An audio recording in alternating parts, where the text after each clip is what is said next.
All right. Let.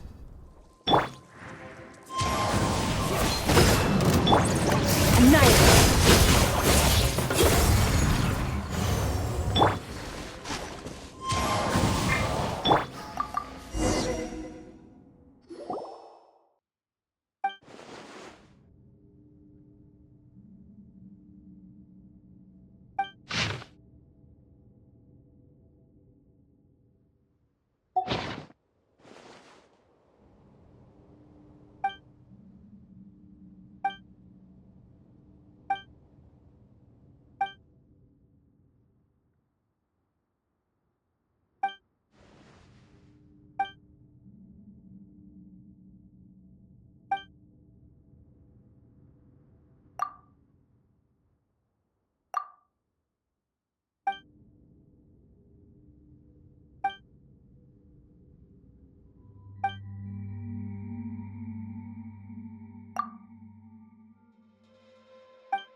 Another test subject.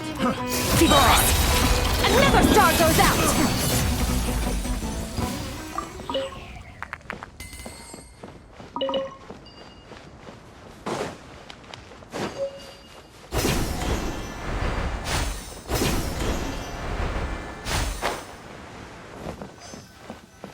Extinguished!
Fearless.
The abyss is like the world's shadow.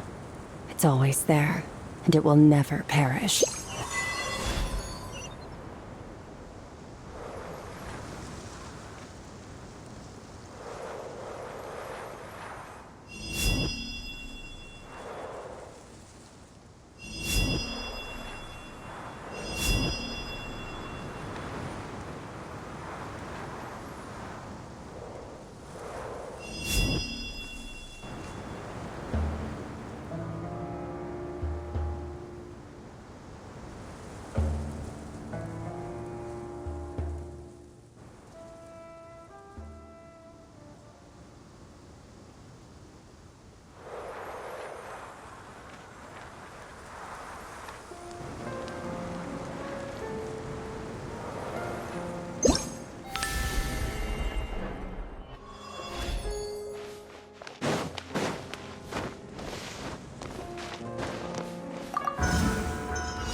Rain outlines your extinguish.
Merciless.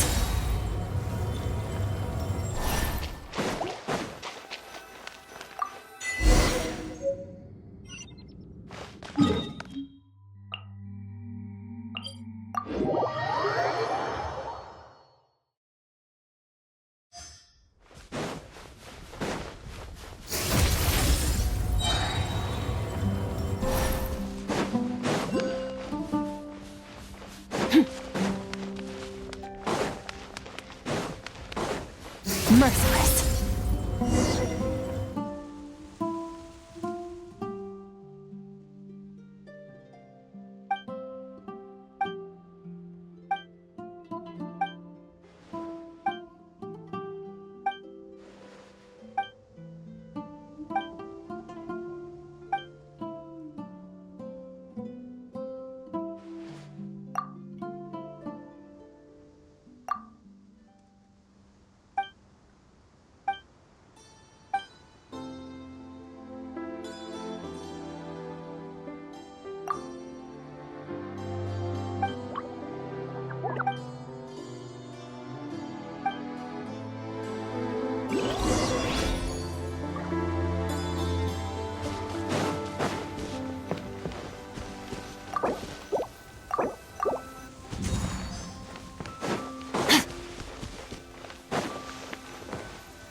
Inefa. Sorry to keep you waiting. That is perfectly all right. My data indicates clear skies in the coming days. Current conditions for maritime travel, optimal. I'll be ready whenever you are. But are we really gonna set off without telling anyone again? Funny you mention it. You'll never guess who Paimon saw on the way over. Hey! You didn't seriously think we'd let you leave without a farewell party, did you? No chance. Yeah, come on, Traveler. We've already made all the preparations.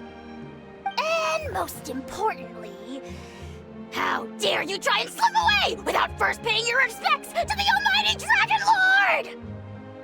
A little bird told us you'd soon be leaving for Nodcry. So, we asked Paimon to give us a heads up before the date of your departure. You sure it's not time to think about changing that little habit of ours? Don't worry, we won't keep you long. Besides, everyone's there already. Shaska, Ian-san, Auroron, even the Pyro Archon herself. You're invited too, Inefa. Shilonen has a special gift for you. Accompaniment request accepted.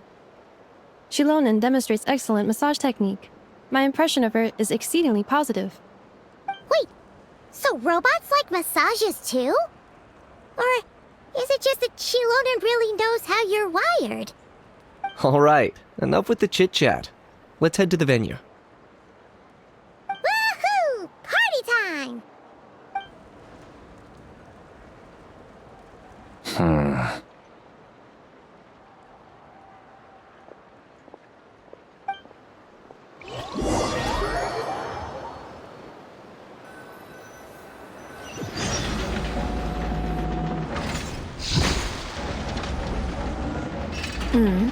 Spit it out, then. They've set off. Just as my calculations projected. About time I met this variable in person.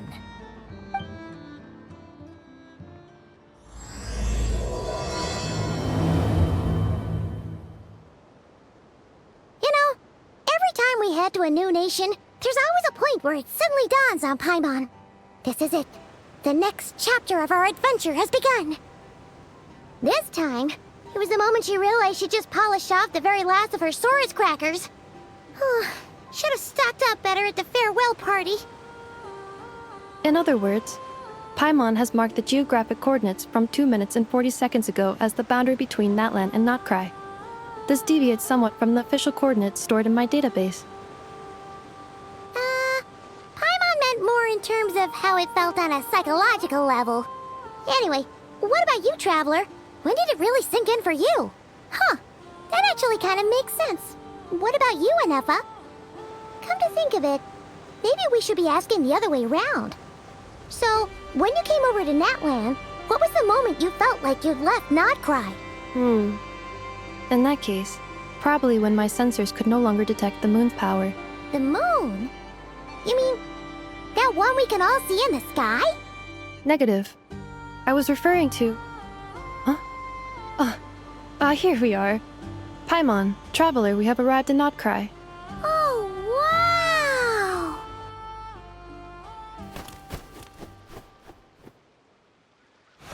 Paimon, Traveler, welcome to Notcry.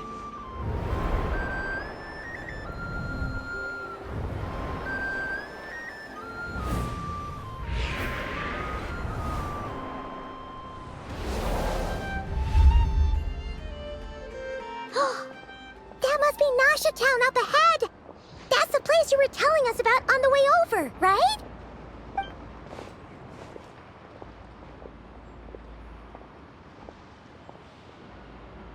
That is correct, Paimon. It is also the most bustling commercial hub in all of Notcry.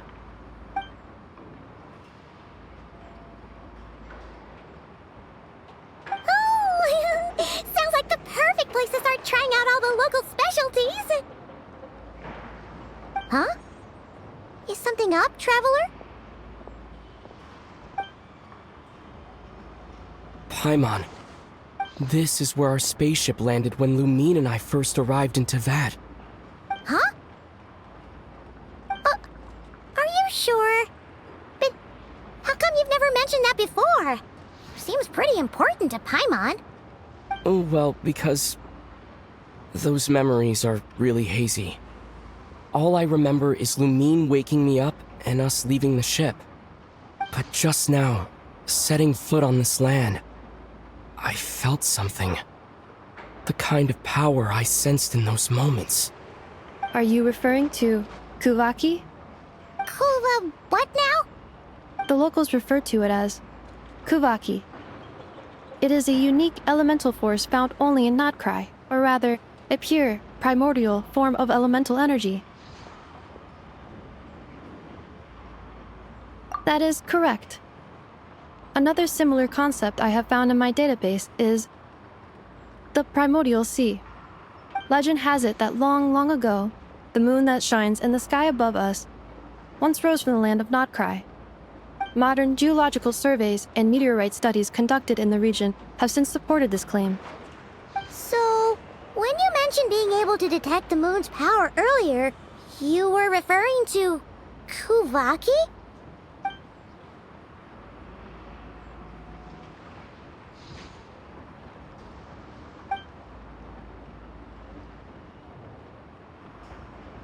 Wait, Traveler, you're saying we might actually find your spaceship here? Do you still remember where it landed? Notcry is surrounded by the ocean. In other words, it could have been anywhere along its coastline.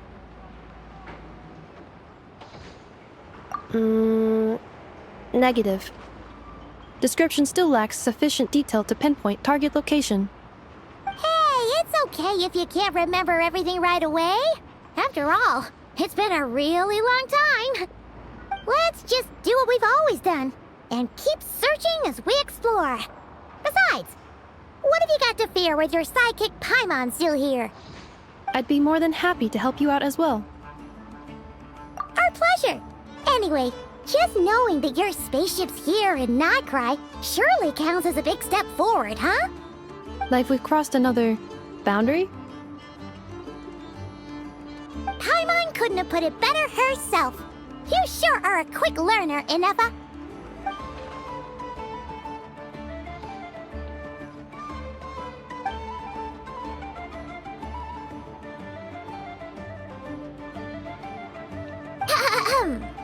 Well, as the best guide in the whole of Teyvat, Paimon hereby does solemnly declare, Notcry, here we come!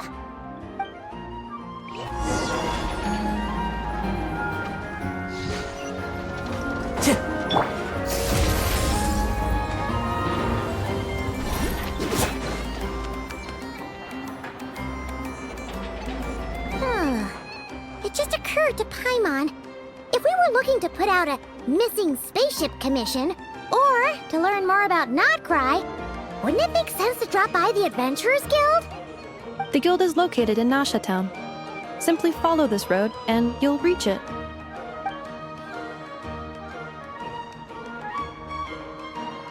Huh? What in Teyvat is that? Looks kinda like a Sealy, floating around in the air like that. That is a Kuhanki, a species unique to the land of Notcry. A Kuhenki? Does she have something to do with the moon, too? Indeed it does. According to the Frost Moon Scions, the indigenous inhabitants of this land, the Kuhenki, are said to be familiars of the moon goddess, leading those who walk in the moonlight's glow to things of great importance. The moon goddess? Don't all people here worship the Tsaritsa? Although Notcry lies on Snezhnaya's border regions, the people here have held their own unique beliefs since time immemorial. As I mentioned, everything in this land shares a deep connection with the moon and the sky above. The beliefs of the Frostmoon Scions seem to date back to the civilization of the angels. According to the documents in my database, even the 7 Archons did not exist at that time. Wow! So the origin of their beliefs goes back even further than the Archon War? Correct. At some point, you may come across some statues of their goddess, The Frost Moon Scions carved these as well. Hey! Looks like she's floating away! I suggest you follow her. The probability of an ordinary person encountering a Kuhenki lies in the single digits. Many here consider them heralds of good fortune.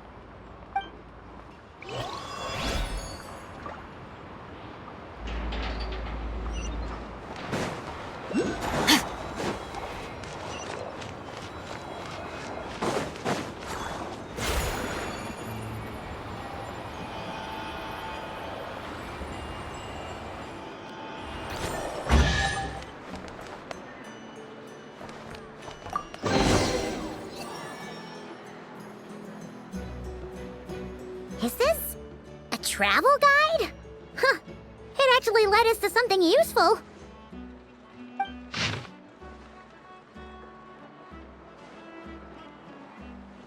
Are there any particular points of interest? Oh, it all looks pretty interesting to Paimon. If we have time, she'd love to see, pretty much everything. Recalibrating route. If we keep following the current path, we will arrive at an area of scenic beauty. From there, we will be able to identify both the Adventurers Guild and several must-visit specialty stores. Yikes! Why is Paimon suddenly getting the feeling that if she doesn't step it up soon, Ineva's gonna put her out of a job?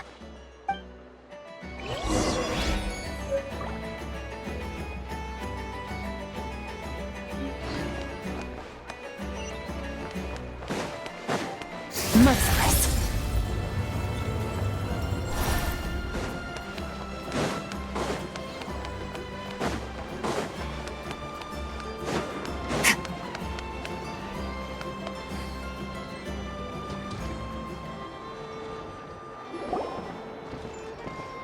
Wow!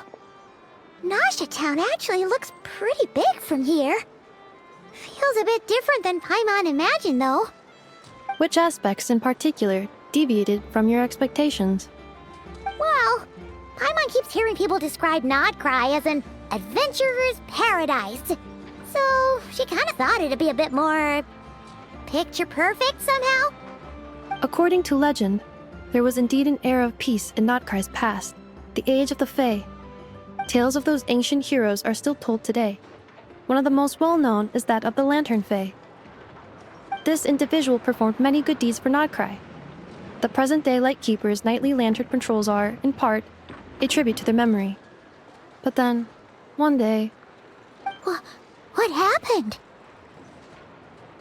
there came a devastating abyssal calamity that swept across Nodcry, and for a time it was left desolate. Heartbroken by what had become of the land they had so cherished, that Fae extinguished their light, just as the abyss had extinguished all hope. Nowadays, the paradise people speak of is more of an aspiration, or an irony, perhaps. An irony? Today, no official authority governs Nodcry. In theory, at least, it is somewhere a person can do whatever they wish, and become whoever they want to be. The Adventurers Guild is just over there, in Nasha Town's Central Plaza, and the flagship tavern is over that way. Hey, what's that building over there? You know, the biggest, tallest one. That is Aino's Boom and Blast Kuvaki energy cannon. It gets activated when the wild hunt threat level outside Nasha Town reaches a certain threshold. But according to the scan I just ran, the energy cannon appears to be malfunctioning, likely due to a recent discharge. The Wild Hunt? Isn't that the abyssal calamity you mentioned that's specific to Nodcry? It is a phenomenon that has been occurring for several centuries now. Yet the time and location of wild hunt attacks are seemingly random. At first, it was more of an old wives' tale that adults used to scare children. If you don't start behaving, kid, some night, the wild hunt's gonna come for you. Listen, do you hear that? That weeping in the fog? Those are the cries of a young woman being dragged away. You're saying people actually hear things like that? I have not witnessed enough wild hunt attacks to give a statistically sound answer. but the oldest legends say that all people saw was the ghostly shadow of a woman in the mist. It wasn't until later that it became a full-blown calamity. Abyssal monsters and all. Oh, when you put it like that, Paimon's really gotta hand it to Aino. Not only did she repair you, but she's even built a giant cannon to keep the wild hunt at bay. Absolutely. Aino is very impressive indeed. Anyway, according to my schedule, it is time I took you over to the flagship. Oh, sure. After all, we shouldn't keep Varka waiting. Well, Paimon's not sure if he'll actually show up at the bar this early.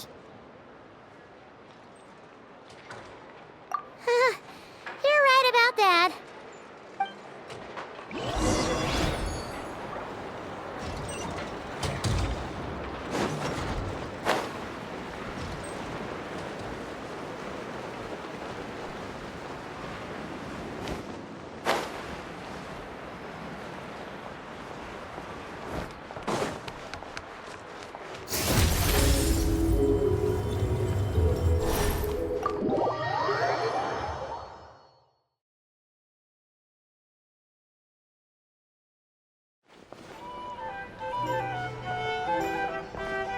Here we are, the flagship. Varka told us to meet him here in his letter, right? Let's see. Varka? Varka! No matches, I identified. Huh. So he isn't here after all. Oh, guess we never did actually say we'd be arriving today. Hey, why don't we go ask the owner? If what they say is true, Varka's drinking prowess must have left quite the impression.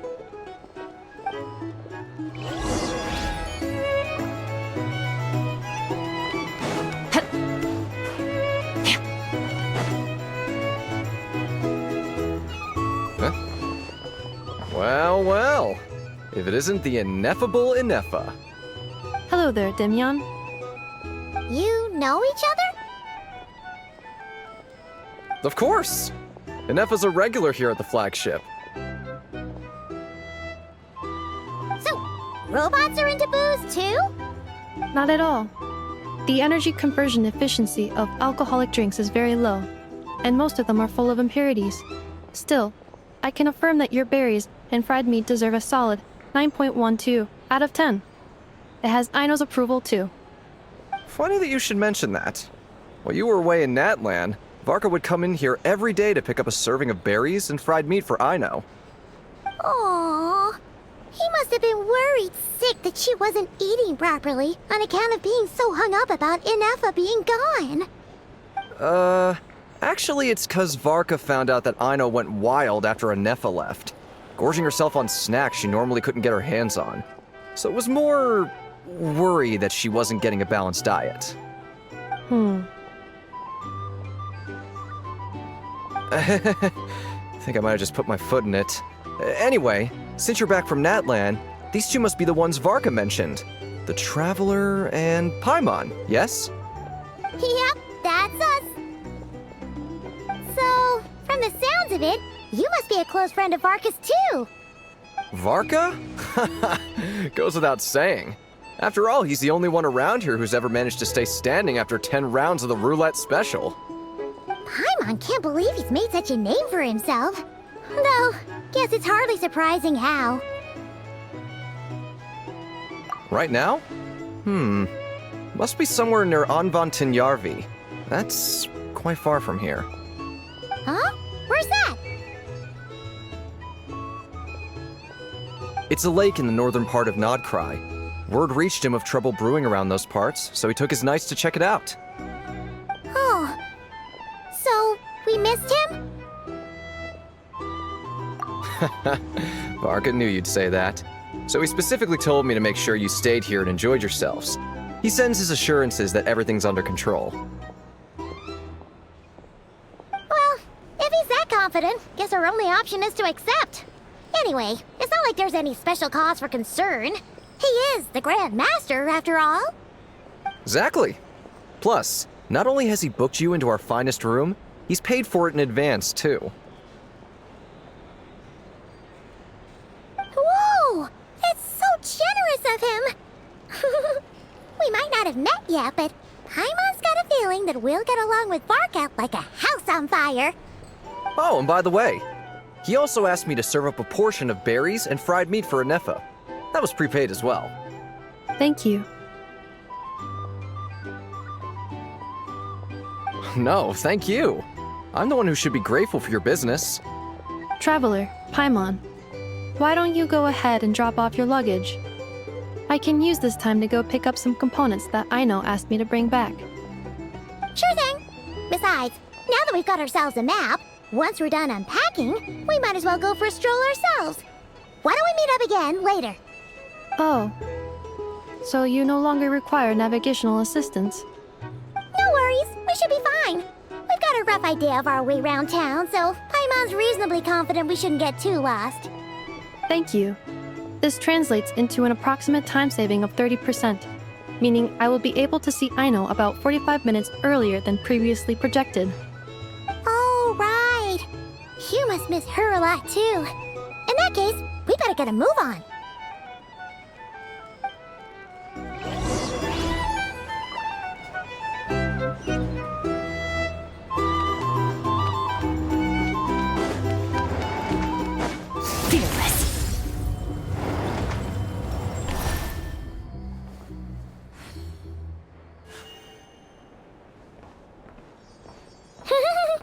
Feels pretty nice having someone sort out our food and lodging for us, huh? But is this really the flagship's best room? It's pretty big, make no mistake, but it looks a little worn out, right? Though, to be perfectly honest, that feels right at home with everything else we've seen of Nasha Town. You mean it's got something to do with Nodcry's history? Oh, that makes sense. But what exactly was this calamity?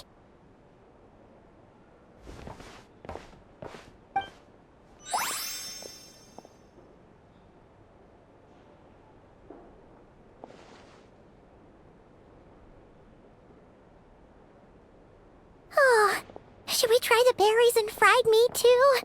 Paimon's getting hungrier and hungrier every time someone mentions it. Oh, sorry about that. Paimon wasn't watching where she was going. Please, there's no need to apologize. If anything, I'm the one who should be sorry. Clearly, I shouldn't have gotten lost in my thoughts in the middle of a hallway. Wait a sec. Are you staying in the room next to ours? Ah, quite the perceptive one, I see. First things first, allow me to introduce myself. My name is Kirill Chudamirovich Flintz, but please, just call me Flintz. Whoa, that's an impressively long name for sure. Ah, is that so? Names like mine ought to have been fairly common in Snezhnaya, at least in the past. Would I be correct then to assume that the two of you are travelers in this land? Yep, you sure would be. Paimon is Paimon, and this is the Traveler. We've been to a bunch of nations already, but we only just arrived in Notcry today. What a rare honor it is to meet such worldly travelers. Are you here for travel too? If only I had the time to spare. No, I'm just staying the night. Oh, so you're here for business? That's certainly one way to put it. I'm a Ratnik of Nodcry, normally stationed near the burial grounds to the north. My sole cause for being here today was to repair this lantern of mine.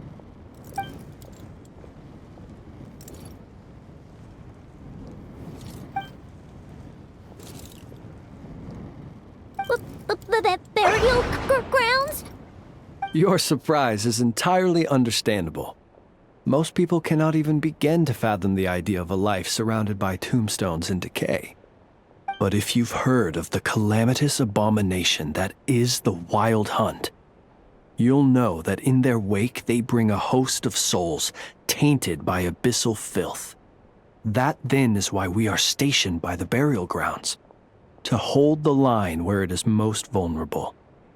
Oh, so it's all about fighting against the abyss.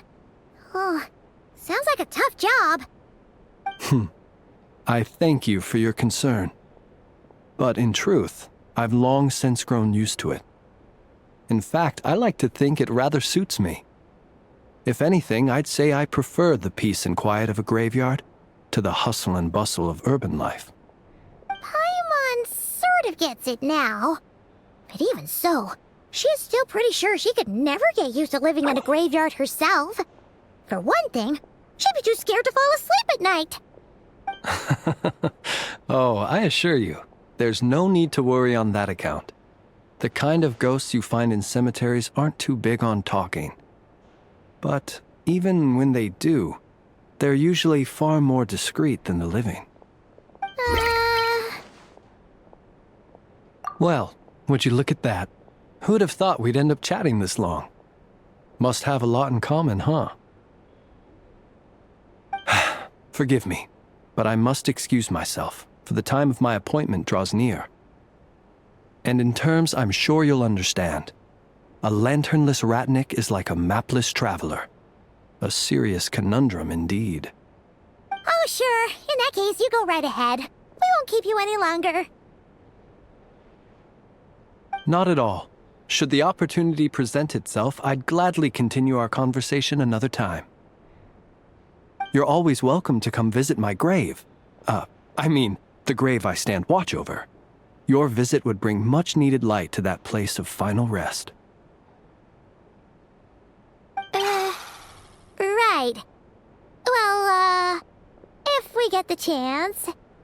Then allow me to wish you a traditional ratnik's farewell. See you by the graveside. Ugh. Jeez. What a weirdo. Not to badmouth him at all. In fact, he seemed pretty cultured, but at the same time, kinda spooky? Must be all that time he spent around graveyards. His lantern? No, not really. You mean, 'cause it was broken? Huh. Guess you've always had a nose for stuff like this. If you're worried, you can always ask him the next time we cross paths. Hey, don't you start spouting all that weird stuff too.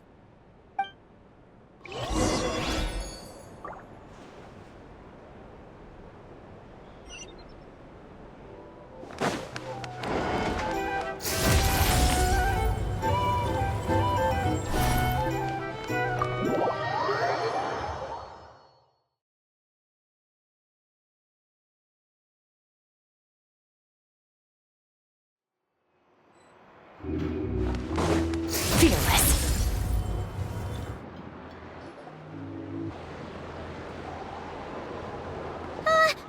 Paimon almost forgot something super important.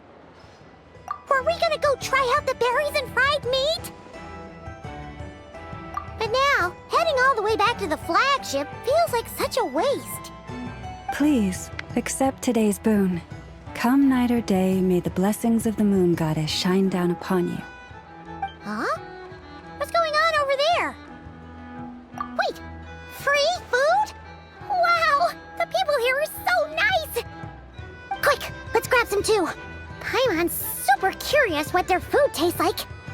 Moonlight illuminates the path before you, travelers from afar. Huh? How'd you know we were travelers? Just now were a song the birds in the sky, singing of your wanderings. You are no ordinary guests, it seems. The birds and the... what now? Forgive me. I should not have laid the words of others out as a welcome mat for our very first meeting. You, too, must be wondering who I am. I am Lauma, moon chanter of the Frost Moon's scions. Please, as do our followers and other passers-by, accept today's boon. Happy to oblige. Paimon's name is Paimon. Paimon, and this here is the Traveler. Thanks so much for sharing your yummy food with us. We'll take one each. Think nothing of it. These fruits were the finest we found, delicacies gathered in the wake of the morning dew. It is my hope that partaking of them may lift your spirits to heights anew.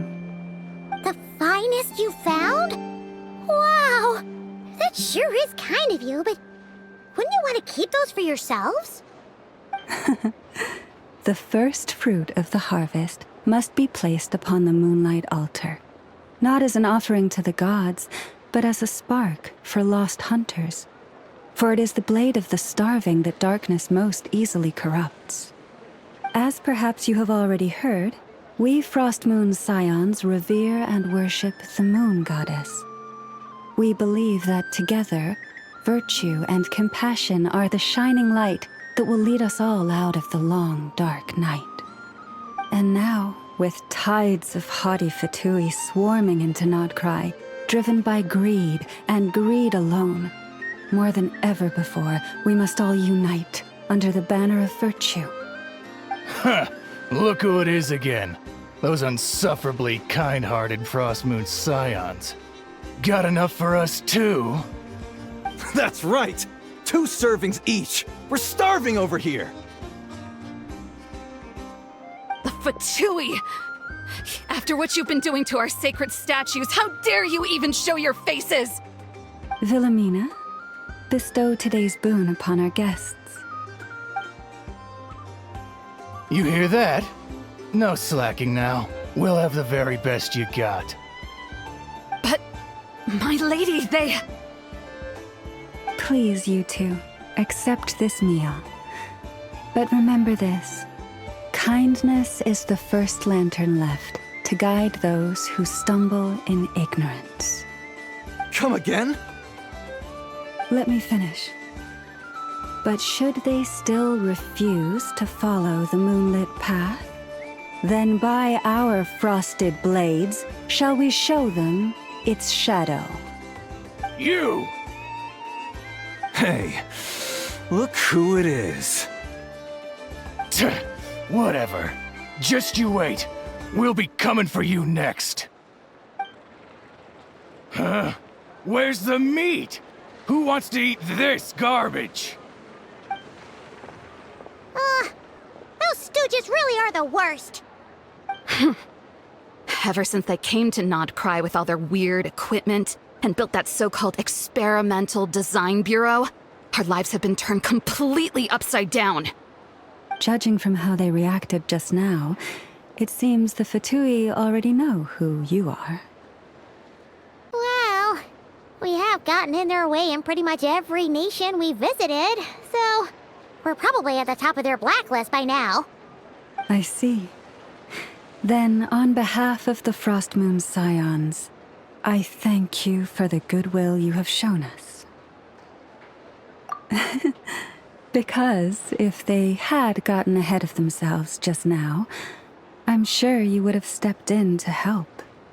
Just as the birds and beasts put it, your arrival heralds joy to us all.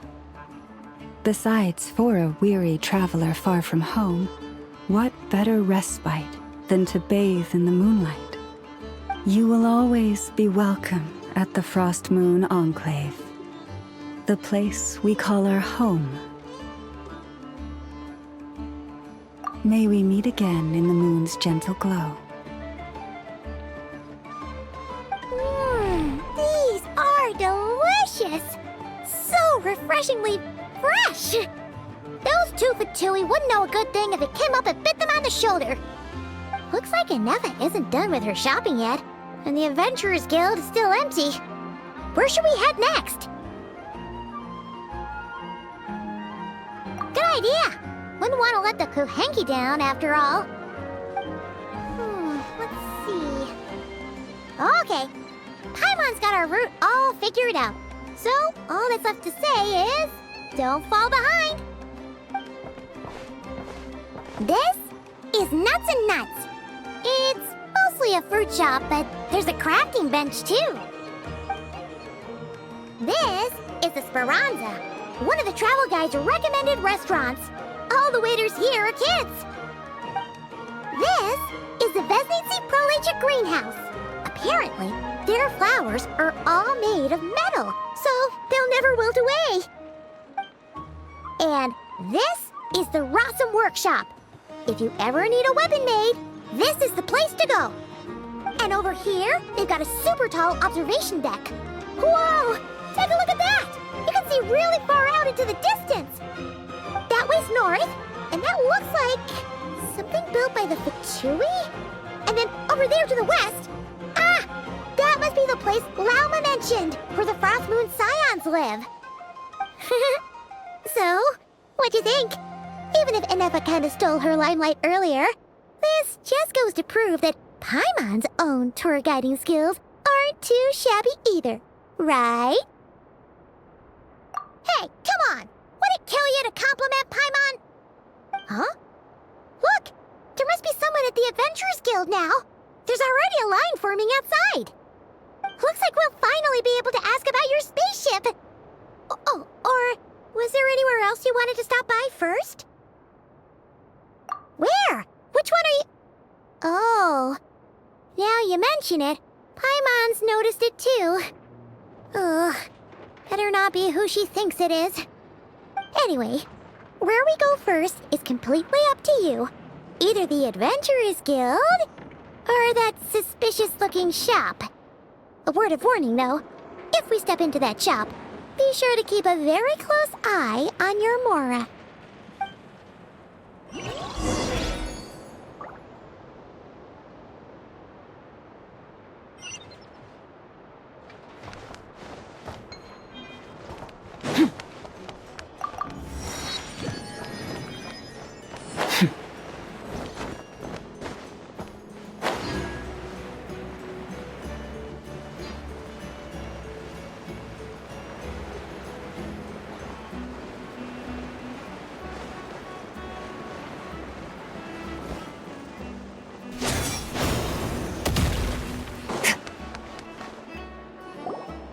Lucky us! The line seems to be gone now!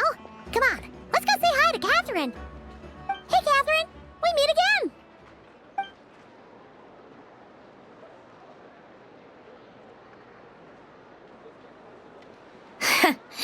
How ridiculous. Huh? They often say that mortals, shackled by their own flesh and blood, may fail to perceive the truth of this world, even when it is right beneath their very noses. Yet I had not expected to have the pleasure to witness such heights of absurdity firsthand. But Paimon must have gotten the wrong person? At second glance, you do seem a bit younger than Catherine, and you certainly sound a lot less friendly. A creator might forgive ignorance, but being mistaken for one of my own creations is beyond all pardon. Look very closely, for standing before you is none other than Marionette, 7th of the Fatui Harbingers. A Harbinger?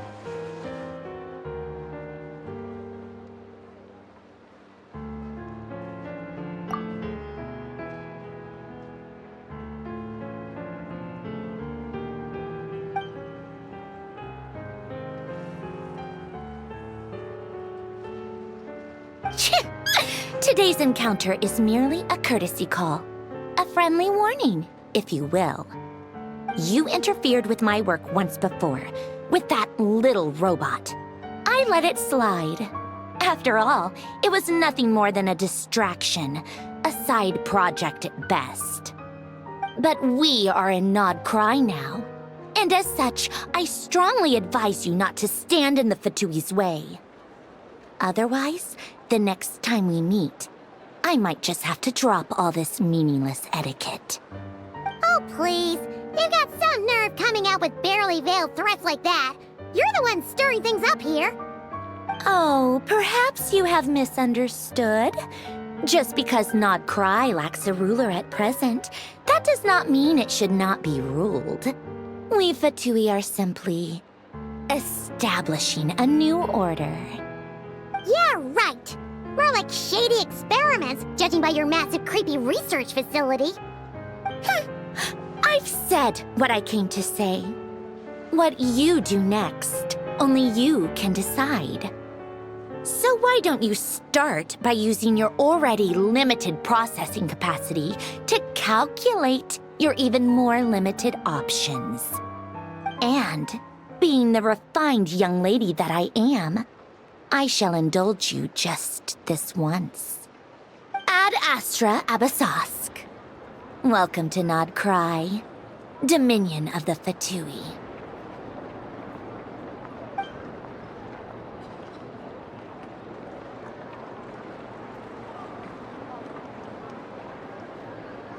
Ugh! Paimon's so mad right now! How can anyone so obviously evil be so annoyingly self-righteous? But if a Fatui Harbinger is here to greet us in person, that can only mean one thing. We'll have to be extra careful from here on out. Paimon hates feeling like she's being watched. Hey! The real Catherine's back! Ad Astra Abyssosque. Welcome to the Adventurers Guild. How may I help? I will do everything I can to assist you. Oh, you're so much nicer to talk to, Catherine. Please don't leave us again, okay? Hmm?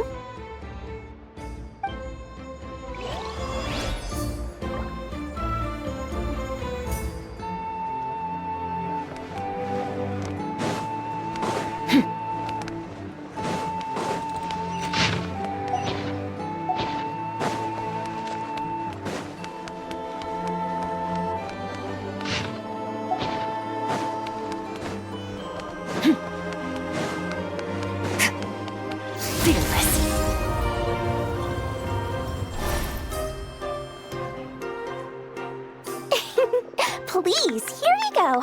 And if you ever need anything else, don't forget to make the great Lord Sangama Bay your first port of call. Oh dear. So it is the real deal. Of course it's the real deal. Everything you'll find here is 110% real, meaning every one of my deals is as real as a deal can... Wait a minute.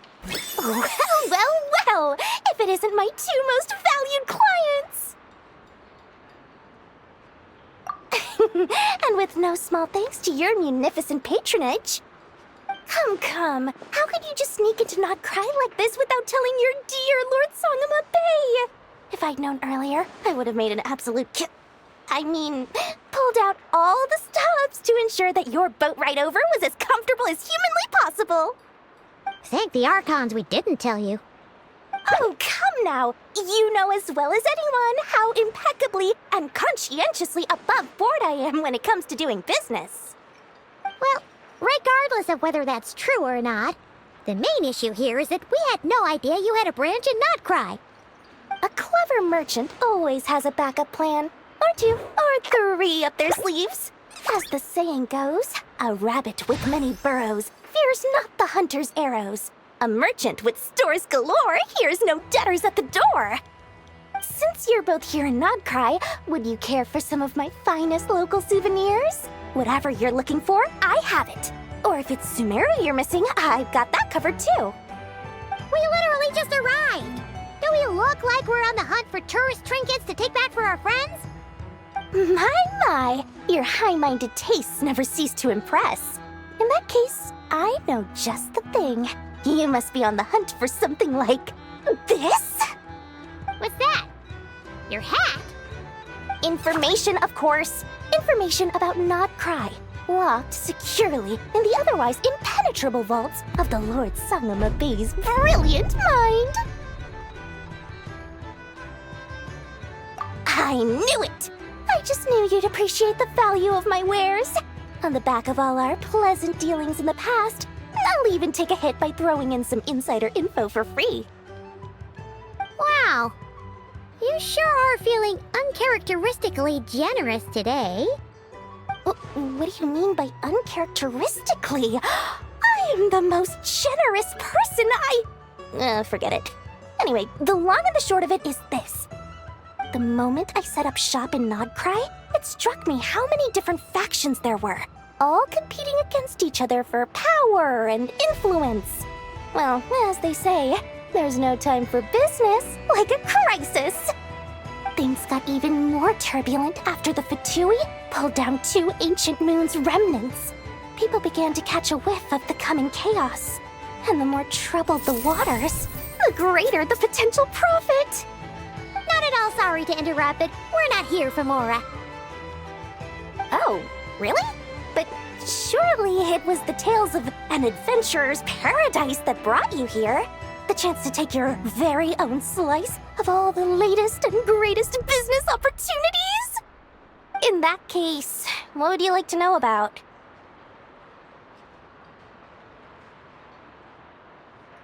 Everyone knows they're here for the Ancient Moon's remnants, but no one's sure why they pulled them down in Nodcry of all places. Anyway, they've been acting mysterious enough, but if you ask me, that Kuvaki Experimental Design Bureau of theirs up north hides secrets wilder still. The Frost Moon Scions? You mean the people who believe in the Moon Goddess? They're not a bad bunch, it's just, well, they have such simple tastes. No luxuries, no indulgences, no nothing. Trying to earn a little more from that lot is like trying to squeeze blood from a stone. Still, things between them and the Fatui have gotten pretty tense. It's only a matter of time before the powder keg goes boom. And when that happens, that's when business will start to boom too. Oh, they're an organization set up to keep the locals safe. Apparently, they have a long and glorious history, and they're made up entirely of volunteers. But seriously, a volunteer organization in Nodcry? This place is hardly a magnet for noble hearts. No pay, all work. That's not a business model, and it's certainly not for me. What now? A spaceship? Nope, never heard of anything like that. Don't you two get involved in any big business here without so much as a heads up, you hear me? At the very least, consider letting me in as a key investor.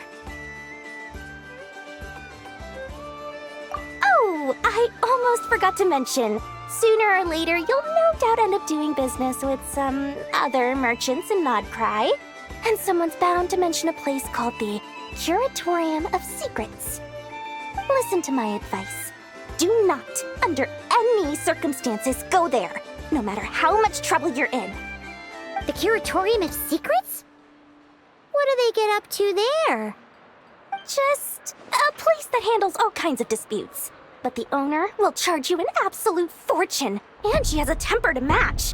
Nothing like your friendly neighborhood, Lord Sangama Bay. You're not just saying that to stop your competition from undercutting you, right?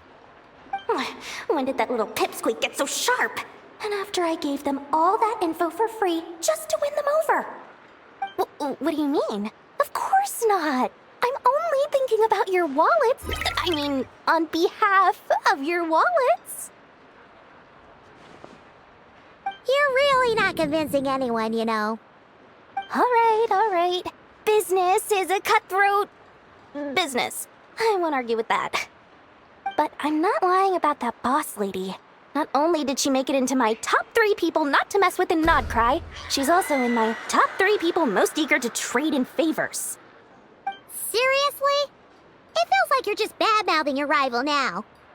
Fine. If you don't believe me, go see for yourselves. We might both be from Sumeru, but compared to hers, my conscience is so large, why, you could fill 3 whole palaces of Alcazar's array. But when you realize what I'm saying is true, don't say that good old Lord Sangama Bay didn't warn you.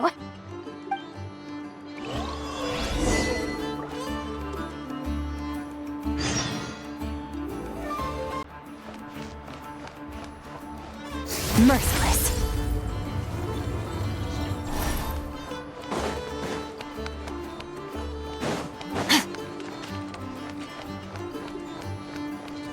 Merciless. Enough! Hello. I was just about to start tracking your whereabouts. Did you manage to get everything Aino asked for? I did. What about you? Do you need me to navigate or introduce any more places around town? Not for now. We've seen most of it already. We probably need some time to process everything we've learned, though. Any progress with the spaceship? No. Catherine came back just now, so we asked her, but even she hasn't heard a thing. One possible explanation is the vast stretch of time that has elapsed. Additionally, given the limited resources available in Nodcry, it is entirely plausible that the wreck was scrapped for parts, or even mistaken for a pile of broken machinery. Aww. Understood. In that case, why don't we go ask Aino together? After all, she was the one who salvaged me, ancient dragon technology and all. If there really are any unusual parts floating around Nodcry, there's a high chance they've passed through her hands at some point or another. Good point. And since you keep mentioning her, we're curious to meet this whiz-kid mechanic too. Understood. Then I'll handle navigation as before. ETA at the Clink Clink Krumkake craft shop. 34 minutes ahead of schedule.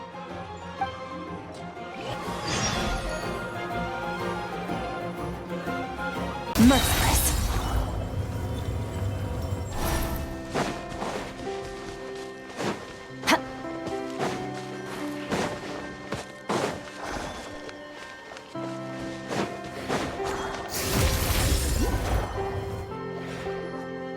Oh no! There's a little animal trapped over there! Let's go help it out! Huh? That's weird. Why isn't it responding? The tides of Kuvaki affect everything in Nodcry. So much so that many creatures have evolved a kind of dependency upon it, growing stronger or weaker as it waxes and wanes. This little animal must have been caught here unprepared. So you're saying we need to use Kuvaki? Paimon will leave it to you guys then. Don't be scared! We'll get you out of there soon!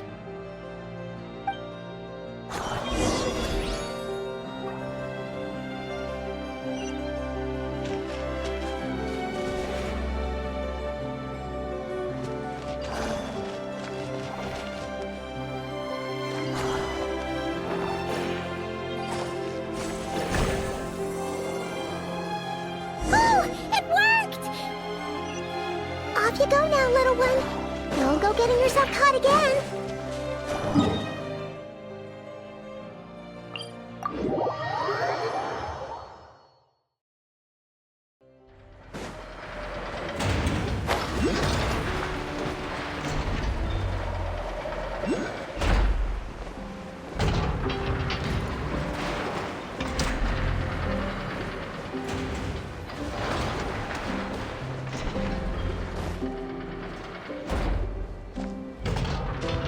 Here we are. The place Aino and I call home. Whoa! So many machines that Paimon's never even seen before. And then there's all these little robots. Did Aino build them all? That is correct. It looks like Aino has created 3 more little bots since I've been gone. Aww. Well, you were gone for quite a bit. She must have missed you. I missed her too. I want her to see what I've become. Let's not keep her waiting any longer then. Come on!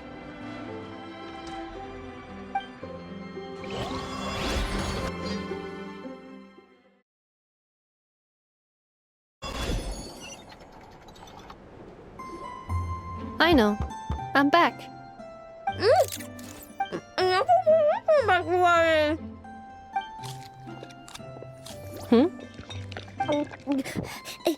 Ineffa?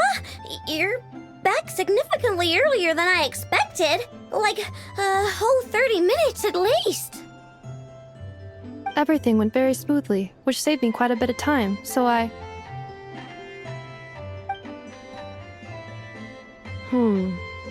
Aino. Could you turn around for a moment?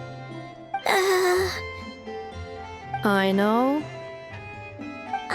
I've been on my best behavior the whole time you've been gone. She's got chocolate all over her mouth. I know. While I was away, did you strictly abide by my tailor-made snack intake schedule? Oh, of course I did. 1 whole cake, 1 crumb cake, and 1 pack of chocolates a day. Right? It was either a cake or a crumb cake or a pack of chocolates per day. Oh, shoot.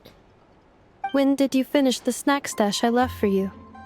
Literally just earlier today. Let me just go run a scan on that. I meant today, a week ago. And then you restocked an entire week's worth on your own initiative? 2 weeks worth.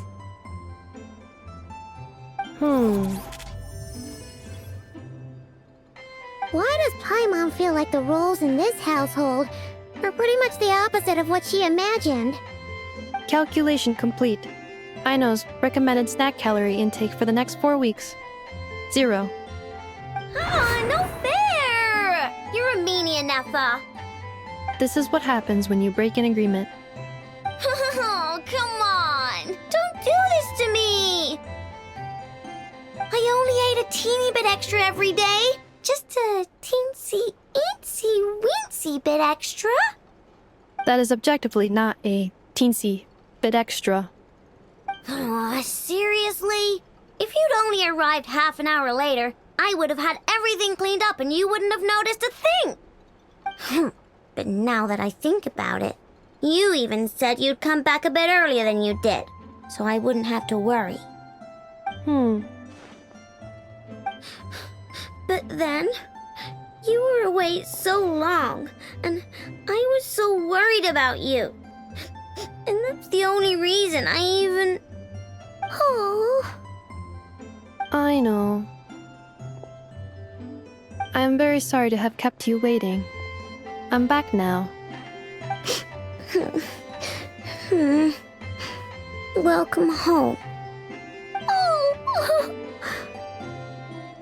So, will I be able to keep eating snacks as usual now? Negative.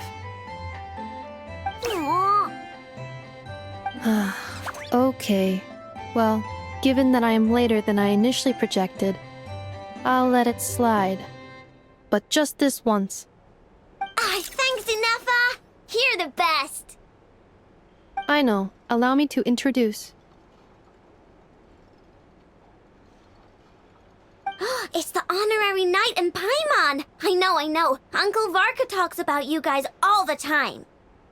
Nice to meet you, I know. And Nefa's told us all about you, too.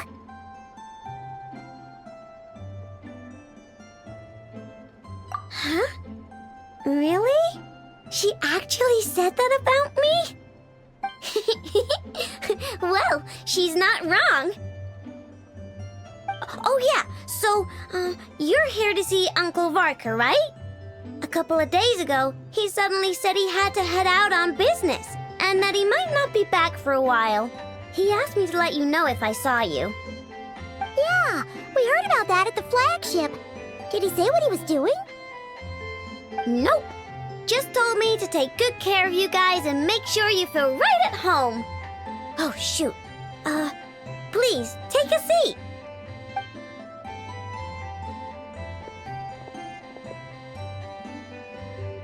Do either of you need my help with anything? Anything at all? After all, I'm the head of this household. Sure wouldn't know it from that snack tantrum she just threw.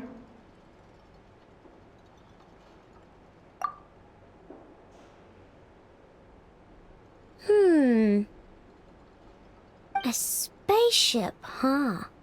From outside to vet? Exactly. So, ring any bells? No. Oh, you sure? Nope means nope. Never seen the slightest trace of it. More specifically, by nope, I mean, I've never seen a single piece of tech in all of Notcry that might have come from out of this world. Not in any new machines or in any old ones either. What I know means is that your spaceship almost certainly has not been disassembled nor repurposed as parts for other machines.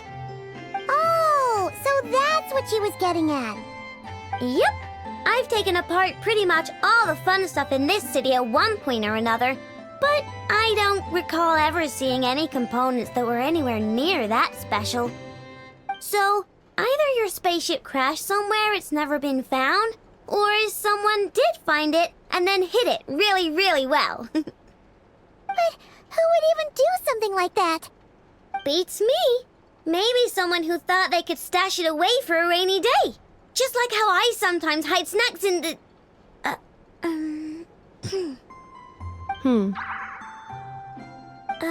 Anyway, long story short, I definitely haven't seen anything like that.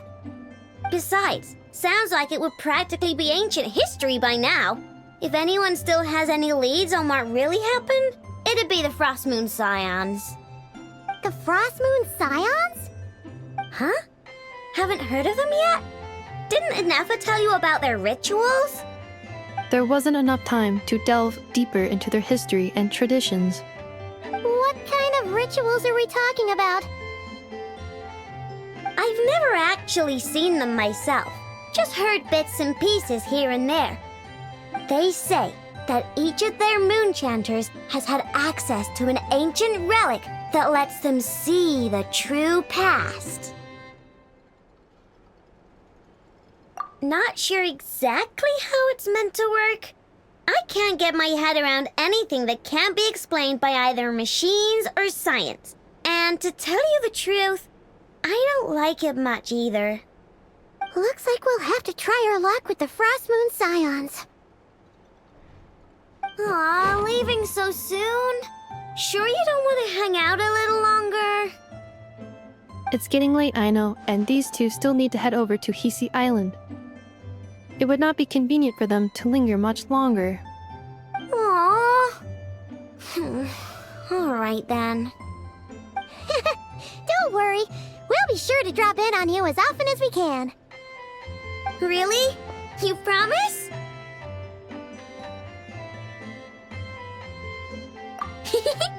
Sounds like my type of visitors. You're welcome anytime. I'll be staying to look after Aino today, so I won't be going with you. Hey, don't sweat it. We'll find our way just fine. I'm glad to hear that. Also, I must admit, I have very much missed the charging bed that Aino made for me. Oh, are you here to play with me? My name's Aino, and I'm an inventor. Me and Inefa live together. I could probably eat all the cakes and cookies in the world because I love them so much. But my favorite kind of all is Lackaberry Crumb Cake. Come visit my Clink Clank Crumb Cake craft shop whenever you want. Anyway, that's me. What about you? Tell me something about you, then we'll be friends.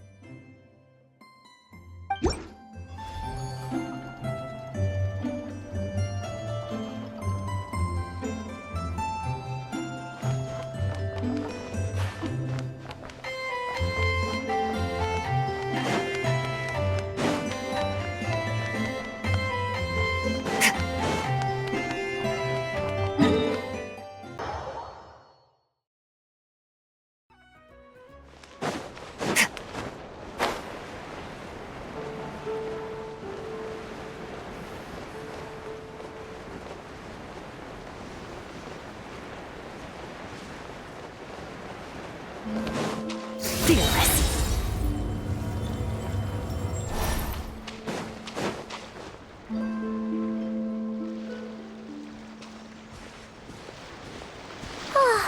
Seeing Inefa and Aino reunited like that sure was heartwarming.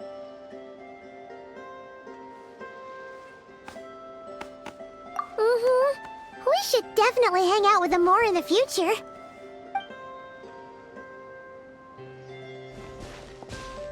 Speaking of homes, we must already be close to where the Frost Moon Scions live.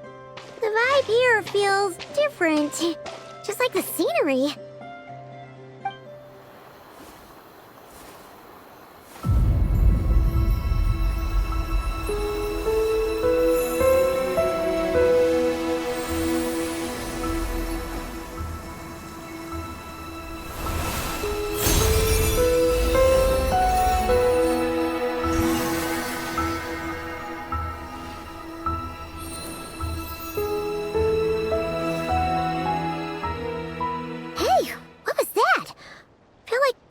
sort of breeze blew by, and then the petals suddenly turned into... Huh? Is that... a Kuhenki? She looks different from the ones we saw before. Hey there! What's your name? Huh. Doesn't seem able to speak.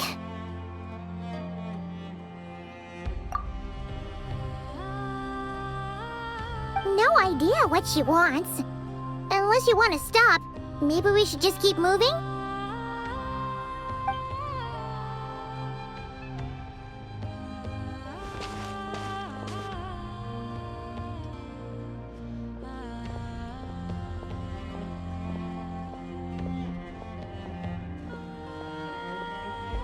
She's following us! Go on. Go on now. We've got stuff to do. Best you find someone else to hang out with.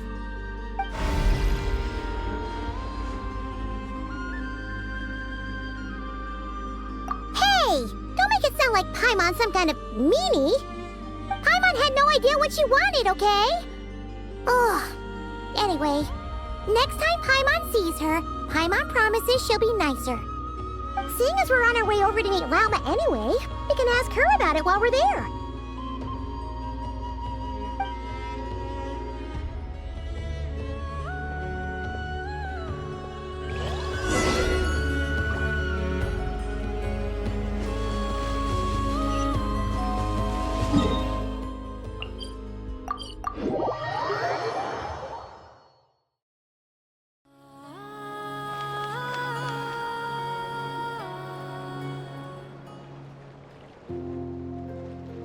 Huh? Hey, look! Isn't that Lauma? The moon chanter? Let me take a look at your wound.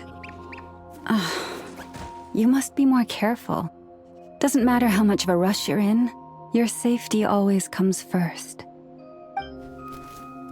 Oh, you're back too. How was your day? You what? Those two Fatui? The ones who were causing trouble in Nasha Town? You went to teach them a lesson? And you put that in their food? You naughty little thing! How could you do that? They didn't notice. That's not the point. You mustn't do that again, okay? Next time, at the very least, bring a few of your friends along too. You'll be an easy target if it's just you on your own. Hey, Lauma! Still remember us? Oh, it's the Traveler and Paimon, isn't it? Welcome to Hisi Island. Not at all. Those who come with kindness in their hearts are always welcome with the Frost Moon Scions. Were you just talking to those animals?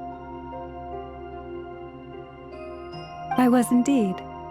The Frost Moon Scions bloodline is unique, for throughout our history, there have been many among us who could communicate with all living things. What was that? Oh, is that so? She says she was trapped in a plant earlier, and that you were the ones who rescued her.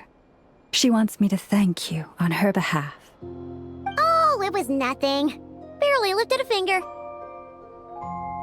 If you both are free, why don't you join us at the Frost Moon Enclave for dinner? Consider it a small token of thanks for your kindness. We'd love to!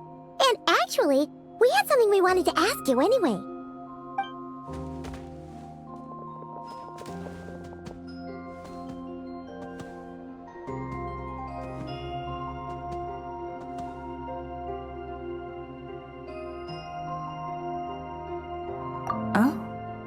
You're interested in the story of Kutar?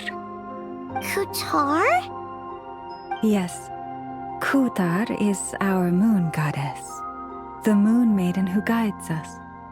But up close, This one somehow seems a bit different from the one in Nasha Town. It's like it's more... Natural? or like... more harmonized in its design.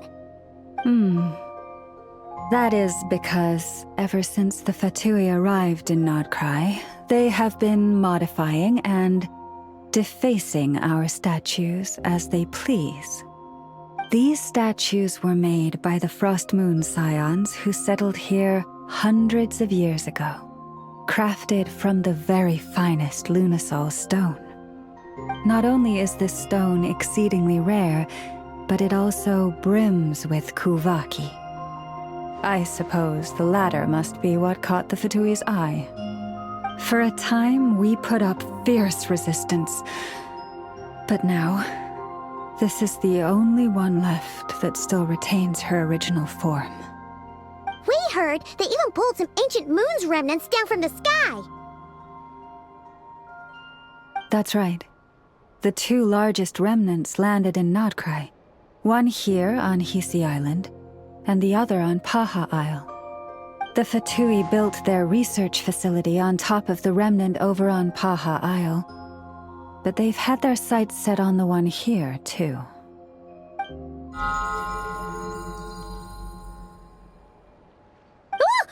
Oh! It's that little Kuhenki again! Surely that can't be. Hey! We've been wondering what was up with it, too. It just appeared out of some petals and hasn't stopped following us since.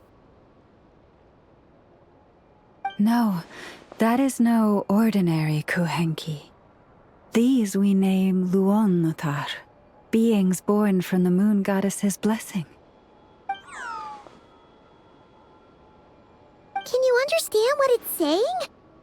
We honestly haven't got the slightest idea why it's been following us. I'm afraid not. I cannot fathom its thinking any better than you can. Sometimes a long time must elapse before the moon goddess's blessings turn into Luonnotar. Perhaps you two were simply there to witness that transformation. Oh, maybe. Legend has it that the Luonnotar bring good fortune. Given that it seems to have taken a liking to you both, why don't you let it come along with you? Really? Then you can start by helping us find some more treasure chests along the way. Capiche?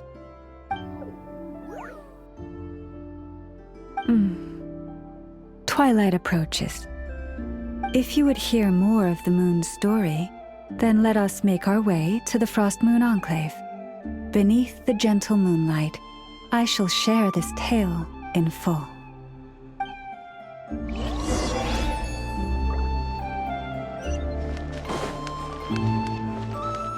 Merciless.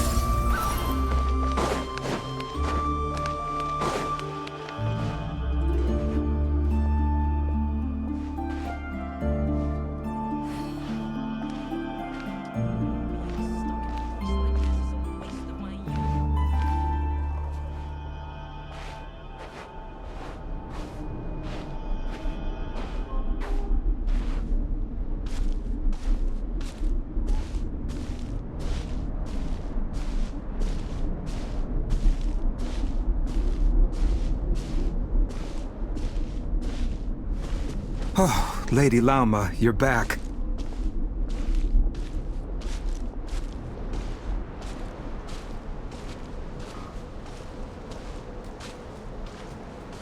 Come day or night, may the blessings of the moon goddess shine down upon you.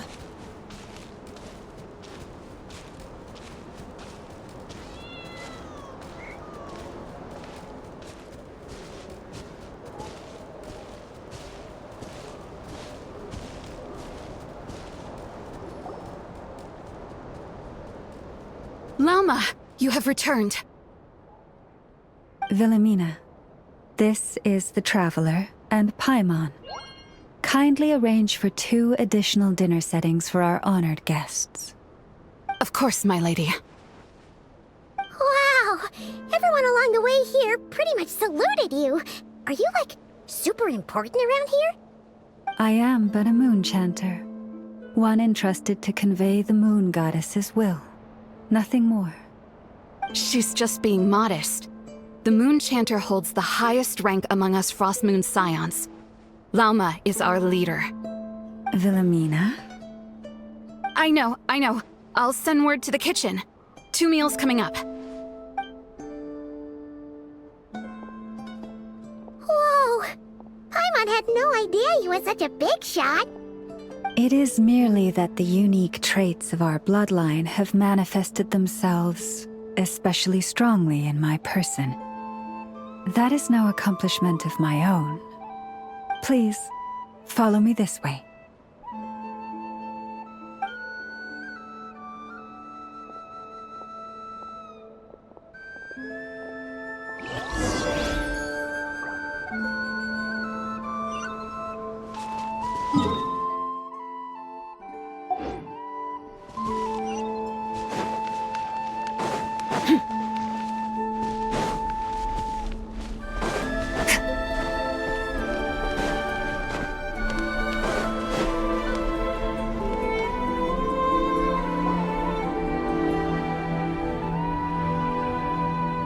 Even to this day, I am still trying to piece together the many fragments of our past. It is a story not only of the Frost Moon Scions, but also of the moons themselves. A story of the moons? Yes. We Frost Moon Scions are the last descendants of the ancient golden realm of Hyperborea. Its former glory may have faded, but what remains is a memory uniquely ours. In the distant past, Tivat had not just one moon, but 3. It is said that they were created by the primordial master of this world, cast into the firmament to keep peace in the land below. Firstborn was the eternal moon, largest of the 3. Legend has it that it was her immense kuvaki that gave rise to the ocean tides. Next was the frost moon. Smaller than her big sister, yet brightest in radiance. Her glow became the cold, undying lantern of the night. Finally came the iridescent moon, smallest of the sisters. Most of the time, her light was barely visible to the naked eye. Yet when she shone, her fleeting halos were all the more mysterious for it. Wow! Sounds like it all happened so long ago. So, what happened to them afterwards? Afterwards, well, as you have seen, the 3 moon goddesses perished. This happened in a war triggered by the Descenders, and of the 3 lunar husks, only the Frost Moon survived unbroken, while the others were shattered to pieces. Oh, so that's why there were ancient moon's remnants in the sky. Yes. It is also said that when the moons shattered, most of their fragments rained down upon this land like stardust. That is why Nodcry is blessed with such an abundance of kuvaki. As for the remnant that the Fatui recently pulled down, that belonged to the Eternal Moon. Wait a sec. But you just said that 2 of the moons were shattered, so where are the remnants of the iridescent moon? The iridescent moon's remnants were never found. What happened to her after the war remains a mystery. Some say she vanished in an instant, while others believe that her remnants are simply too delicate to leave a trace. Yet, though the era of the 3 moons has long since faded into legend, successive generations of Frost Moon Scions have always passed down a prophecy that one day the moon goddess would return. And in the end, that prophecy did indeed come to pass, though not quite. Lady Lauma! Lady Lauma, are you there? Cappy, what is the matter? Lady Lauma, it's my daughter, Karina. Her illness. Take me to her, right away.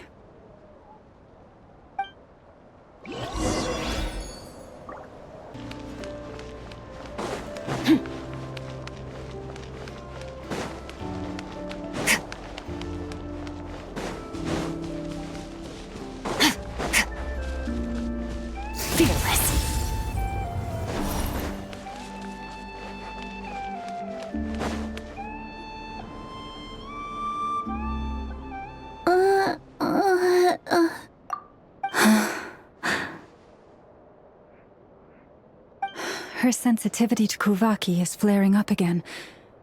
After her last treatment, did you follow my advice and seek medical help in Nasha Town?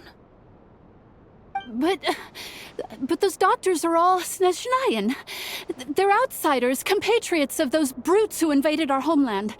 How can we possibly trust them? Not all outsiders are enemies, Cappy. They've been treating this condition for generations. They have the experience we lack. But we're Frost Moon Scions.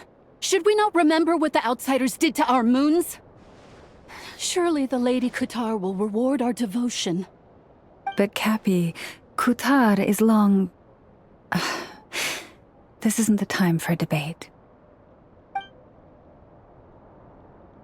O lost child, snow-swept and buffeted by the howling winds of the frigid night, let not the silver flame within you fade. By the frost moon's grace, I shall warm you, curled up as a fledgling in frozen soil. Praise be to the moon goddess, my Karina.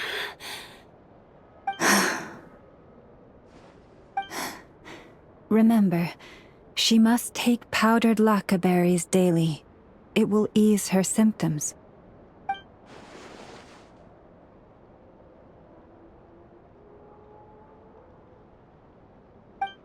Llama?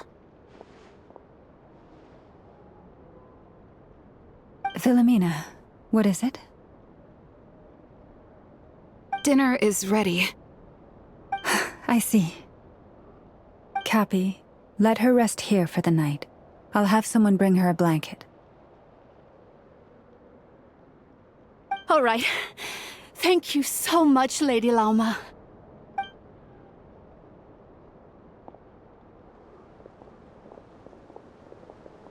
Will she be all right?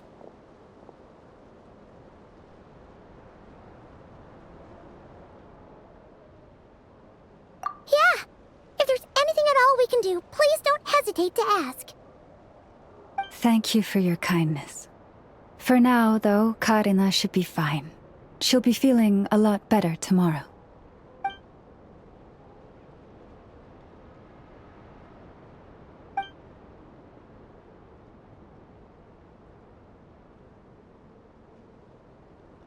Please do not be worried.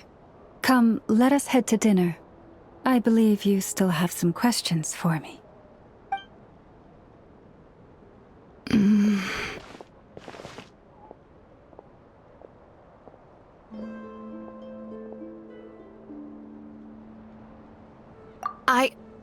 Oh, sorry. Yes, I'll be coming too. I was just thinking about something. Oh? Lauma makes such an unshakable moon chanter. Calm, capable, someone we can count on. Deep down, though, I know she's been quietly carrying the burden for the rest of us. Traveler, Paimon. Believe me when I say that as a fellow Frostmoon Scion, I do worry about Lauma. It's just that sometimes it's hard to say it to her face. Could I ask you to look out for her? I can tell she really trusts you. I fear that would stress her out even more. Sometimes I really admire her strength, but at the same time, I can't help feeling powerless myself.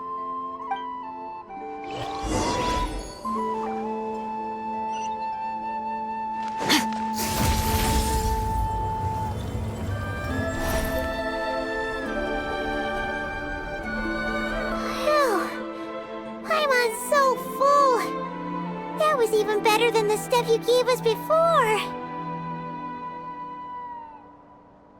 I'm glad to hear it. Thank you for accepting such simple hospitality. Hey, we should be the ones thanking you. Seriously, that was seriously scrumptious. How did you even manage to finish it? This slop's barely edible. Then again, I guess that's what you'd expect from savages. It's you! Those rude old Fatui we just met back in Nasha Town! My sincerest apologies. If you found the food we gave you earlier difficult to swallow, may I suggest taking a deep breath and joining us? These delicacies might change your mind. After all, I suspect that your previous meal may have been tainted with something most unpalatable. Huh? What do you mean? Tainted with what exactly? With the bitter snobbery of those who call themselves civilized. Why, you...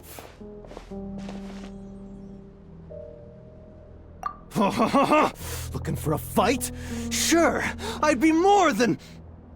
Hold it! We're not here to brawl. Yet. We're here on official business. Orders from above. We're here to deliver the Frostmoon Scions a warning. Or rather, a final ultimatum. You have 3 days to hand over the relic and reveal the whereabouts of your so-called Kutar. If you fail to do so, the Fatui will immediately begin the cleansing of Hisi Island. Which, by the way, is the sovereign territory of the Tsaritsa of Snezhnaya. What insolence! Your demands are outrageous! For generations, this land has belonged to the... Dear guests, allow me to save you both time and trouble with a speedy reply. The Frostmoon Scions will never hand over anything to the Fatui. And to those who set foot on our land with ill intent, I say this. With your blood, we shall draw an inviolable line in the snow. That applies to you, too. Stubborn savages, the lot of you! Better hold back this time. Who's there? Another star goes out!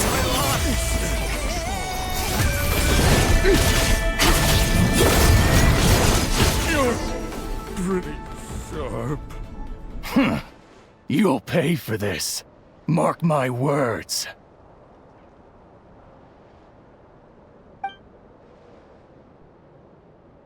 Hey, if you're so tough, get back here and put him up!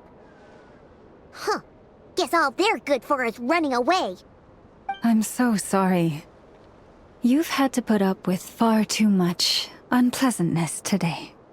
Come on, it's not your fault. We don't like bullies like them either. But still, they mentioned a relic and Kutar. What exactly could they be after? Oh yeah, so this might not be the best time to bring this up, but we kinda have a favor to ask of you, Lelma.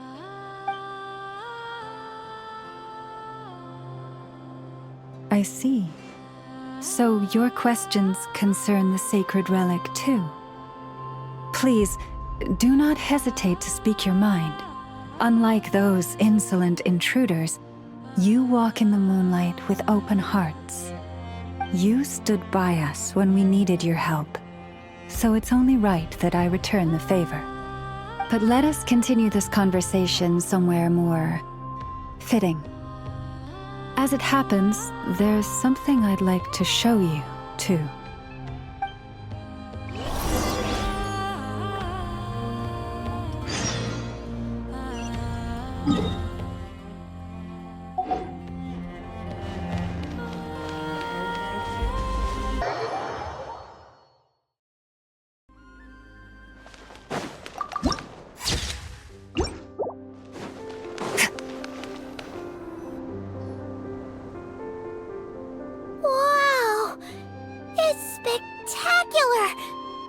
Kutar was born here on Hisi Island around 500 years ago.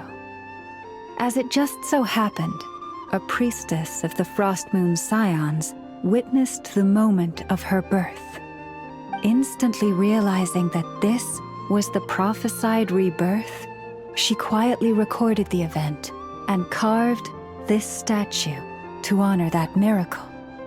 According to legend, Kutar's birth was accompanied by the sudden appearance of many Kuhenki, who wove the moonlight that bathed her into silken vestments fit for a goddess. Hey! It's like it knows we're talking about it. From that day forth, the Kuhenki have been regarded as Kutar's familiars. Some believe that their habit of guiding travelers to hidden treasure stems from an instinct. The same one that not only drives them to protect the moon goddess, but also to make her smile. After all, according to the records, Kutar always looked lonely as she gazed up at the distant moon. Kutar left Hisi Island before I was even born. According to the previous moon chanter, the goddess was angered by our people's greed, and that is why she left us. Where did she go?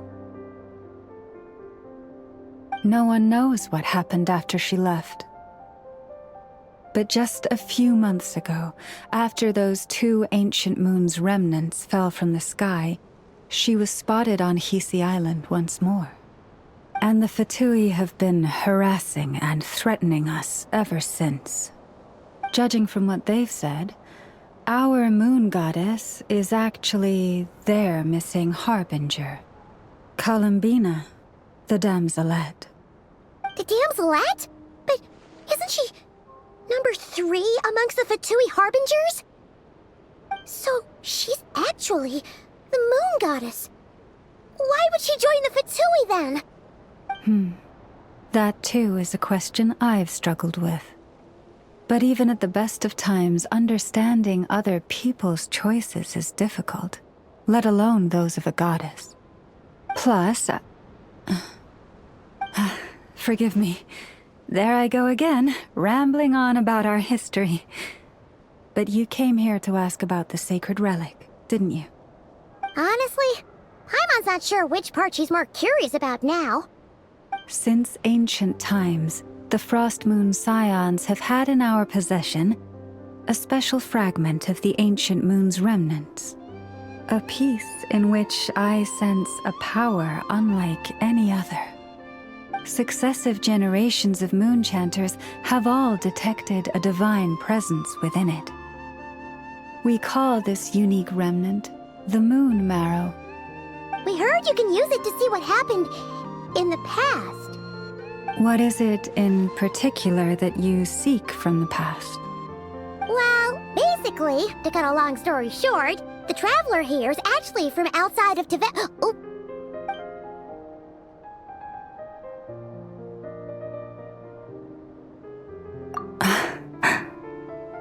Thank you. Your honesty is a sign of your trust, both in me and the Frost Moon Scions. Unfortunately, though, I won't be able to use the Moon Marrow to shed light on your past just yet. Our people revere the Moon Marrow as a sacred relic. I'm only permitted to retrieve it from the secret chamber in which it is hidden once a year, on Moon Prayer Night. Oh, really? So, when's the next Moon Prayer Night? Judging from the tides this evening, a little less than 2 months. Huh? Does that mean the date changes every year? The ceremony is held on the night when the moon is closest to Tevat. This is also when Nodkrai's Kuvaki reaches its peak. Only then can the seal on the secret chamber be lifted. Oh, guess we've got no choice but to wait. I am truly sorry that I cannot help you sooner. But, as the Moon Chanter, I swear that I will do everything I can to help you find the answers you seek. Think nothing of it. After all you've done for us, you deserve nothing less. Who'd have thought today was only our first day in Nodcry? Feels like so much has happened already. If I may be so bold, what does family mean to you?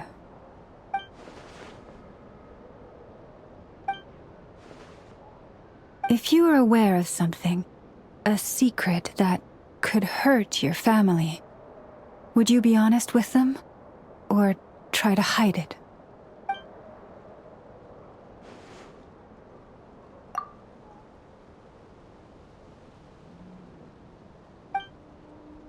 Oh, I'm so sorry. That was a strange question. I didn't mean to put you on the spot. I guess I've just never met anyone with a story quite like yours before. I just suddenly had the urge to ask. It's getting late, and you two must be rather tired too. Would you like to stay the night here on Hisi Island? I can have someone prepare some lodgings. Oh, that's all right. We've already got a room back at the flagship as it happens. Speaking of which, if you ever need us, feel free to come knocking. Do you need me to show you the way back? No worries. It's quite a way, and you should get some rest too, Lauma. We'll make sure to be careful. Understood. Then I won't keep you.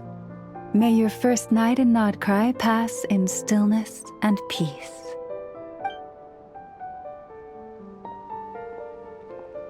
So, what you thinking? Sure was an eventful day, huh? The good news is, we're not at a dead end in the search for your spaceship yet.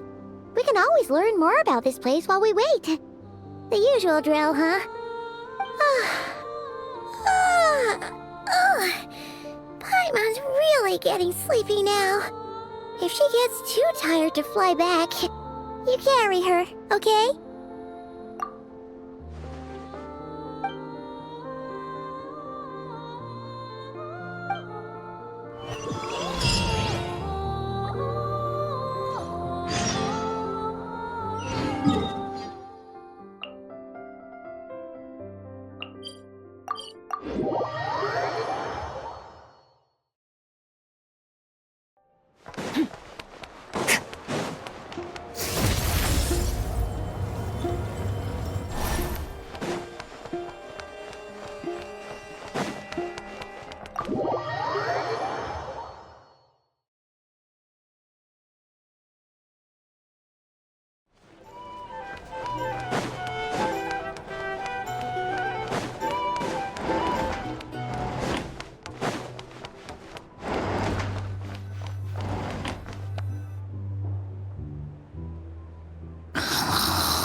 Hey, what are you doing here?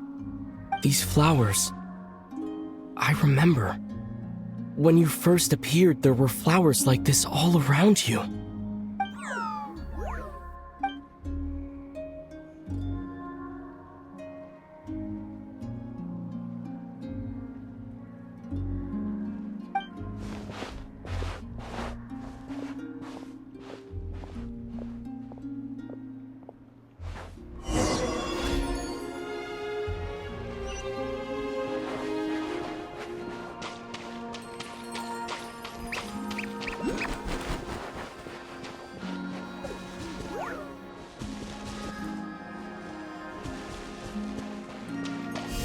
Terra Smash!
Who goes there?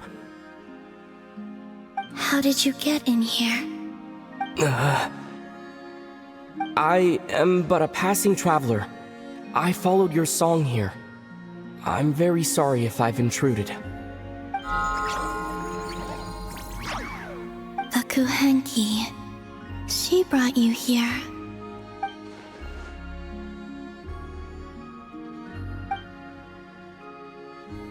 May I ask, are you the one they call Kutar? And the harbinger that the Fatui refer to as the Damselette? The Fatui? Are you here at their behest?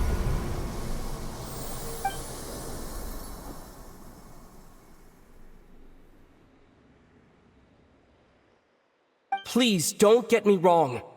I have no intention of doing anything for the Fatui. I just wanted to ask you about Nodcry and the moons. The moons? Do not believe in what you can see.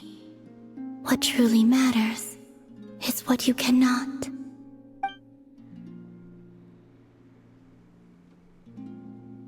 What do you mean?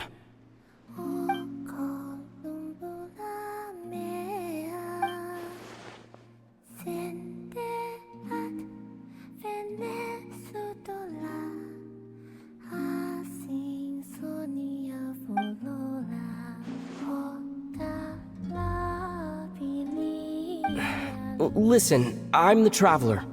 I'm on a journey through the nations of Teyvat. Hello.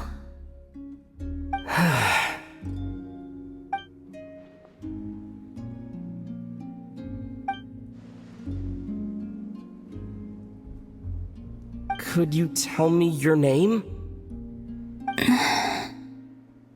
Columbina. Kutar. the damselette, the moon goddess. Pick whichever takes your fancy. I do not know my own name.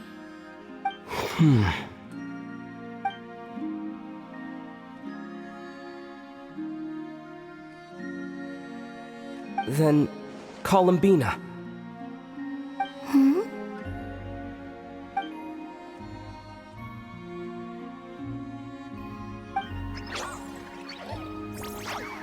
This Kuhenki, this Lanatar, did you bring her into being?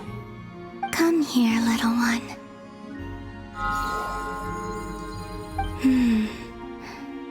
The trace of a blessing, but not one of mine.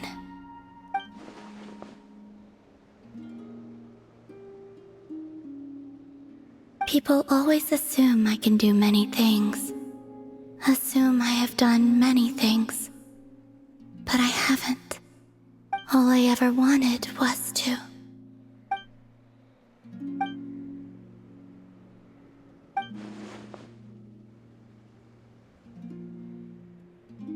It's about time I got going. I'm very sorry for disturbing you today.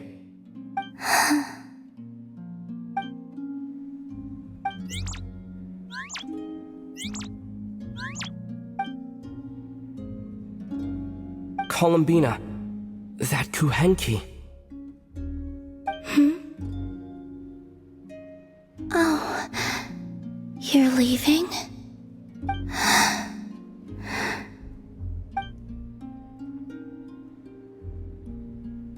Go then.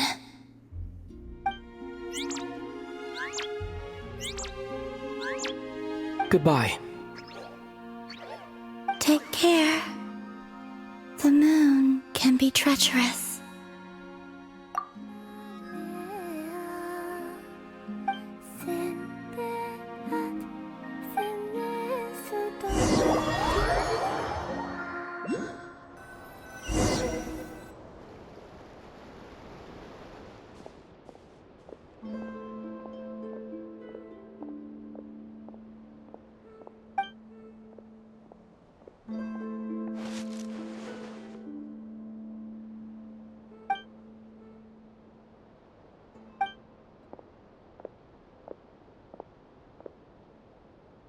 Wait, is that... Lumine?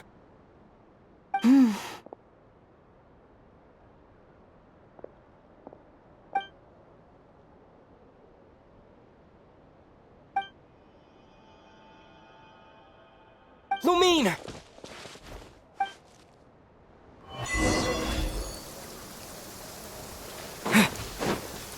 Lumine!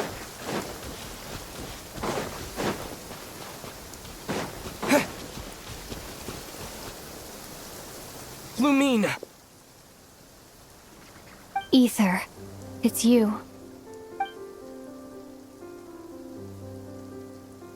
Why are you here on Hisi Island? If I told you I was here in search of the Frost Moon Scion's sacred relic, what would you think?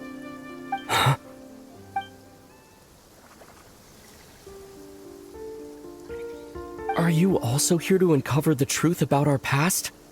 That's right. What happened to us in the past, how we came to Tevat, why our spaceship crashed here. There are things I want to know too.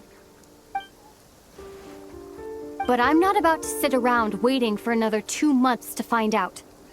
Wait! Wait? But I still have unfinished business.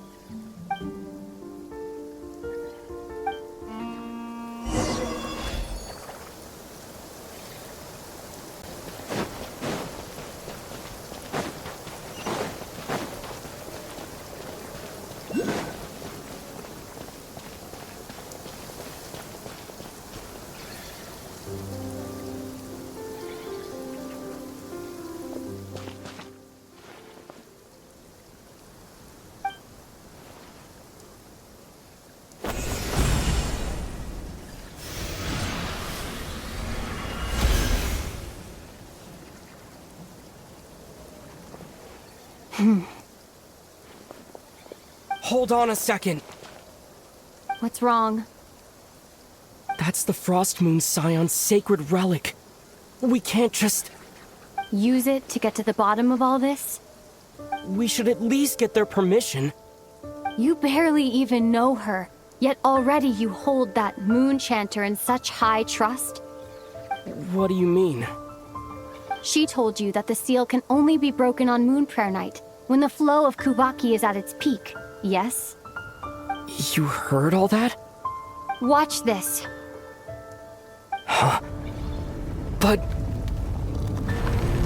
Get it now? She's been stalling for time. As long as the statue's base is imbued with sufficient power, the secret chamber can be opened at any time.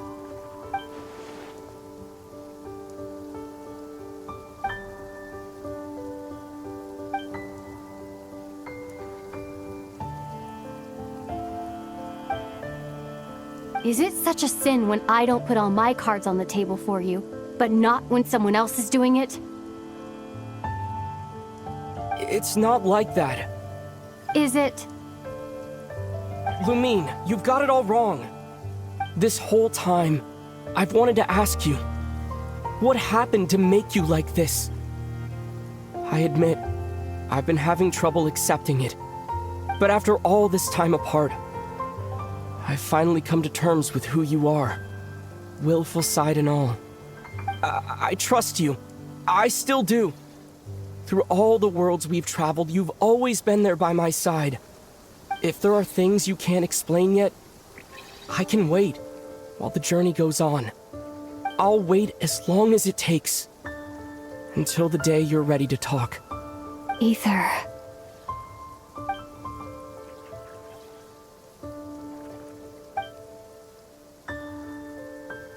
I'm not looking to borrow the moon marrow simply because of our past. It holds answers about the very origins of Tevat. I've always believed that if you want the truth, you have to see the whole story for yourself.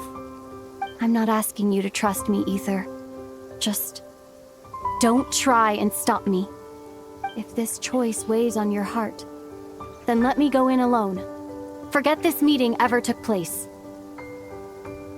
Bit late for that now. But maybe this is the chance I've been waiting for all along, even if it fades with the morning light. I want to go with you. You sure? Yeah. Then let's go. Lumine. It's been ages since we went on an adventure together. I can't wait. Really? You think I'd lie to my big bro?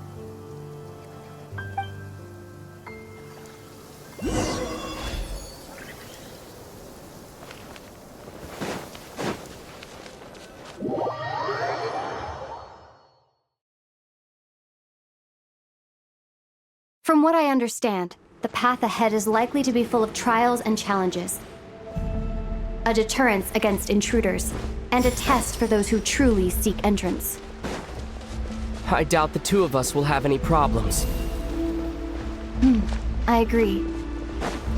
Still, if we get separated, things could get tricky.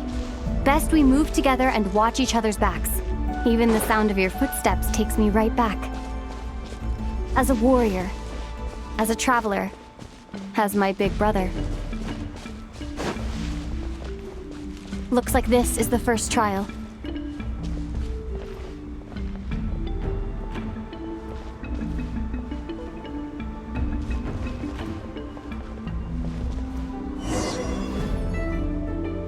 Ether, do you understand how Kuvaki works? How it exacts force through push and pull?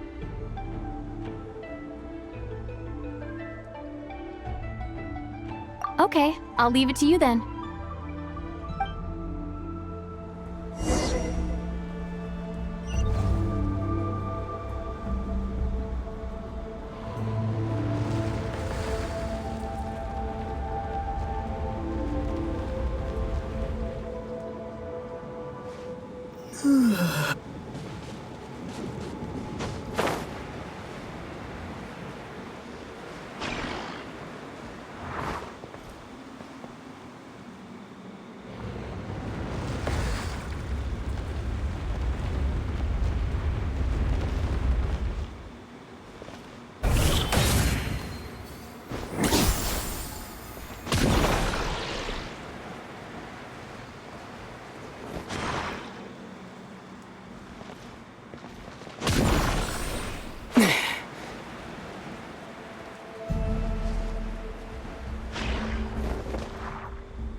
This should help Lumine get across.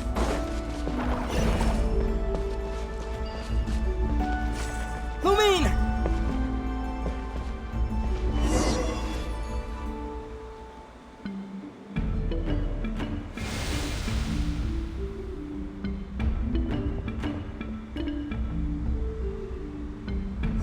We make a pretty great team, huh? Just like the old days.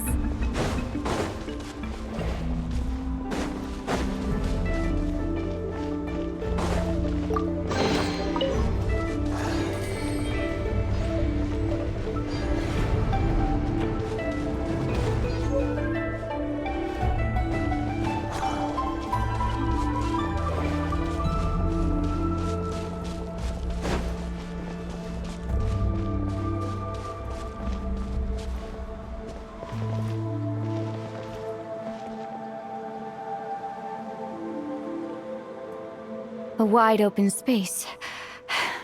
Must be in for a fight.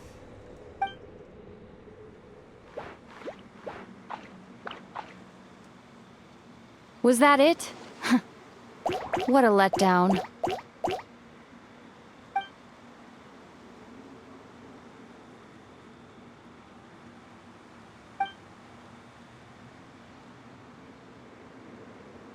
Ether. What is it? Why are you looking at me like that? Those enemies were weak, were they not? Maybe it's because the trial's only just begun. Actually, I've got an idea. Why don't we have ourselves a little friendly competition? Let's see if your journey has made you rusty. You're on.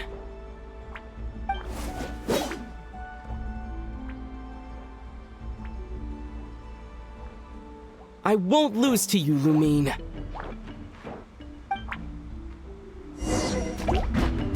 If memory serves, I used to come out on top more often than not.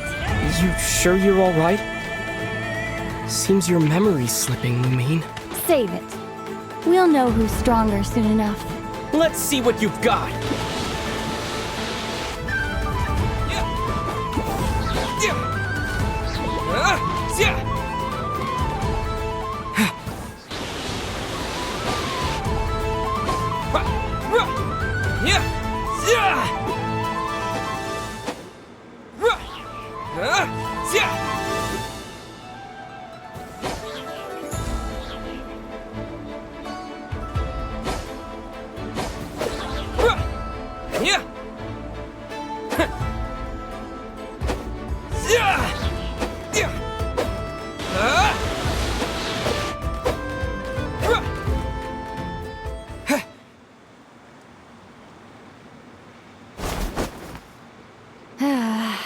Fine. You win. Didn't feel like you really wanted it anyway. Going all out in a place like this? Sounds like overkill to me.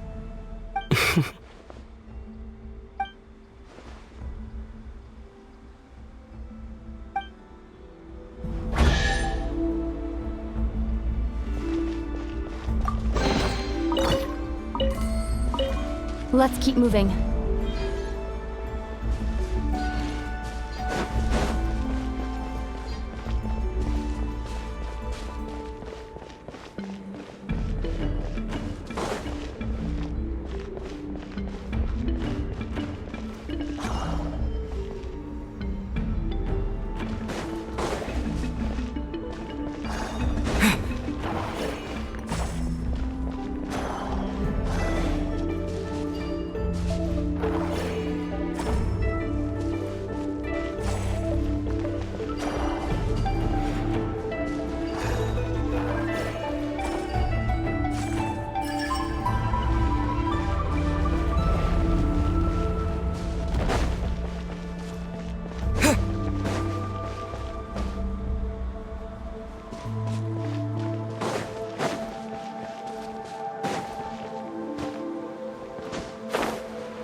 What is this place? No sign of any monsters.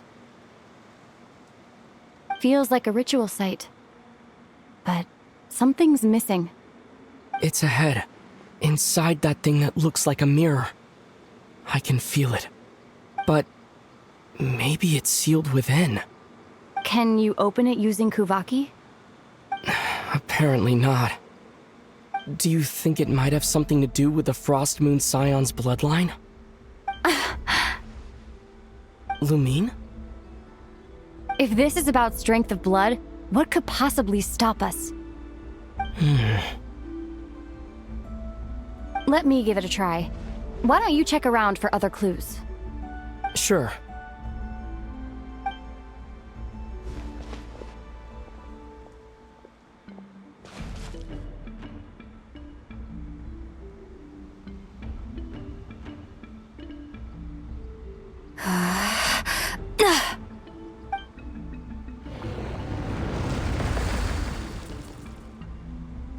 Found it. This should do the trick. Okay.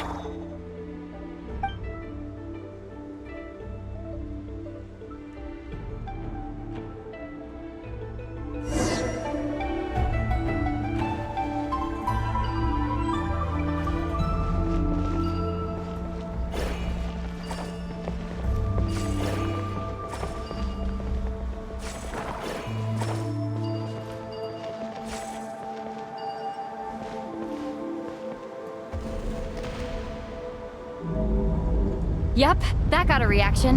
That's one down.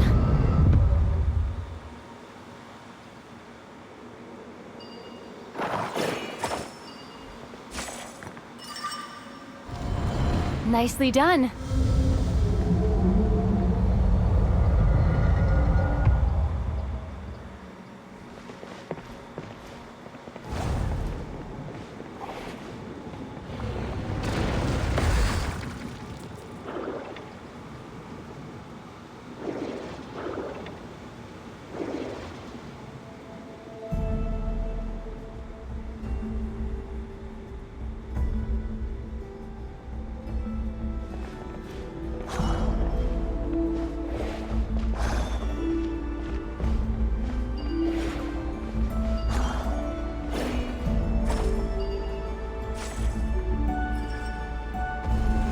You've got this. One more to go.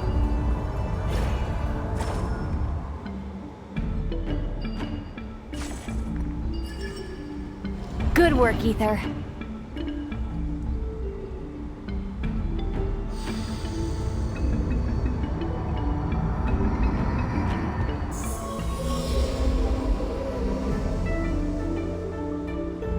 The door's open. Come. We must be close.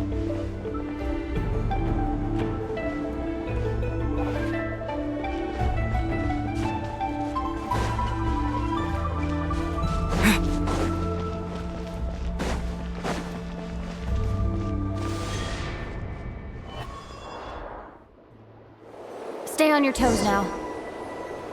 Have you considered that I might be the more experienced between us? Is that so?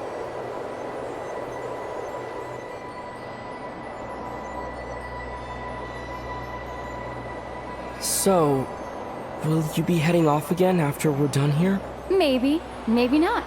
Another cryptic response. Don't worry about things that haven't happened yet.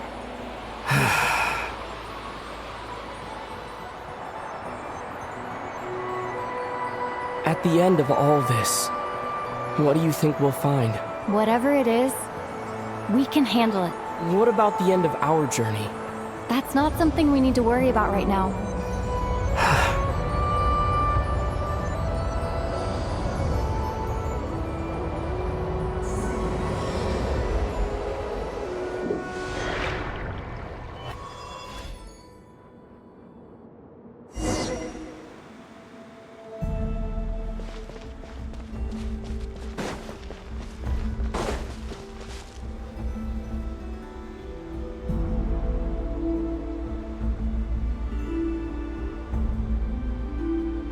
Looks like the final trial is just up ahead. Ready for battle? When have I ever not been? What's wrong? Going on an adventure with you, side by side, it's been so exciting. But at the same time, it just feels surreal, I guess. Maybe because it's been so long. You know, this is only the second time we fought together since the day we both woke up in Tevat. Maybe that's it. Ether, let the light of our blades come together once more, just like they did in the past. Lumine. This is a night of miracles, an adventure that belongs to us. Let's not weigh it down with worries and regrets. This is our adventure.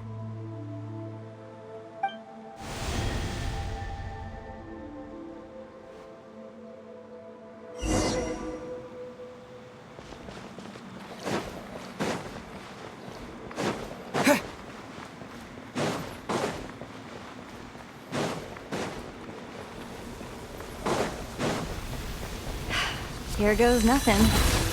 Prepare for battle. Stay focused! Dodge its attack!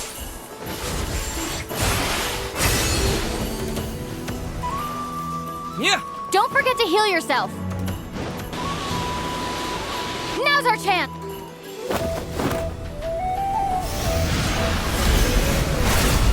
Watch out!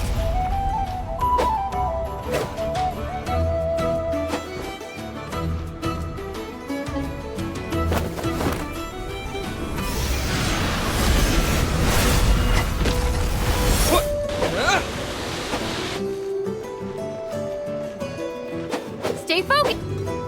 Time for the finishing blow!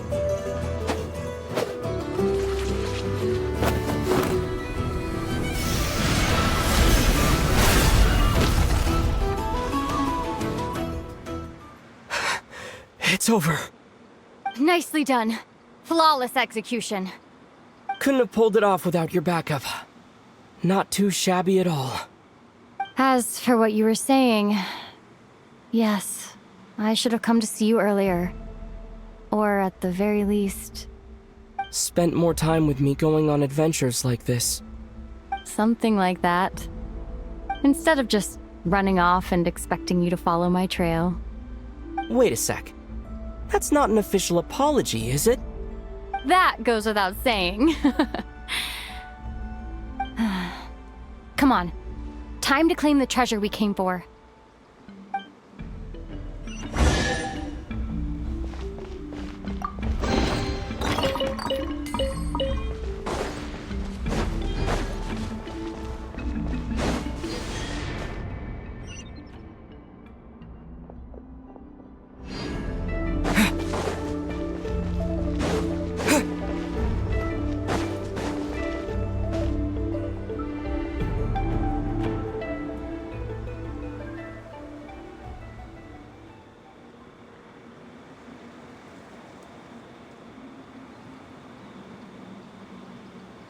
So this is the Moon Marrow. The treasure we've been after. All right. Go get it for me, Ether. It belongs to me. What's wrong, Ether? After everything we've just been through, you still don't trust me? Don't you want to know the truth too, just like I do? Rest assured, I'll share the truth with you afterwards. Now, go bring it to me.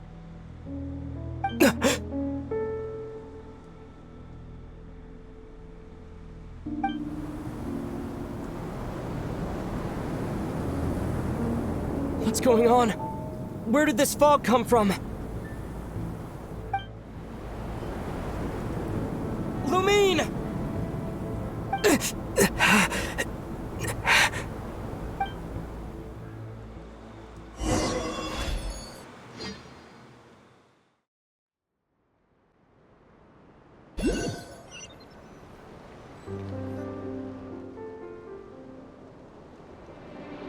Lumine!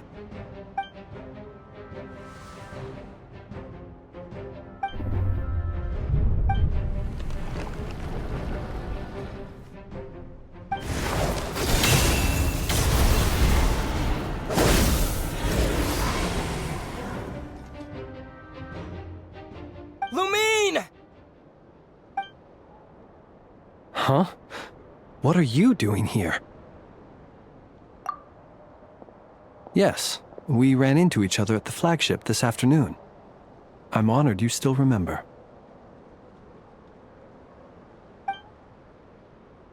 Are you looking for something here?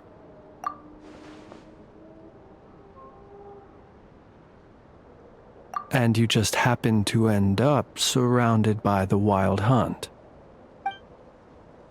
Sorry, I did not intend to come off as pointing fingers. Indeed, perhaps our courses of action do not differ so greatly. Not exactly. We Lightkeepers are accustomed to patrolling at night. A long-held tradition, you understand. I was just passing by when I noticed that the Wild Hunt had struck. So I simply did what I am duty-bound to do. As a matter of fact, I just saw someone leaving in quite the hurry. Was that your companion?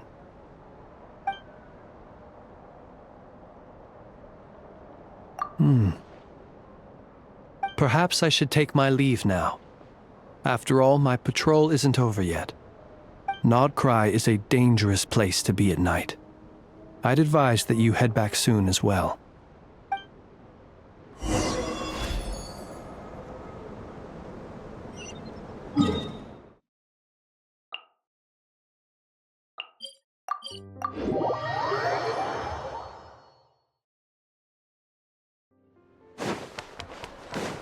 Fearless.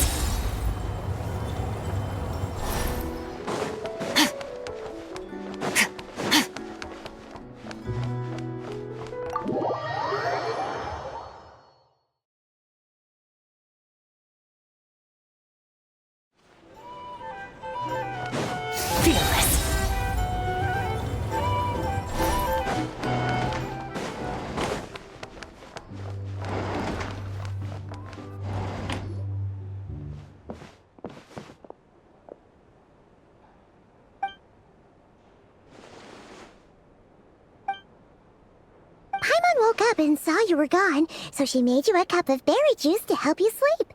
Her own secret recipe. When you get back, drink it up and go get yourself some rest.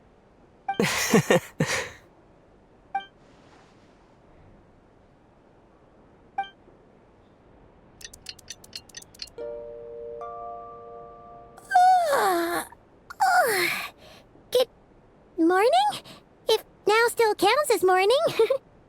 When did you get back last night? Did you sleep well?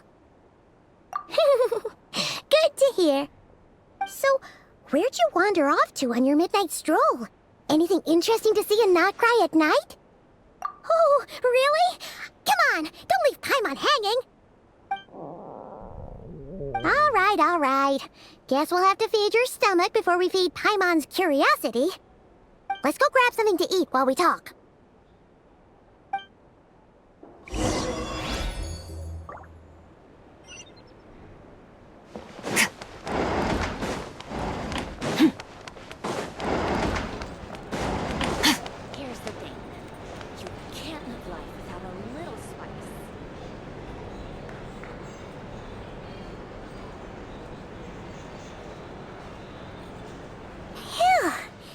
This is just the best, huh? Free food, free lodgings. This bark is friend for life material, that's for sure. Hey, did you hear what happened? Hear about what? You know, all that commotion over at the Frost Moon Scions. Crazy, huh?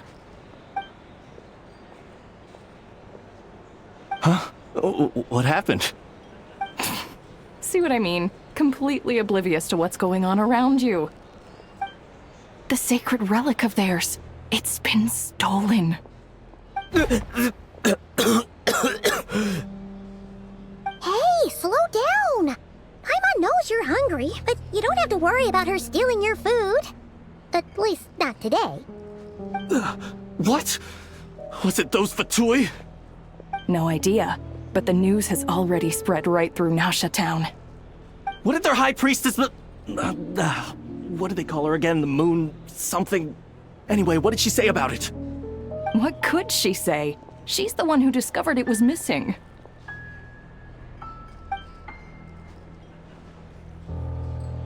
She was in Nasha Town first thing this morning, hoping to launch a joint investigation with the Voynich Guild.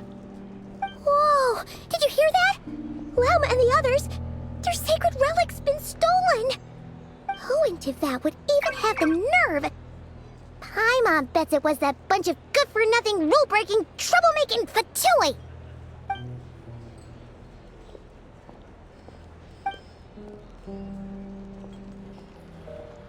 Huh? What's wrong? You feeling okay? A joint investigation? Good luck getting any takers. Unless there's some reward or business opportunity to sweeten the deal. Same thoughts here. So just a few minutes back, she switched gears and headed over to the one place that might actually be able to solve this. The Curatorium of Secrets. Ah! You scared, Paimon! What is it? Huh? Okay, just... Hey! Paimon's not a baby, you know! Quit pulling her arm!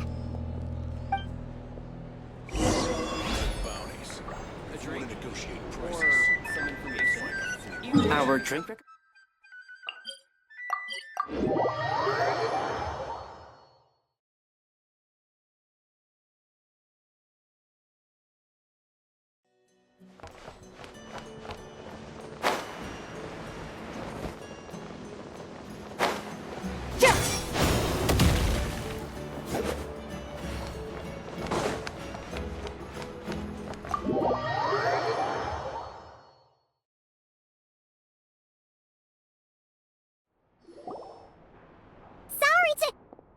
Huh? There's no one here. But didn't they just say Lauma came this way a few minutes ago?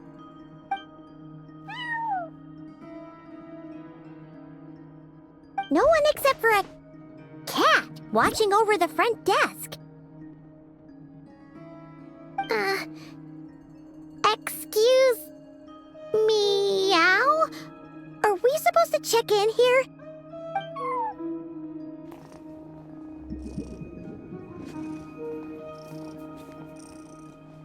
No idea what that means. Is this Lauma's personal receptionist or something? Pretty sure she'd be the only person who could actually understand it.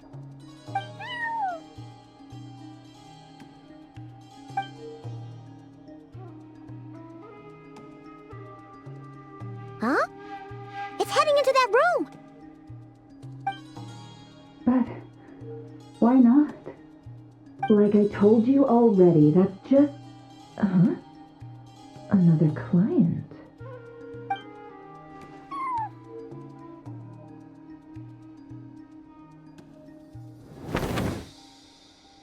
Ah! So, you were in this room the whole time? Something I can do for you? Traveler. Paimon. Oh, you're acquainted then? Yes, they visited Hisi Island yesterday. We had dinner together. Allow me to introduce you. Traveler, Paimon. This is Nefer, boss of the Curatorium of Secrets. Pleasure to meet you. They are travelers who arrived in Nodcry just yesterday. Greeted by the birds and beasts of this land, they are kind-hearted souls who walk in the moonlight's glow.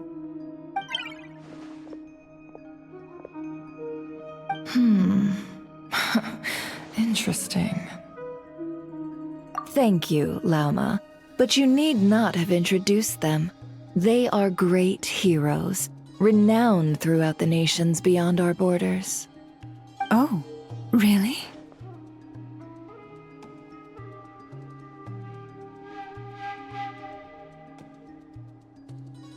Do not forget, I deal in information.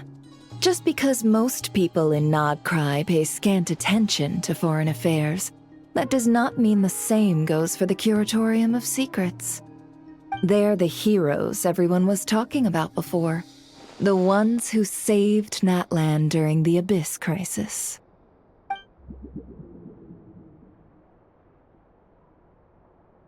I see. We Frostmoon Scions seldom leave our domain, so I had not heard of your heroic deeds. Please, forgive my ignorance. It's no big deal. We were hoping to keep a low profile anyway. If we had to list all of our titles and good deeds, we'd be talking till sundown, and then some. Huh?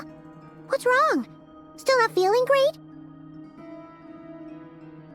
So, what brings you both to the Curatorium today?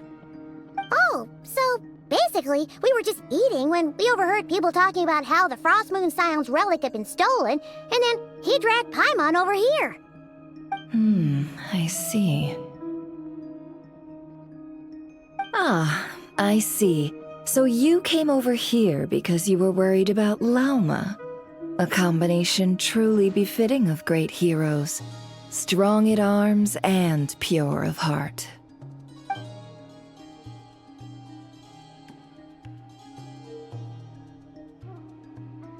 In that case, Lauma, I've got a suggestion.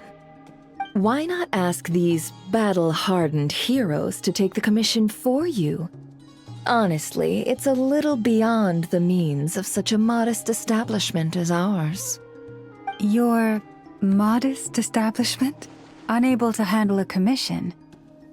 You just don't want to take it, do you? You're right. I do not. What kind of commission is this? Surely it's not to recover your stolen relic? Yes, that is it. Recovering the relic is both my duty as a moon chanter and a step toward fulfilling the promise I made the Traveler, to help uncover the truth of the past. But Nefer has already declined our commission multiple times. And yet, just as it always has, the moon will continue to illuminate the sky above the Curatorium. Come night or day, may the moon goddess keep you. Enough of that.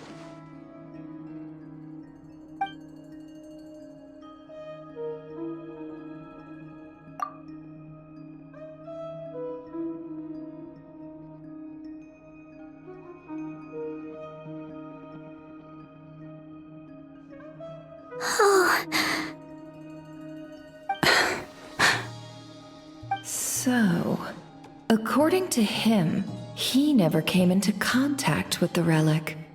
So he suspects his sister may have taken it. I understand. The Frostmoon Scion's secret chamber has remained hidden from the world for generations. But the reason outsiders are forbidden entry is not only to prevent theft. Within the chamber lie ancient trials, challenges designed to test the worthiness of those who enter. To intrude without rightful cause is a most perilous act indeed. So please, don't be too hard on yourself. The fact that you made it through those trials proves your right to stand before the relic. To put it simply, the Moon Marrow itself has deemed you worthy.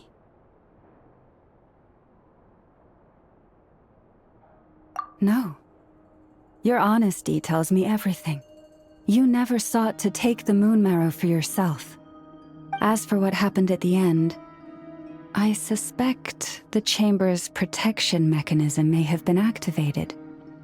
Among those who entered the final chamber, there was either someone with impure intent, or else an abyssal presence. The Abyss? Perhaps that's why, then. Either way, the Moon Marrow was taken. And I believe you. So the problem remains the same. I need to recover our relic. See? Didn't I tell you it would all work out in the end? But before everyone starts celebrating, Forgive me for asking just one more thing. Are you absolutely sure your sister took the relic? What do you mean? Weren't they the only ones inside at the time? Who knows? Think about it. After your sister broke the seal with abyssal power, what was to stop someone else from following you in there? In theory, nothing. And as it just so happens, I received a tip-off from one of my sources earlier this morning. Word is, today of all days, the Fatui suddenly called off their search for the relic. What? Huh? Why? Well, either they woke up this morning and suddenly decided they'd lost all interest, or...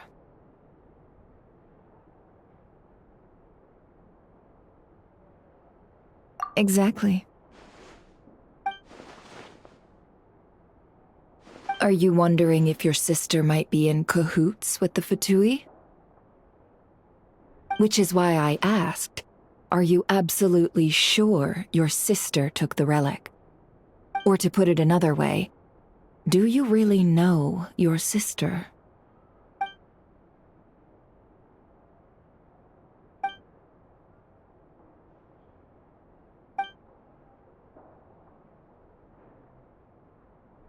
In other words, it's highly likely that the Fatui already have the moon marrow.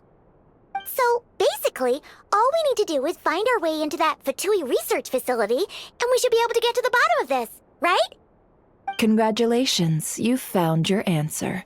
Looks like the Curatorium won't need to lift a finger this time. Well, Lauma, there we are.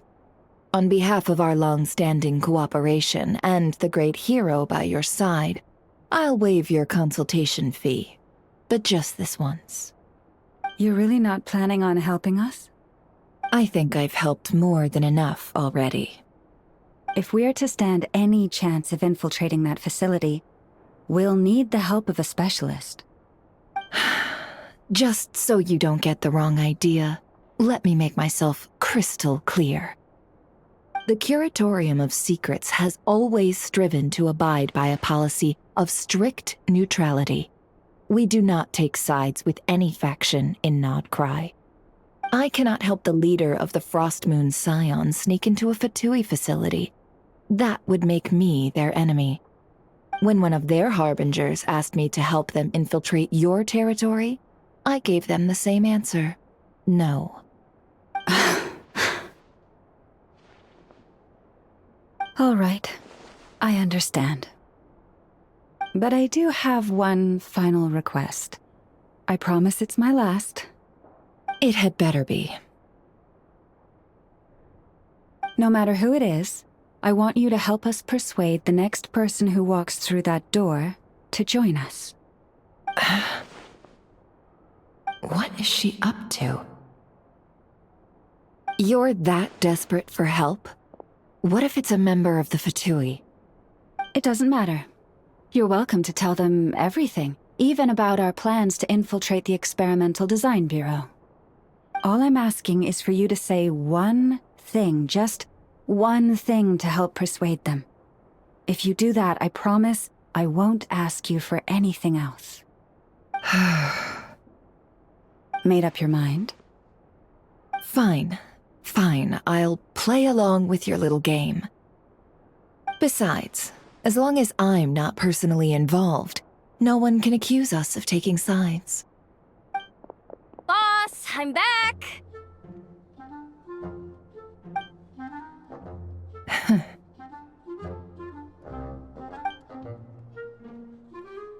You won't believe the luck I've been having today. Remember you sent me to find that runaway cat, yeah? And you said I'd only be back after dark?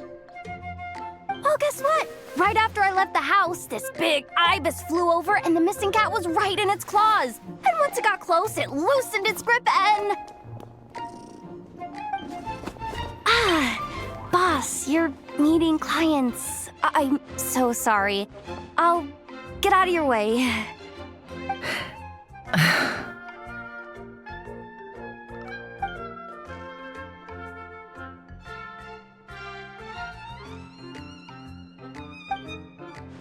Yehoda, dear, come here. Huh? Me? Is something the matter? Oh, hi there. My dear Yehoda, I have a request. Yikes! Why does the boss sound so scary? Did I do something wrong? Would you be so kind as to accompany these 3 delightful clients of ours and help them infiltrate the Fatui's Kuvaki Experimental Design Bureau? What is going on here? Boss usually just says things like, hey, go do this, or you, go take care of that. Why is she being so scarily polite? And wait a sec, the Fatui's research facility? That's basically a death sentence. Made your mind up yet, my dear?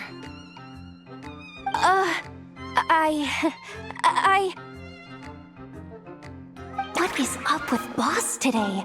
Am I supposed to say yes to this? Or maybe it's because the mission's too risky, so she's actually looking out for me? Why is everyone looking at me like that? Is this some kind of test? I can't let the boss down. Can I? Have you made up your mind?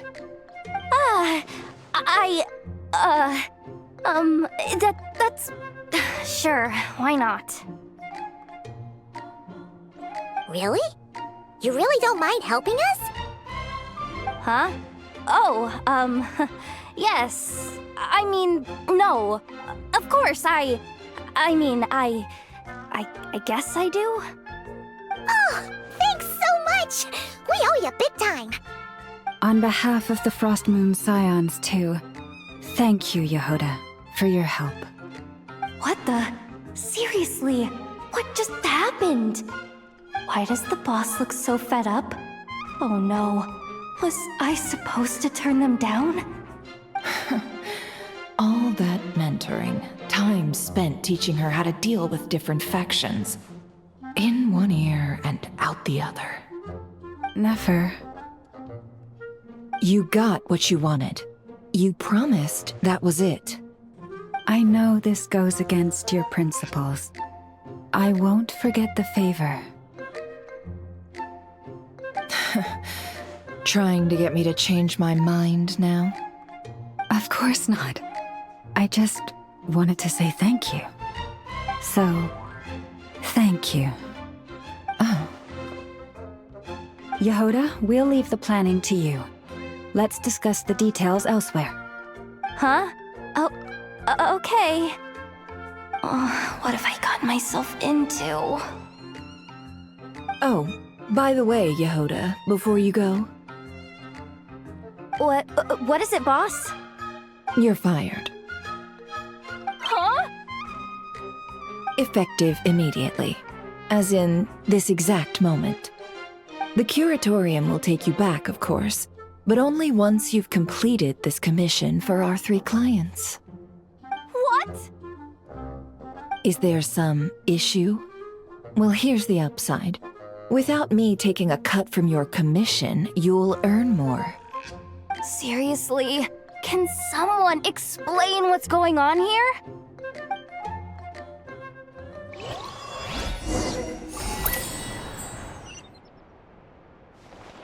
Fearless.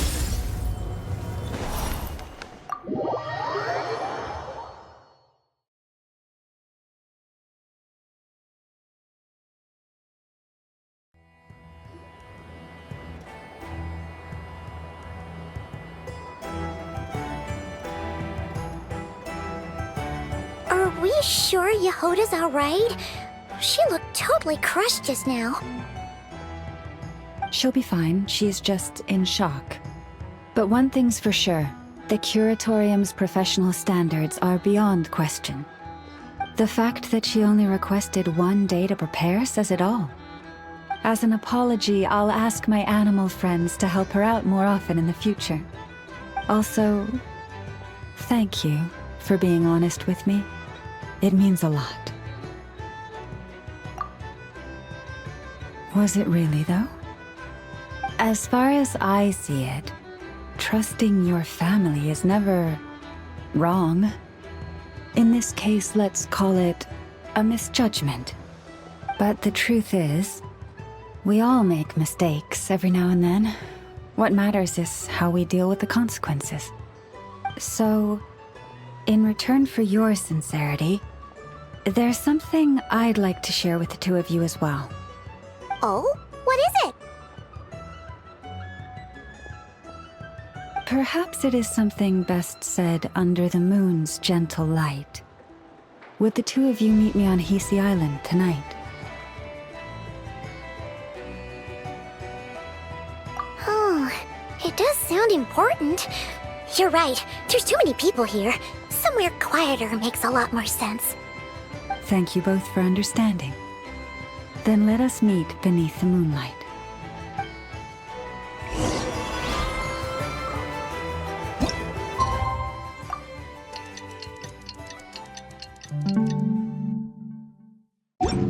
It's about time, and the moon's already up.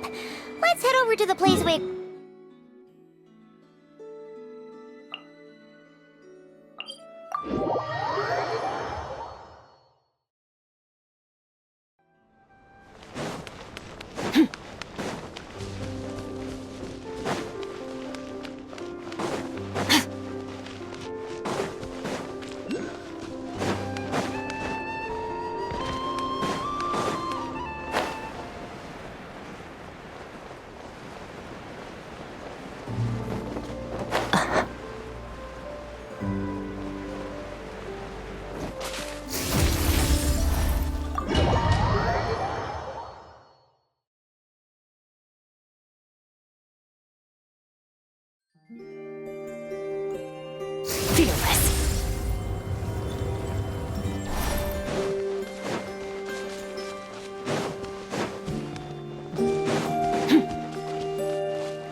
Fearless. Llama, we're here! Huh? Llama, are you... praying? I am indeed. For the moment I was born, my people exclaimed, "Behold, eyes like the moonlit tide, antlers like the crescent moon, and blood that glimmers silver as the moon's reflection." From as far back as I can remember, I was revered as the Frost Moon's emissary and the Moontide Maiden. The first words I ever learned were prayers to the Frost Moon. The first gestures, those of our sacred rites. Wow, that must have been tough. Back then, I didn't know any better. It all just seemed so natural. The Frost Moon Scion's bloodline has long since begun to run thin. Nowadays, even those of us with antlers are few and far between, let alone those attuned to the power of Kuvaki. But I...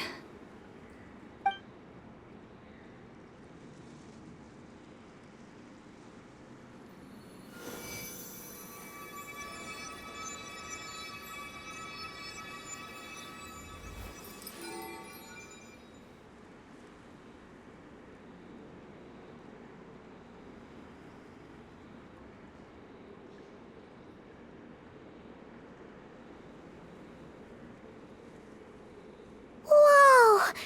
Your antlers are so pretty.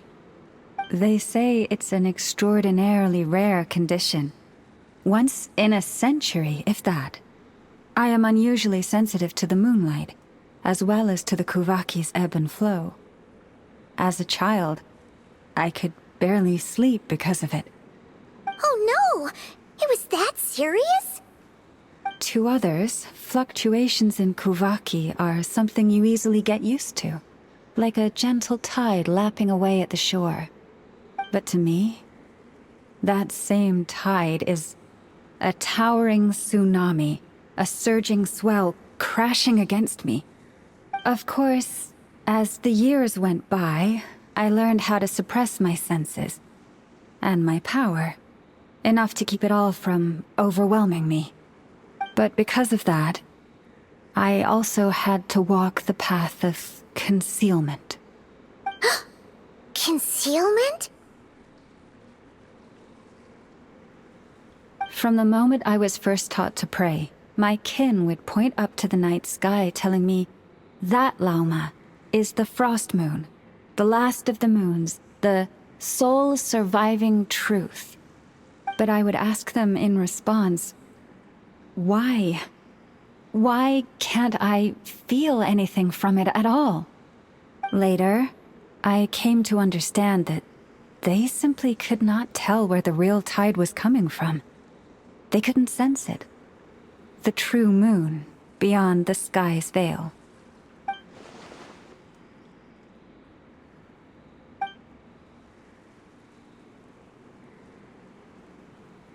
The moon is false. I reached that conclusion long ago. But there was no one I could tell. Not a single soul. At least, not until now. Am I the one who's wrong? Is it the moon that is false, or my own senses? I asked myself such questions time and time again.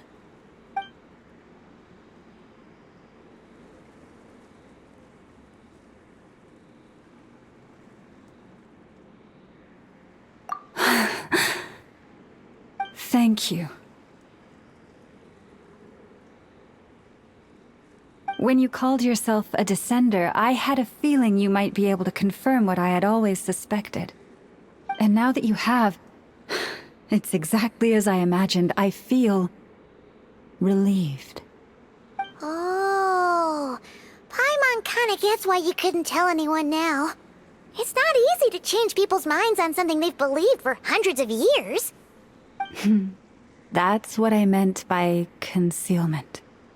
I knew too much, so I had no choice but to keep my people in the dark. Every prayer I offer feels like a lie to keep myself going.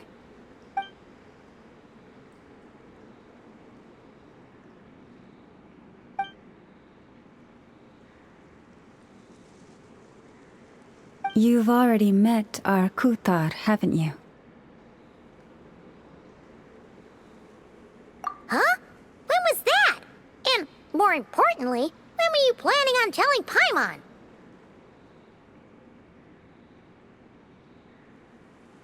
Ah, no wonder.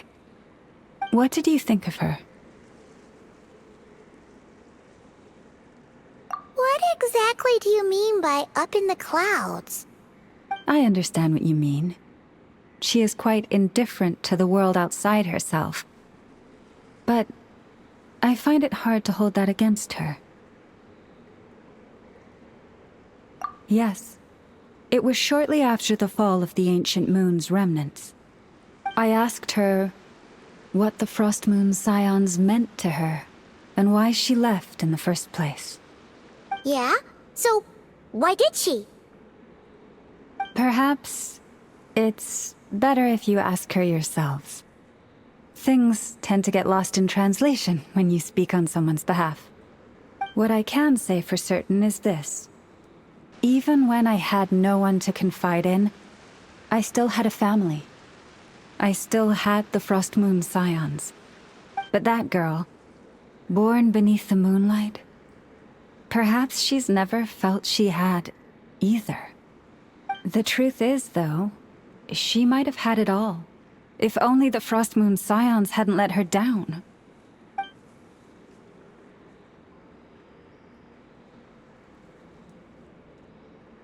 The Frost Moon Scions now walk a path of error. They offer their prayers to a false moon, and to a goddess who can no longer answer them. I want to change all that. But with the Fatui closing in on us day by day, the Frost Moon Scions must stand united, now more than ever. I Just need to wait for the right moment. Lady Lauma! Lady Lauma! Cappy? Has Karina's condition deteriorated again? Traveler, Paimon, we'll have to continue this conversation later. We'll come too!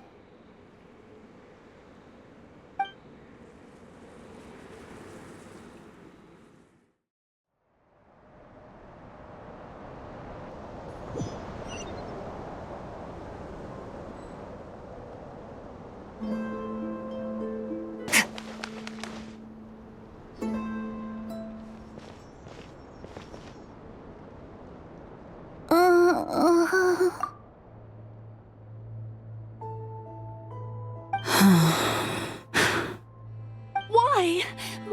Did I do something wrong? I've been praying to the moon goddess every day. Why isn't she getting any better?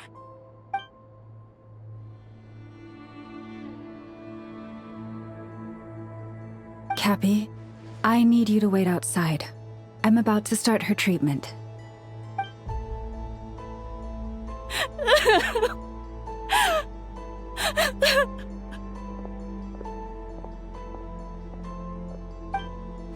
Is there anything we can do to help?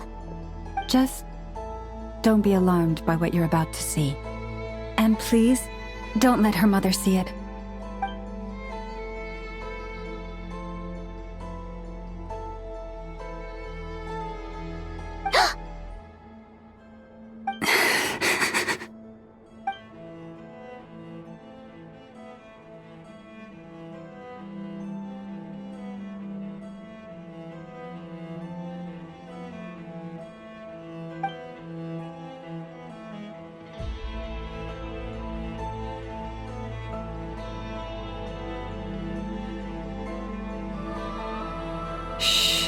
Please, help me keep this a secret. She looks much better now. But, Lauma, was that? A medicine prescribed by a local doctor. For ordinary people, my blood has the power to counteract any adverse reactions to Kuvaki.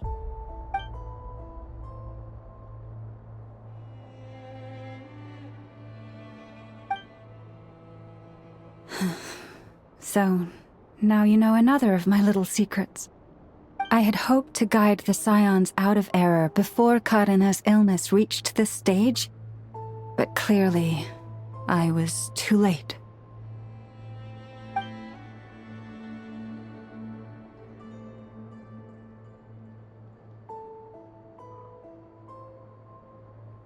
My life is as hidden from sight as the far side of the moon. Yet people only look to the bright side for guidance. If the day ever came when the two sides were reversed, could they truly accept it?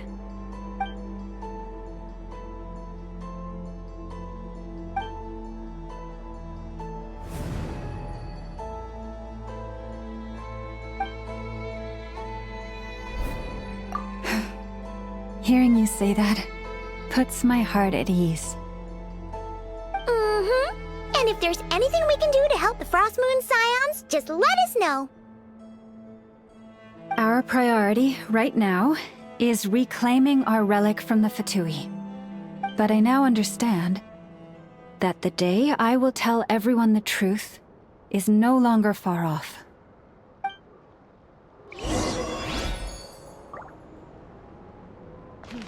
This is more Prices than like fair these price are just already. outrageous. Fearless.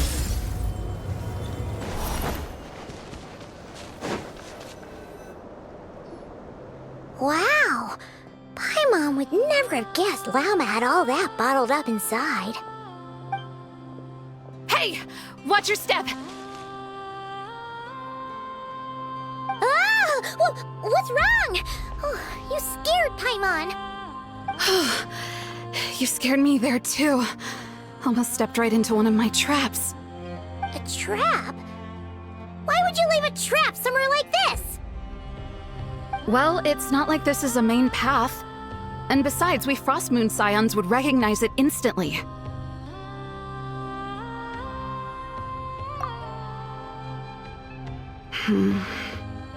Alright. You don't seem like you're with the Fatui, so I guess there's no harm telling you. Lauma asked me to set up these traps to keep the Fatui at bay. Oh! Come to think of it, their 3-day ultimatum is almost up now. Yes. Hopefully they'll back off when they realize we won't go down without a fight. Oh, you've done a lot for the Frost Moon Scions too, just like Lauma.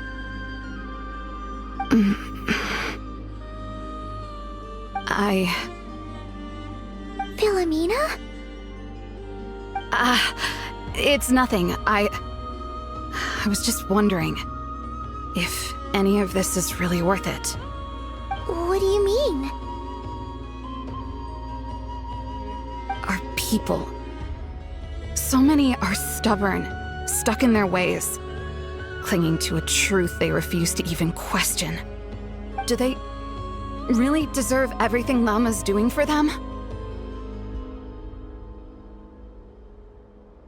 Well, yes, but even so, no. I shouldn't be saying this. Just forget it, okay? Bye. Huh? Why did I say all that? Or really, why am I still doing any of this? Either way, this will be my final night with the Frost Moon Scions. Wow, she sure took off fast. So, are we heading back to the flagship for a break, or what?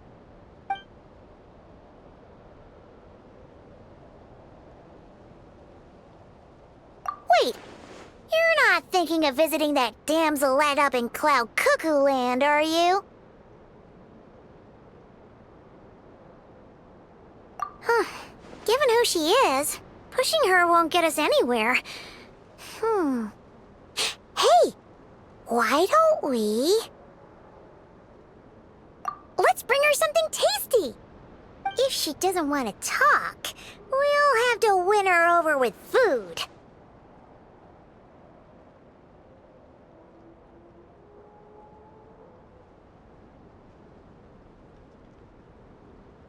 Hey! No harm in trying.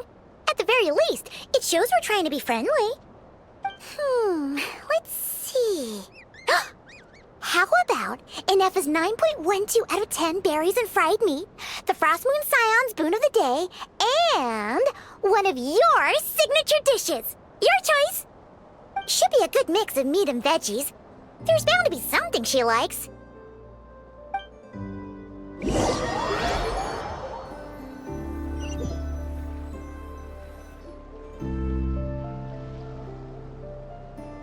All right, food's packed and ready. This is the place, right? Why does it feel like we're going to visit a patient? Oh, no. Take this seriously, Paimon.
Remind me, who are you again?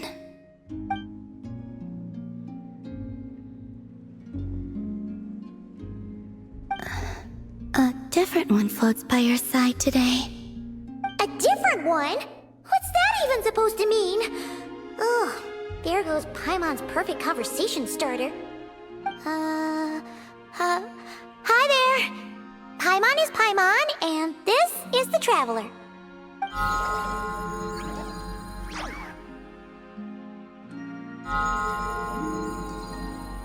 Oh, there you are. Between the two, I suppose you're cuter. Wait, what do you mean Paimon's less cute than that floaty thing? Columbina. What is it? What's your favorite kind of food?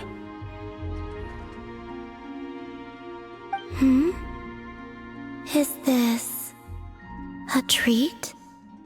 Or an offering? Let's go with treat. Anyway, this is all the Traveler's cooking, so please, help yourself.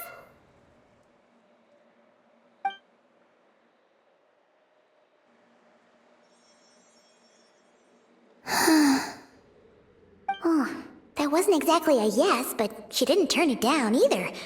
What could she be thinking?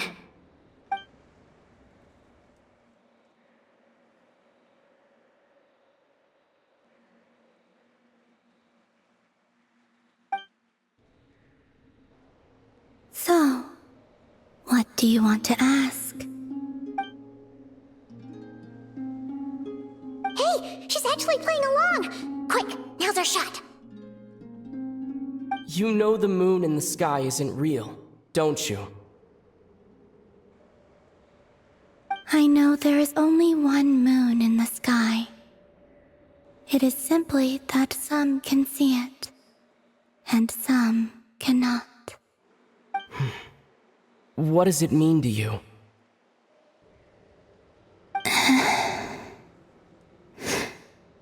The missing prologue. What?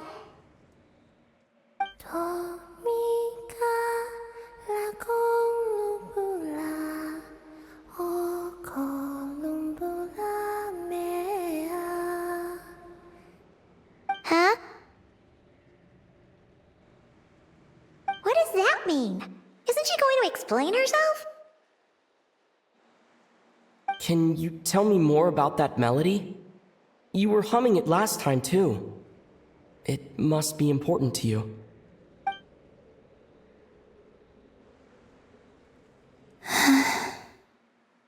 It is all I remember from the moment of my birth. A melody. A few lines of lyrics. Like a lullaby from a foggy dream. Oh, so who was singing it? I do not know. I have nothing else. Just that song. Huh? And the Frost Moon Scions who found me. They had nothing either, but hope. Before I even knew what was happening, they were already calling me their goddess. And I had no reason to decline. Like two lost infants unknowingly exchanged, I adopted their faith, and in return, they adopted me. But my adoption drops you into the story halfway through. What came before was scribbled onto the wrong pages, never even bound into the book. That sense of something missing only served to nurture their greed and doubt. And thus, I came to realize that this place was never truly my home. Greed and doubt? O Moon Goddess, forge weapons for us, drive out our enemies, and expand our lands. O Moon Goddess, heal our wounds, ease our suffering, grant us strength. They asked for everything, and I obliged. Until the day came when no answer could be given. If mortals can turn to the gods when they are powerless, then who do the gods turn to when they have nothing left to give? You've got Paimon there. In those days, the Frost Moon Scions cared more for faith than for truth.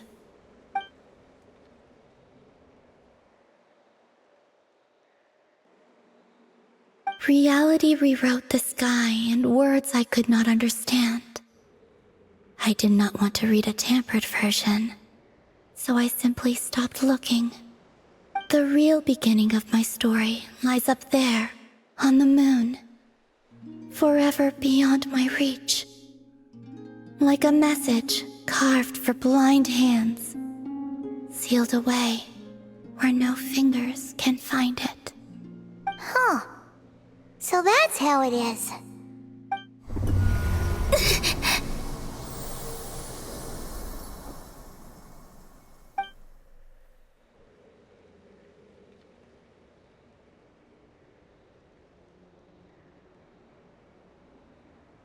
What's wrong?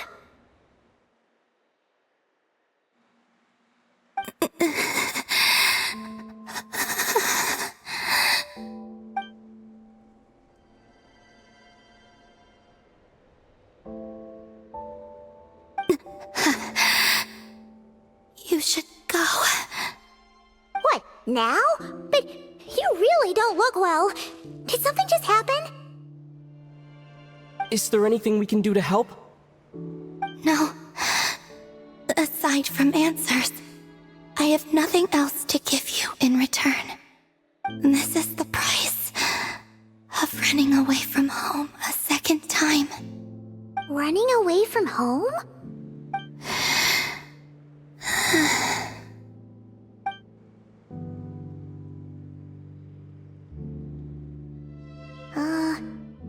Is she heading towards the food? Did all of Paimon's questions make her hungry? Do you still have many questions? I know I should offer more in return for your kindness, but I'm feeling a little worn out. Oh, we're so sorry about that. The Tsaritsa was right. Freedom always comes with a price. She said I could treat the Fatui as a second family, a second home. But in the end, they were no different. All they wanted in truth was my power as the moon goddess. I'd rather not dwell on such unhappy memories.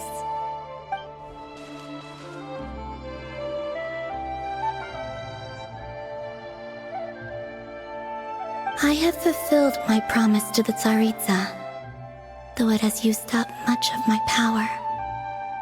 So you see, this has nothing to do with betrayal.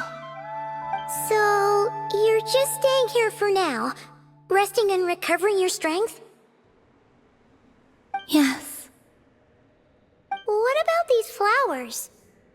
They have grown in Nodcry for many generations.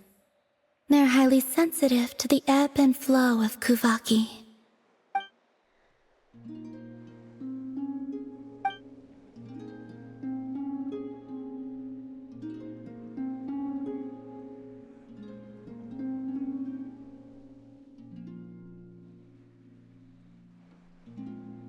At times, I thought about using that relic the Frost Moon Scions had hidden away. I could sense the power within it. But going out is such a hassle. People might see me, and I promised Lauma I wouldn't show myself to anyone. Besides, I know it's gone now anyway. Really? Lauma asked you to stay in hiding? Uh-oh, she's looking back at the food again. But Paimon still got some little crumb cookies here. You could have these for dessert if you wanted. Lauma said she wishes to change the Frost Moon Scions, which is why she asked me to stay out of sight. I don't really understand what she meant, and to be honest, It's not something that concerns me. But I wasn't planning to see anyone anyway. If they found their way here themselves, that's hardly my fault.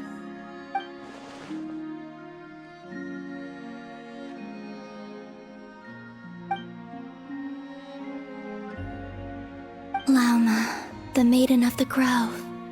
She is quite unlike any Frost Moon Scion I have ever met before. After hearing my story, she actually apologized for how the Frost Moon Scions treated me back then. She told us she feels like she's been living on the far side of the moon. Is that so? I actually got the opposite impression. She's been keeping her true power hidden away, afraid that people might be dazzled by its brilliance, and that they'd no longer be willing to look her way.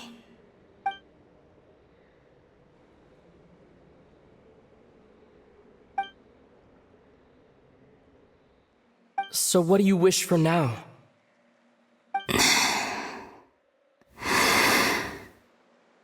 I wish to return to the moon, to the home where my story is written. Right now, that is all I wish for.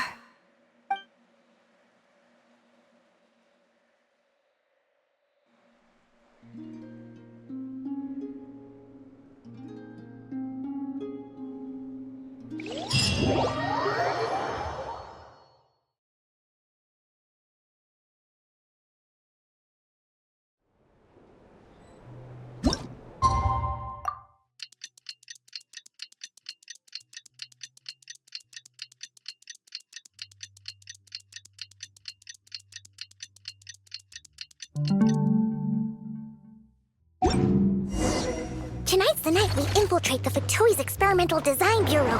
Come on, we better go meet up with the others.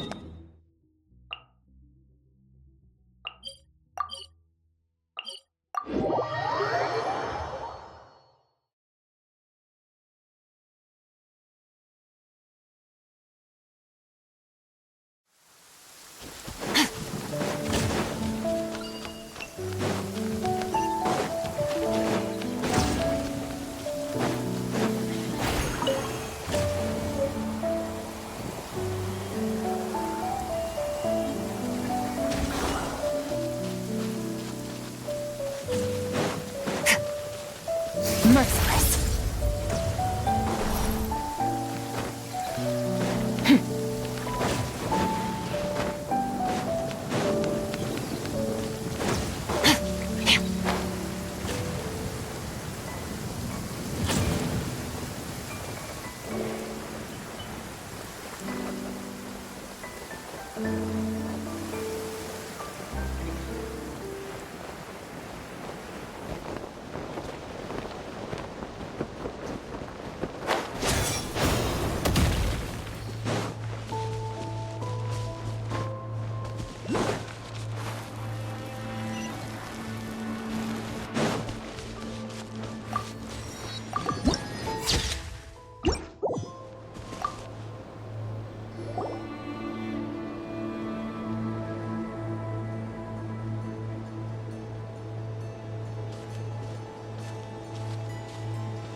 Huh?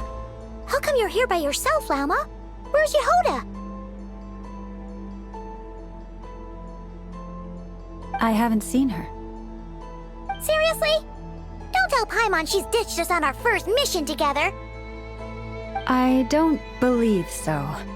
Nefer and I have our differences, but that shouldn't interfere with our shared objective. Recovering the relic is my duty. But as far as she's concerned, there's plenty to gain here too.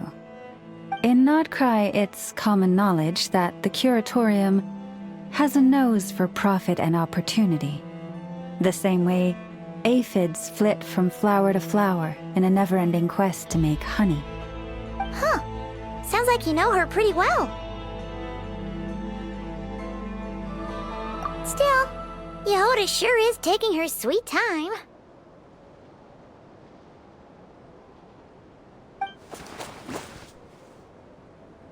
Hmm?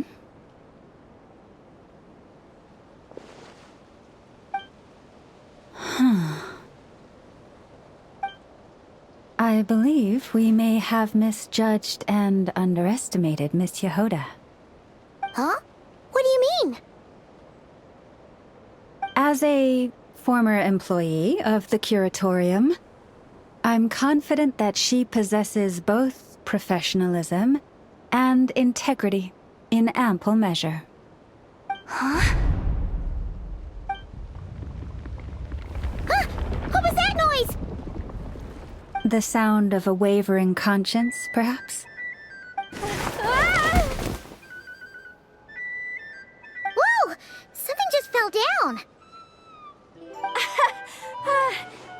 Hello, everybody! What kind of an entrance is that? Wait a second. Have you been hiding nearby this whole time? Yeah. I was just, scouting things out from up high. Darn it. How did Jane Doe even notice me up there? I can't believe I'd only realized I'd run out of smoke bombs this morning. What if something goes wrong inside? How am I supposed to make a quick getaway now? Thought I could just hang back and wait for the clients to get cold feet. But nope. Turns out they're all completely fearless. Don't they know how scary the Fatui are? Really sorry, everyone. Truth is, just as I was heading out this morning, I discovered I'd run out of a super important, completely essential, absolutely indispensable piece of equipment. So, what are we gonna do? Well, as I see it, there are two options. Plan A is we take a detour to Nasha Town to restock, though who knows if any shops will still be open this late. Plan B is we call it quits right here, disband the team, and I'll go home. My place is only like a 10-minute walk from here, so... Personally, I vote Plan B. Bada bing, bada boom! Maximum efficiency, minimal effort. Don't try to solve your problems by running away. Then I guess our only option is to fall back on Plan J. That's J for Yehoda, by the way. Why didn't you just tell us that was an option in the first place? Come on, that would have totally ruined the surprise. Boss pulls this trick all the time, and it's always the clueless ones who end up praising her to the skies. Feels like you just threw shade at a whole lot of people. I have faith in your professionalism, Yehoda. You don't need those flashy tricks. Your abilities alone are more than enough to earn our respect. Huh. This Jane Doe sure has an eye for talent. Speaking of which, maybe it's time I started calling her something nicer? You really mean that, Jane? Lauma Doe? I do. I'll tell you what, it's not every day you get to work alongside such considerate clients. I have a feeling we're gonna make a great team. Plan J is this. We find our way in through the freight access on the facility's east side. It's tucked away from view, and security's lighter at night. I've prepared some special gadgets too, so we should be ready for anything. If we want this to go without a hitch, we'll need to work together every step of the way. So everyone, stick close behind me. Now that finally sounds like a real pro talking. Hey, you saying I didn't before? Kinda, yeah. You... Ugh. Never mind. A top-tier treasure hunter like me never lets the naysayers get to her. All right, let's go over what we agreed on yesterday. The goal of infiltrating the Kuvaki Experimental Design Bureau is to locate and, if possible, recover the relic that the Fatui stole. We also need to figure out why they built the facility in the first place. I'm worried that they've set their sights on the ancient moon's remnants on Hisi Island too. Well, now that we've got a plan, time to get this show on the road.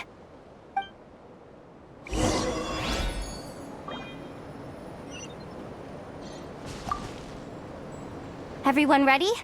Yeah? Then, let's move. Alright then, let's get this job done.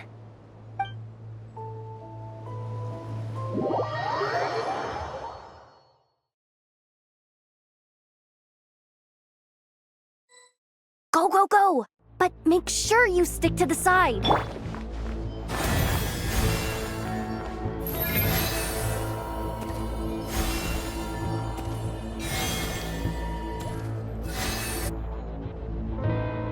Just as I thought. There's a gate controlling access from the outside. Good thing I brought this keycard, huh? Well, technically I stole it. But no need to tell them that, right? Blame that chump who thought it was a good idea to get wasted at the flagship during work hours. Ooh, is it top-level clearance? Of course, that goes without saying. Let me read it out loud for you. Fatui Experimental Design Bureau number 183574, maximum clearance, maintenance intern. That doesn't sound very top-level to Paimon. Never underestimate interns. Even the most legendary of thieves started out as rookie pickpockets, you know? Besides, if it wasn't for this person's selfless generosity, we wouldn't be able to just waltz in like this, would we? Feels like you're trying really hard to change the subject. Allow me to teach you the first rule of treasure hunting. First and foremost, use every resource at your disposal.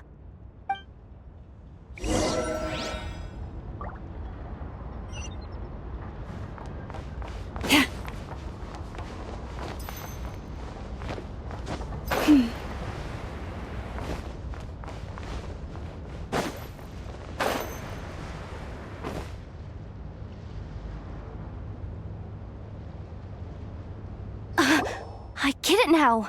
It's like a pair of light bulbs just lit up in my head. What did you just get? The blue light, aka Plan A, is telling me to take the path along the left side. It'll be a lot stealthier, but that might mean a bit of a detour. The red light, aka Plan B, is saying, just charge straight in, but that'll mean dealing with, like, a dozen sentry bots already powering up. Although, I might be able to switch them to training mode. Their attacks will be weaker, but we'll still be in for a fight. Can't you just put them in sleep mode? Hey, I told you, I'm just a maintenance intern. Give the new recruit some time and space to blossom, will ya? We're still pretty close to the entrance. Surely they'll call the whole thing off once they see what these bots can do. Anyway, I say we go with Plan B. Either way, I won't be doing any of the fighting, so the shorter route sounds good to me. If we can avoid fighting at this stage, we should. Plan J is to call it a night so we can all make it back to bed before sunrise. After all, the deeper we go, the more dangerous this is gonna get. So we might as well give up while we still can. Okay, here are the bosses. Just don't forget, whatever you do, don't let those recon bots spot you. Let's see. No kidding. Enough told me about something like this before. I can't believe that dumb robot actually helped me out for once. All you gotta do is this, and the recon bots will be reassigned to another position. That way, when it's time to move forward, the path will be clear. Which reminds me, it's about time I taught you the third rule of treasure hunting. Go with the flow. What about the second one? You skipped that one. Huh? Did I? Oh geez, must have gotten them muddled again. I mean, the second rule is exactly the same as the first. Guess that's what you meant by going with the flow, huh?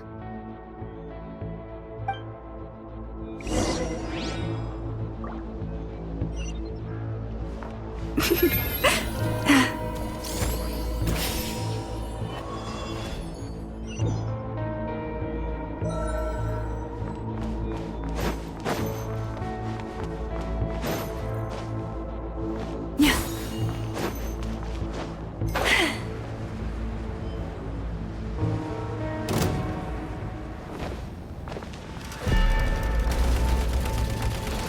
poor lost lamb.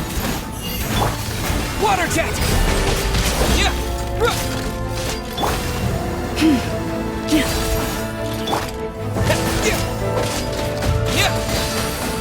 Go!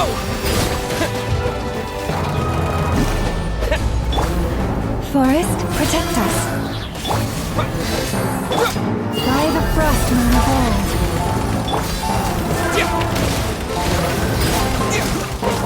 Wipe out!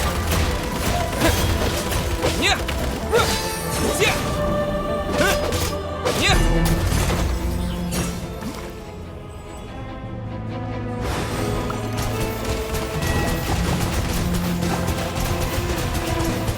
Water jet!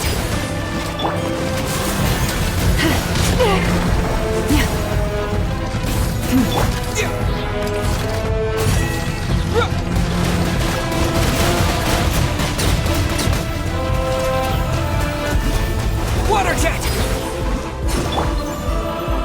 With one heart, we pray. You poor Bombs away! Yeah!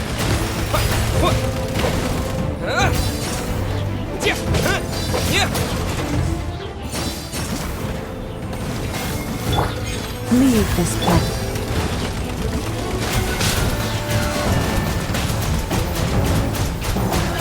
Go! For the everlasting first. Wipe out!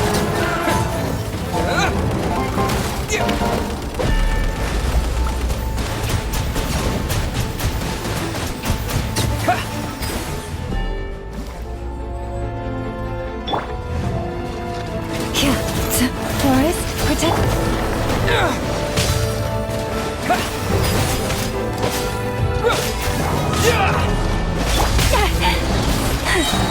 With one heart, we pray.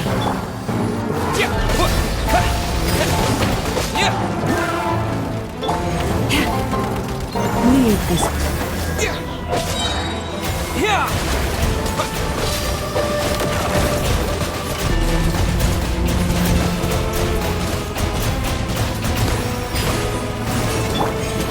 Forest, protect us.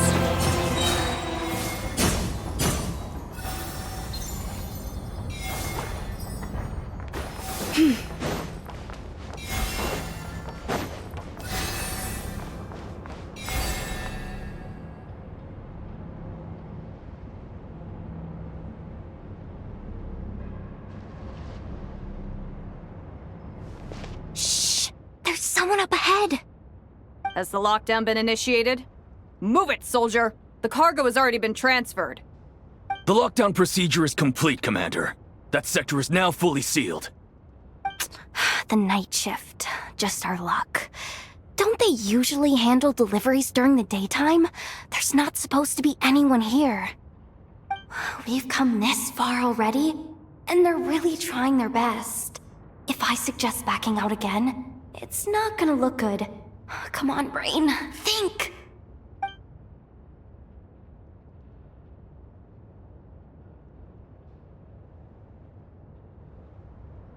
Got it! The freight shaft to the upper levels. We might have a shot there. Let me see. Huh? The recon bot in the middle's not responding? A double lock failsafe? We've been outfoxed! Stay calm. Stay calm. One step at a time. Let's just find a way across first.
Here too. Don't worry. Bots are way easier to deal with than people. At least their behavior is predictable. First, let's find a safe spot to land. Good. That spot shouldn't draw their attention. Let's go. Let me just try something. Maybe I can use the terminal to command them to move out of our way. Security verification? With 10 questions? Are you kidding me? You really trust me that much? Fine. I'll do my best. But just to be clear, if I can't answer a question, I'm backing straight out of the terminal. No way I'm risking triggering any sort of alarm. Come on, Yehoda. You can't give up now. Question 1. What is our motto? Oh, I know this one.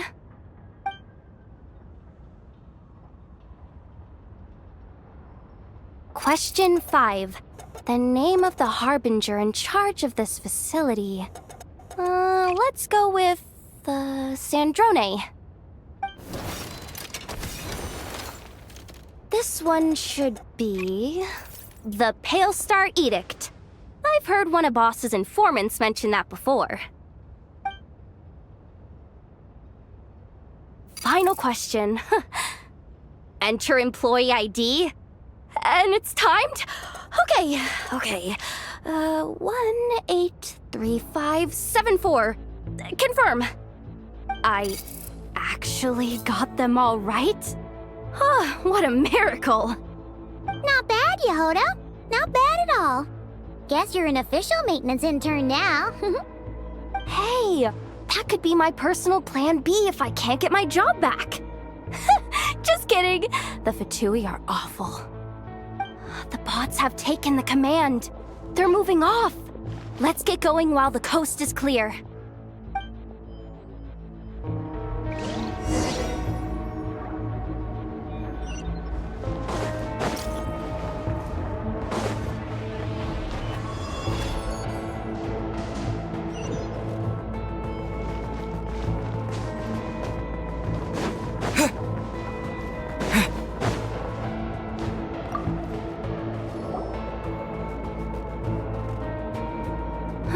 Didn't think they'd even cut off the supply of Kuvaki. They're being really cautious. If we can somehow divert some emergency power into the system, we might be able to force boot this thing.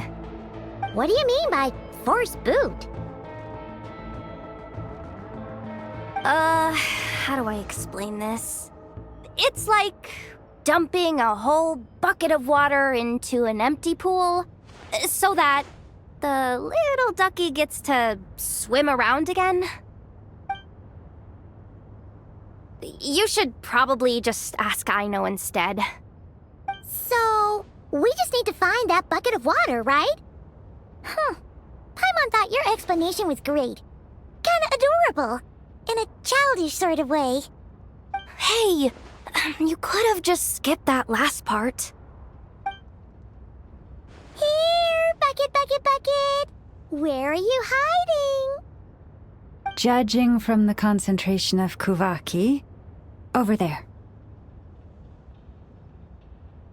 Wow, you can sense that, Laumado? That's incredible.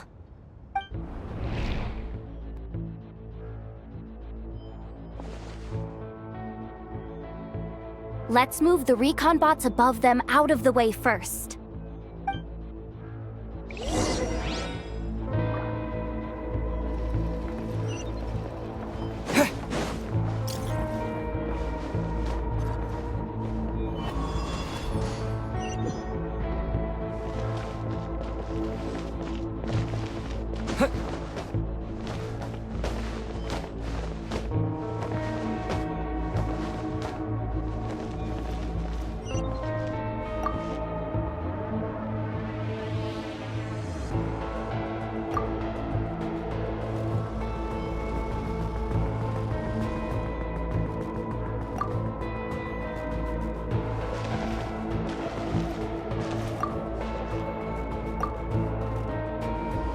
All right, that should keep the alarm from going off.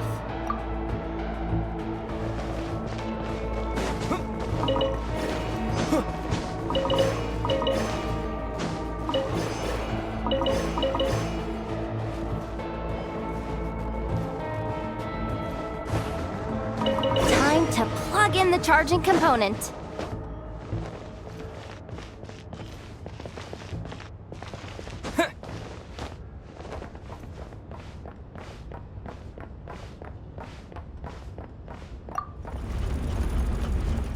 Running at last. Let's hope nothing else goes wrong. Please, everyone, step inside. Oh, it's so dark in here. Well, it is a cargo crate after all. No point in being picky about lighting at this point. Ah! Something sharp and pointy just poked me in the back! Sorry. That was probably just my antlers. It's pretty cramped in here, so I had to crouch down. Oh, having antlers must be inconvenient at times like these.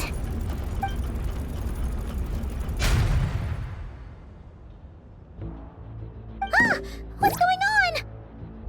Don't tell me something's gone wrong already. Looks like there was only enough juice in the emergency power supply to lift us this far up. Ugh. Awkward. Am I gonna get docked for this? Based on the boss's policy of docking pay for every screw-up, No, wait a sec. I've already been fired. Doesn't look like it's moving again anytime soon. I think we can get through if we follow the ventilation duct along the outer wall. The entrance has gotta be somewhere. Don't worry, this was totally part of the plan.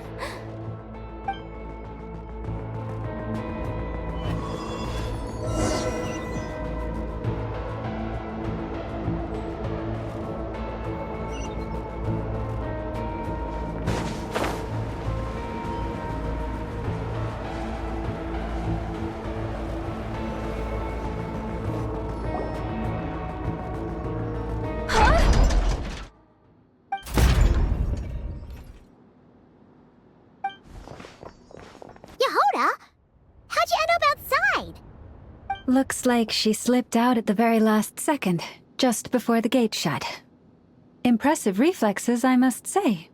Though I'd expect nothing less from a former employee of the Curatorium. I'm so sorry. That was pure survival instinct. I didn't mean to ditch you. Anyway, you guys just stay where you are. I'll figure something out.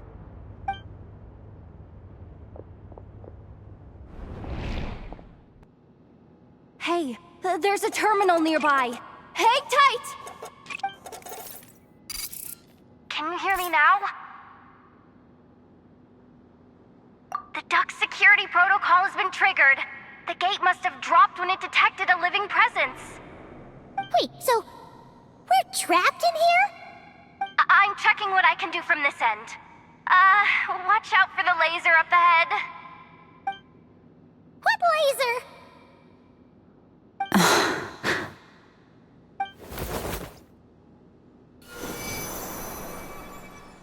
Oh, we see it now. Good thing we didn't move.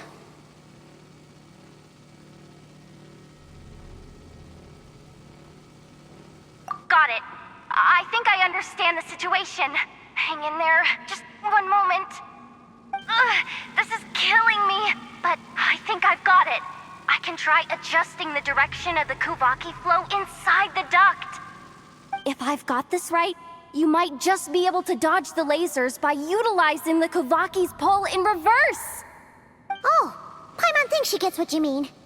But I can't see where you are from here, so I'll need your constant input. Just tell me what to do. I'll follow your lead.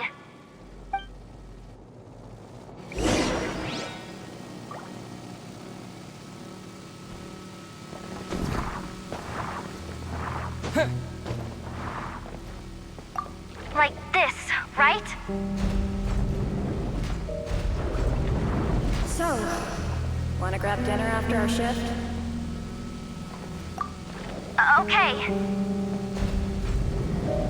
How about the flagship? Too far. And besides, we're not exactly in with the locals. Like this, right?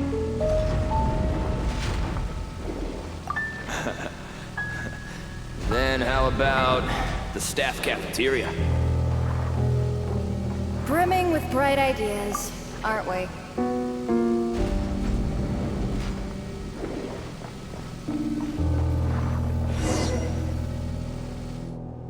Oh, we made it to the other side. And all thanks to Yehoda. What? But the gate hasn't opened. How's she gonna meet up with us?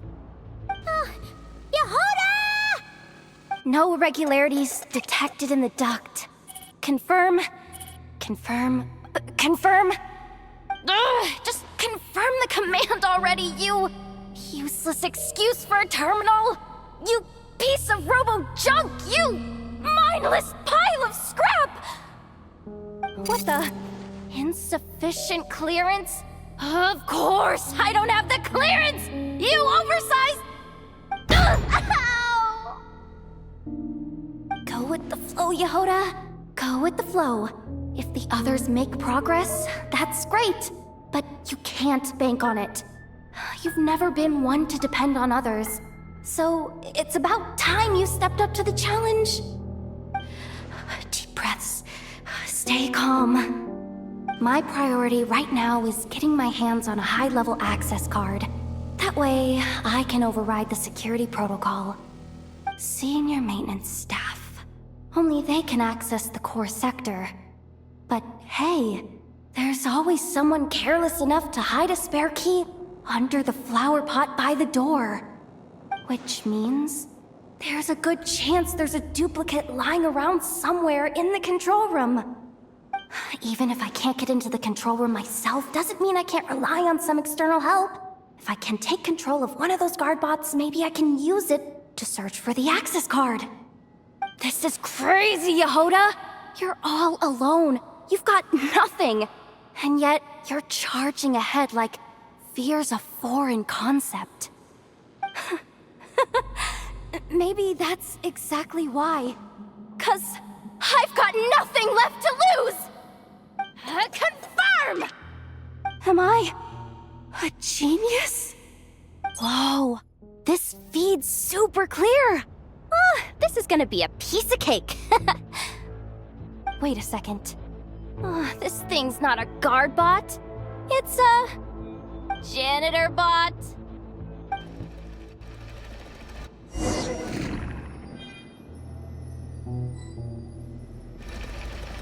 You think Marionette even knows what we do down here? She seems to spend all day either holed up in a lab or out doing the rounds. It's still a mess over there. Go clean it up. Why? Planning to skim a little off the top? No, nothing like that. Just wondering if anyone would actually notice if we didn't show up from time to time. Let me see. Ah, there it is! Hey! Why'd you stop? You haven't finished sweeping that corner. But, I can see the card from here. Ugh, guess I have no choice but to swallow my pride and stay in character for now. Sweep up the crumbs by my feet. Yeah, good luck with that. What are you gonna do when they ask for a progress report?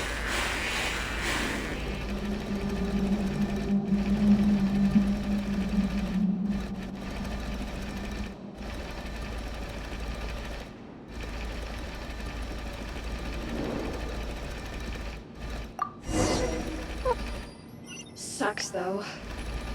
Finally set somewhere warmer than Snezhnaya, yet we barely get to see the outside world. Come on. Where's that bot passage when you need it? There! Oh, the terminal's just ahead. But will Yehoda be okay? Paimon? She said she'd use every resource at her disposal, so let's have some faith in her abilities. Besides, when it comes to surviving in Nodcry, she probably knows more than any of us. So, they really do believe in me. But how long are we gonna have to stay here? Paimon doesn't want to get caught by the Fatui either. Does Paimon mean the two Fatui in that room? Let me see if there's a way to distract them. Wait, did you hear that?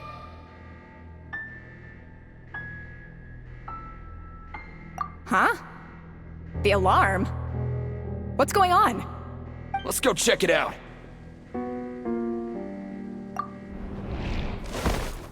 This looks like somewhere important, but there's nothing here. Hey guys! It's me! Yehoda, are you okay? I'm fine. I managed to swipe a high-level access card and triggered an alarm to draw the guards off. But we don't have much time.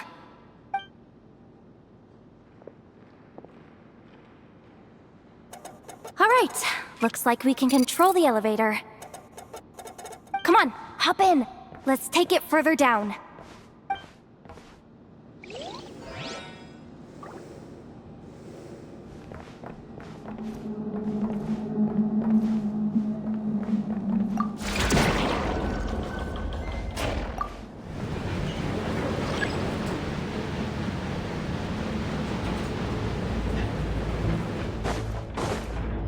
We should be able to use the terminal to move the drawbridge.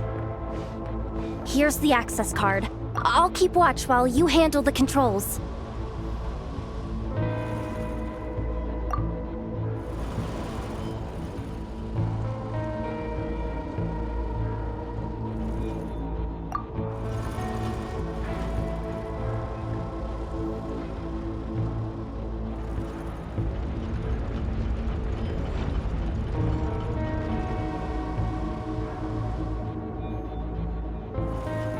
All done. Let's keep moving.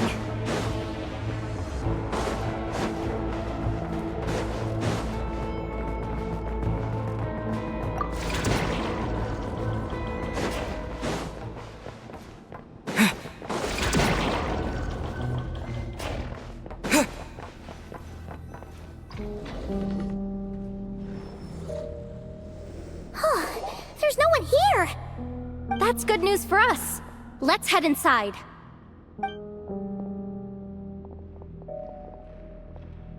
Looks like a rest area for the Fatui's Oprishniki. Huh? The terminal's still on?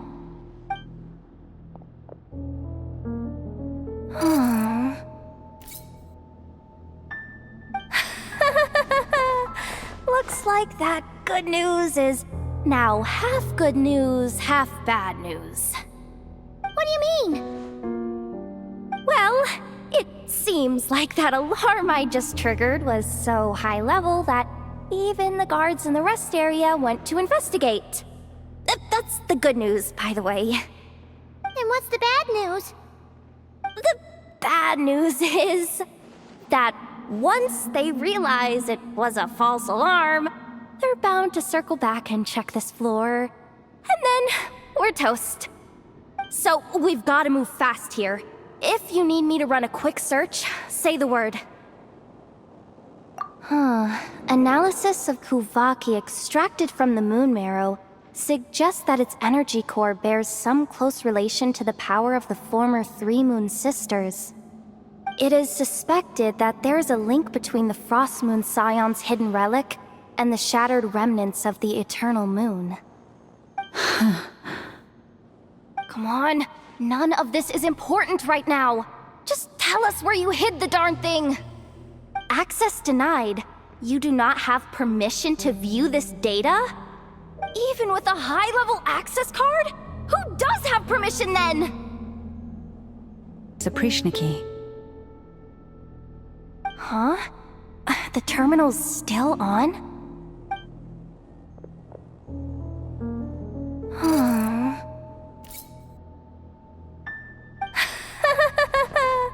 Looks like that good news is now half good news, half bad news. What do you mean? Well, it seems like that alarm I just triggered was so high level that even the guards in the rest area went to investigate. That's the good news, by the way. And what's the bad news? The bad news is that once they realize it was a false alarm, they're bound to circle back and check this floor. And then we're toast. So we've got to move fast here. If you need me to run a quick search, say the word. 264 pages! What is this? A novel? Can we just skip to the end? I'm flipping through it as we speak.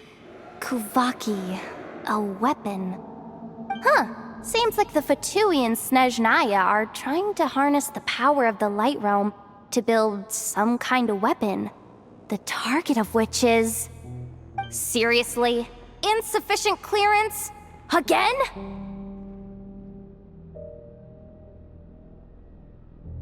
Looks like that's about all our current clearance gives us access to. Based on what we know so far, it seems like the rest must be hidden inside that massive hollow beneath us. I could sense something beneath the water down there. Something unsettling. If they've gotten their hands on the moon marrow, odds are it's hidden down there too. And here I thought we were almost done. But nope, we're going deeper and deeper into the danger zone. Chin up, Yehoda. Once this job's done, you're buying yourself the biggest nod-crying hot dog in town. Deal's a deal.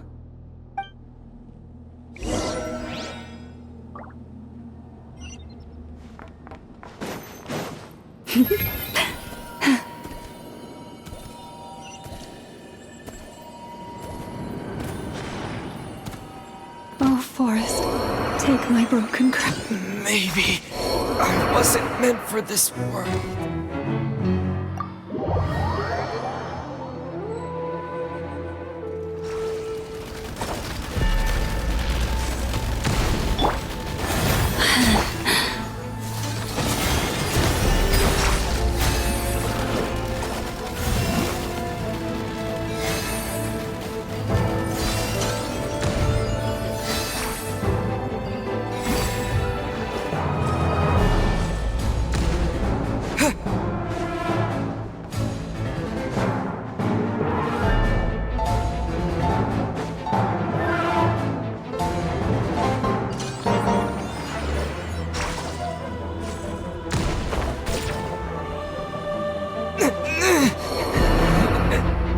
The ebb and flow is over.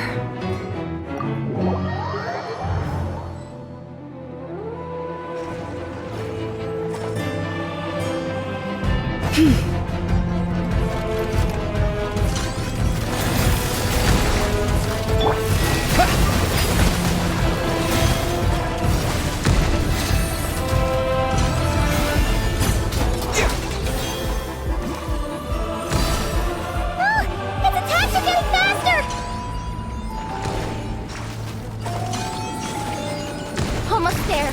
We're almost there. Poor lost lamb.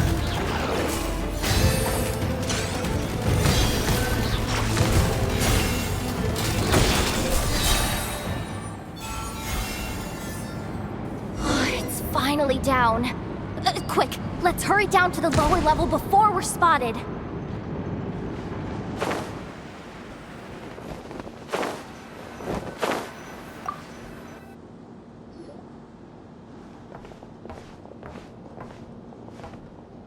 That switch looks suspiciously obvious. No way I'm pulling that. But you guys, go ahead. Hey, you spotted it first. Shouldn't you be the one to pull it? Not a chance. I'm just the guide, remember? At most, I'll help you look for an escape route. They don't seriously think pulling this thing's gonna lead to treasure, do they? Oh, I'd be amazed if it doesn't set off an alarm. Besides, I didn't even bring my smoke bombs.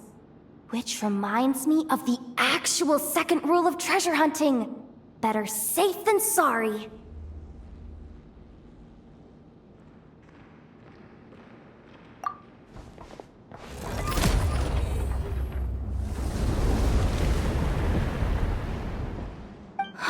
The ground, it's shaking!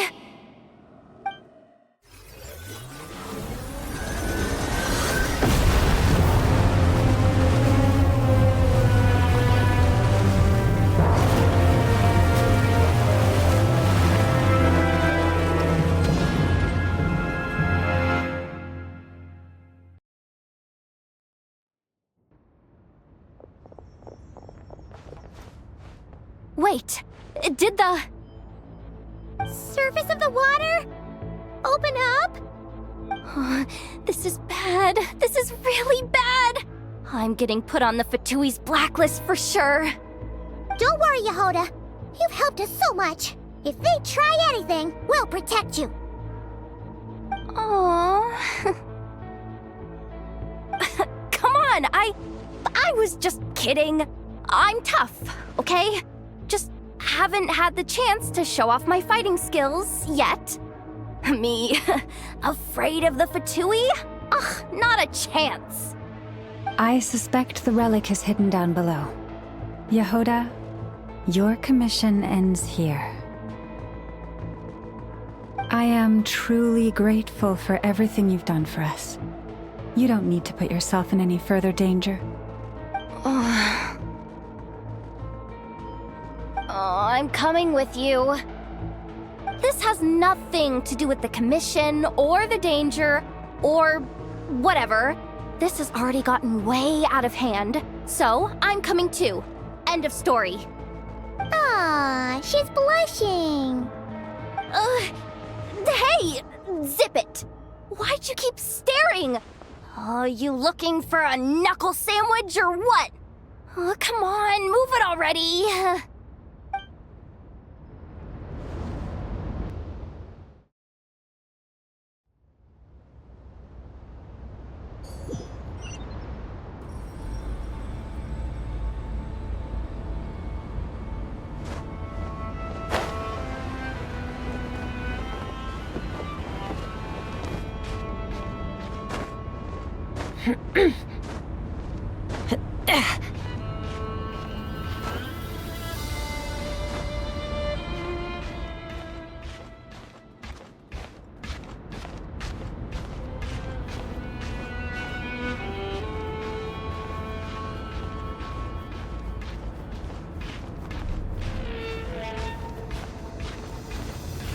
Looks like we're in for a tough fight.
really deep down here.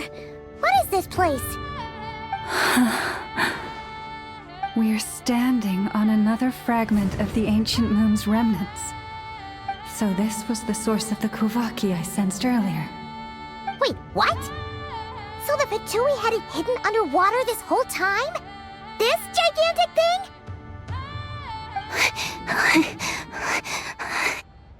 Yehoda, you've been kinda quiet since we got down here. What? Me? Have I? It's nothing. Really. We're doomed! How are we even supposed to get back up from here? Oh, my grappling hook's not nearly long enough. And if someone spots us here after all that commotion, we'll be sitting ducks! Oh no! That door's opening! Please don't say it's the Fatui! No, please, no! We finally made it here, and we're so close to getting the job done! I didn't risk my neck just to die before I've even had a chance to spend my reward!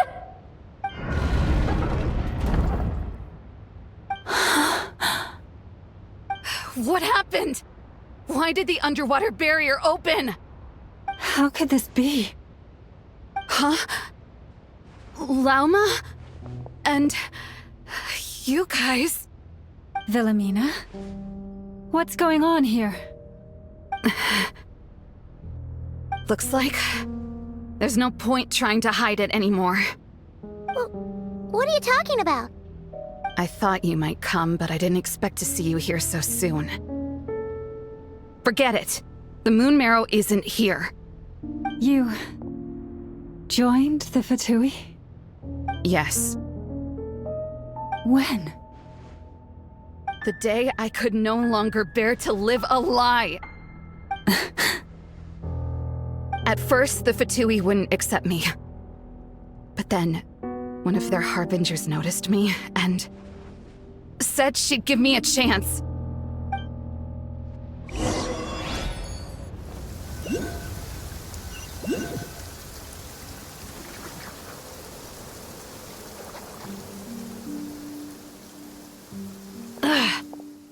Lost them again.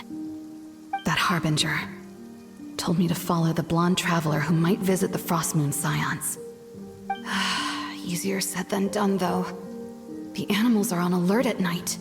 If they see me, Lauma will catch wind of what I'm doing sooner or later. Am I really doing the right thing? No. It's too late to turn back now. The empty prayers, the stubborn displays of faith like Cappy's today. This isn't the life I want. Huh? Is that? The Traveler's back. I won't let him slip away this time. Wait, who's that with him? They look so alike. They seem to be heading towards the statue of Kutar.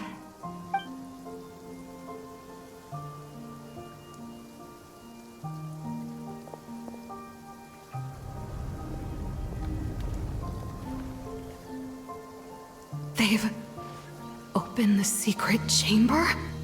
But wasn't it meant to be sealed? Wait a second. The Moon Marrow! Surely they're not after the Moon Marrow. I'd better go report this straight to... Hold on.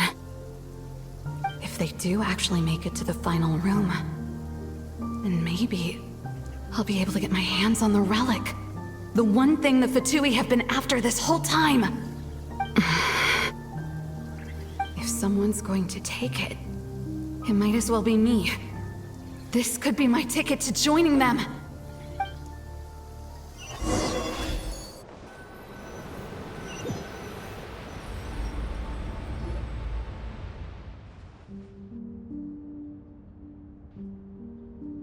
Yes.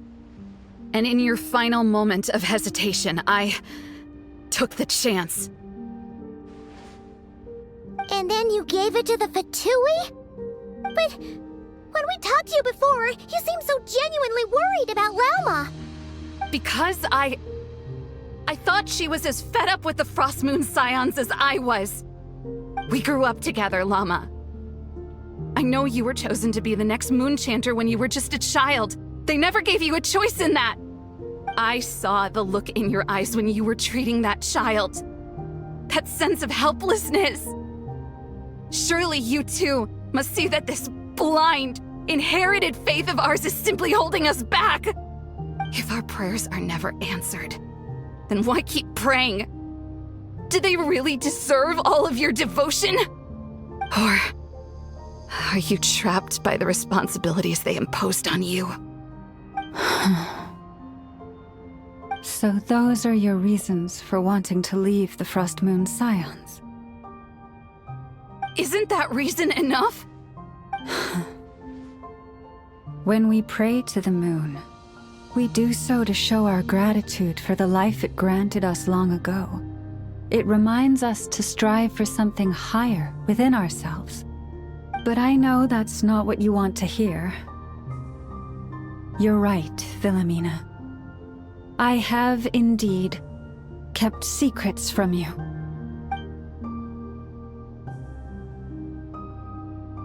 I knew it. You don't want to be the Moon Chanter, do you? No, that's not it. I'm talking about the fact that the moon in the sky isn't real. What? You're saying... Huh? I've completely lost the thread now. Oh, do we really have to do this here? What if a Harbinger shows up? Oh, I'm not cut out for fighting big bosses! The pain you sensed in me was the pain of hiding this truth. If what you're saying is true, then you already knew that the Frost Moon Scions wouldn't believe any of this. Why didn't you just leave like I did? You don't understand, do you? That's the difference between us, Philomena. I care about the Frost Moon Scions. They're family to me. It hurts because I care. And that's why I chose to hide the truth. But now I understand that was a mistake. My family deserves to know the truth. I shouldn't have tried to hold it all together with empty prayers. Are you trying to say that I only ever cared about myself?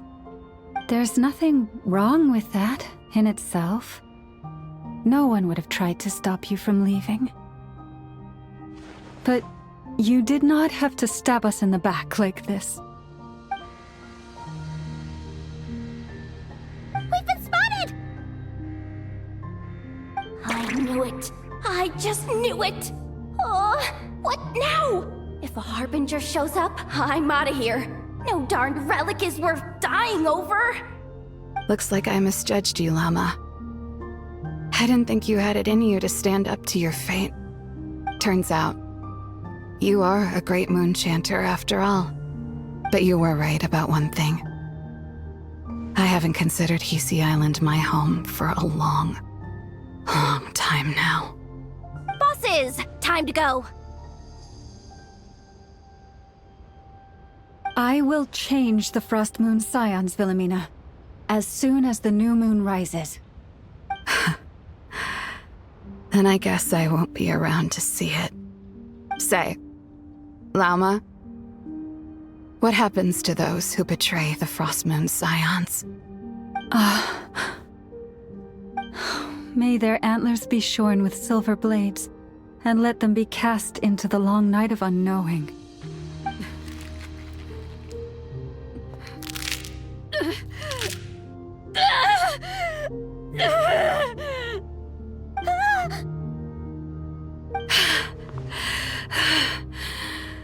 I have honored the ways of the Frost Moon Scions one last time. Think of it as a gesture of respect, Llama. There they are!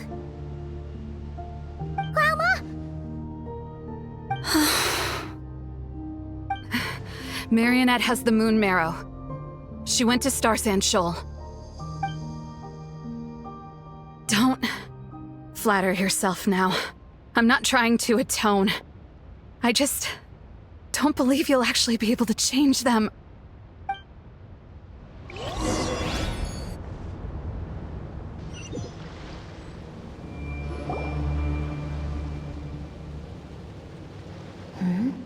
An alarm coming from the Experimental Design Bureau. Interesting. Hey, wrap things up and get yourselves ready. Looks like we might be having some guests. Yes, milady.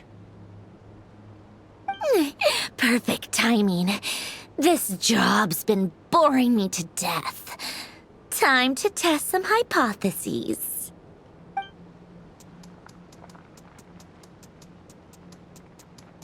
Bosses!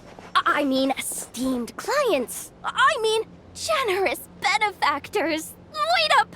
Come on! Sure you don't want to consider heading home first and coming back another day?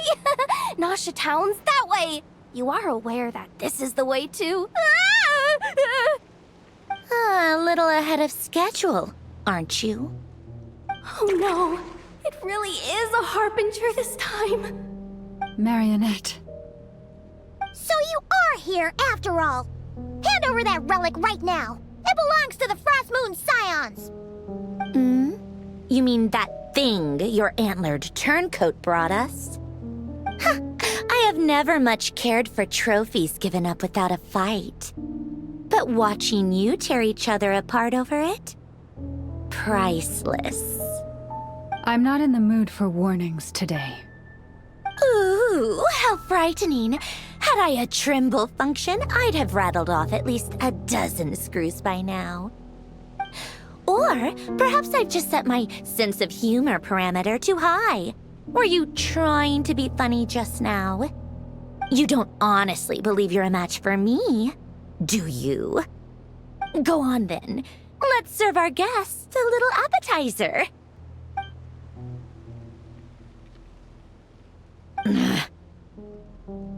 Hey, didn't you hear me?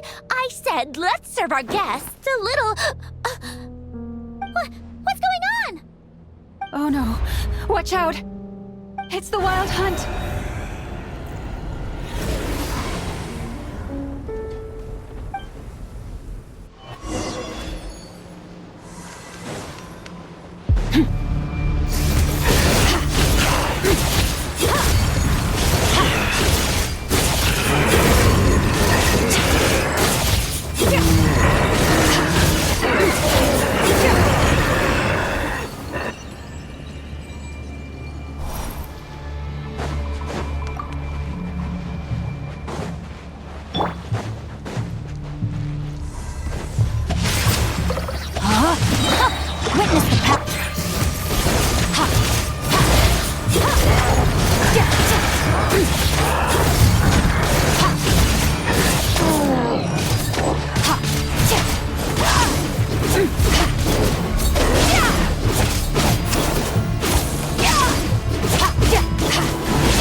you a verse.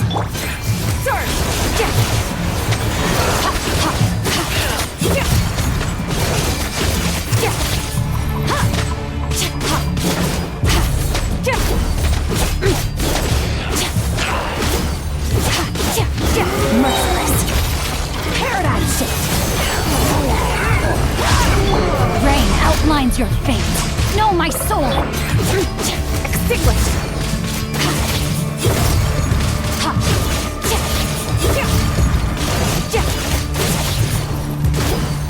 Witness the power of God.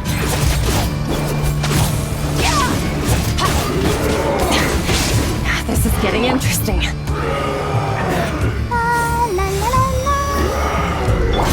Merciless. Never stop.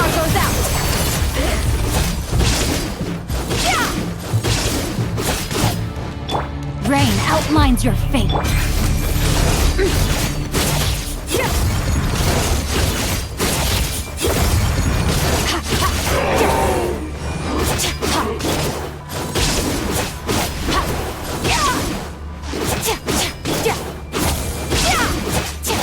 Merciless. Into the void. Use that device to seal them away! Ring cutter.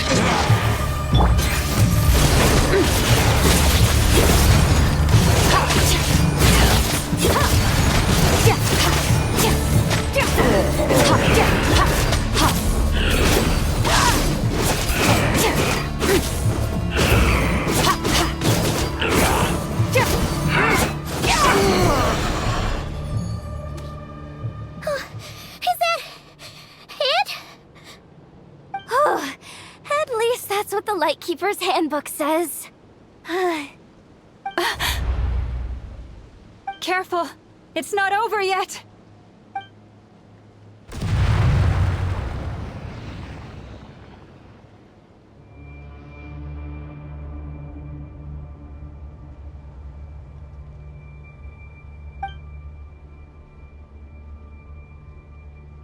Paimon!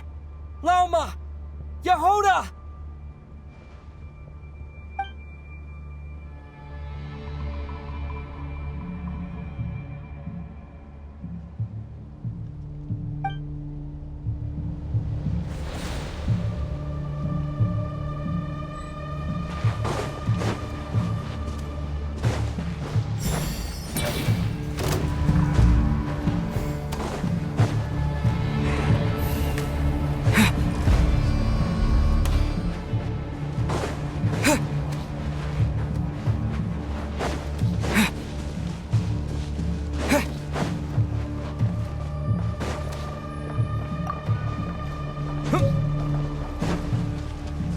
Ether! Wait, what was that?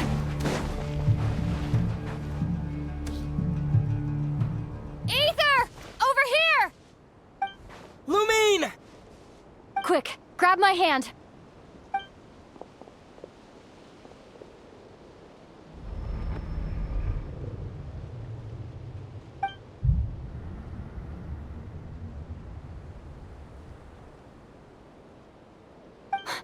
Ether? What's wrong? Why are you here at all, Lumine? What do you mean? If I may be so bold, what does family mean to you? Why were you after the Moon Marrow that night, Lumine? Among those who entered the final chamber, there was either someone with impure intent, or else an abyssal presence. We can talk about that later. Tell me why, Lumine. You know, this is only the second time we fought together since the day we both woke up in Teyvat. No. Ether? But when I found you, you were still in hibernation. Even the key to the chamber was still secure on your person. We didn't wake up together. What are you talking about? We don't have time for this, Ether! Look at me, Ether. Don't you want to explore this world with me?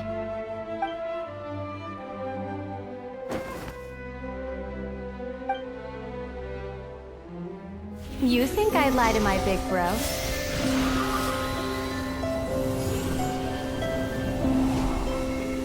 What a letdown.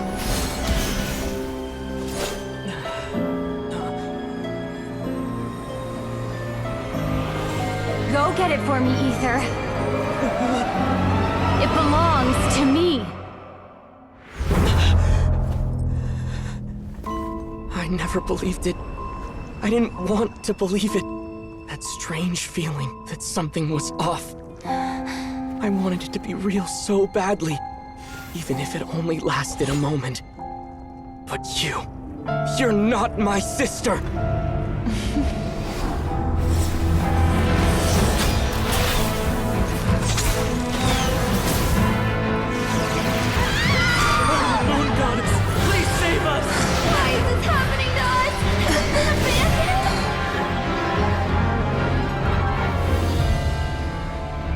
The cold night should be our blessing, yet only confusion and sorrow remain. The truth may yet lie beyond the sky, but must we become lost because of it? Standing before you, as a scion of Hyperborea and the Frost Moon's emissary, I say this.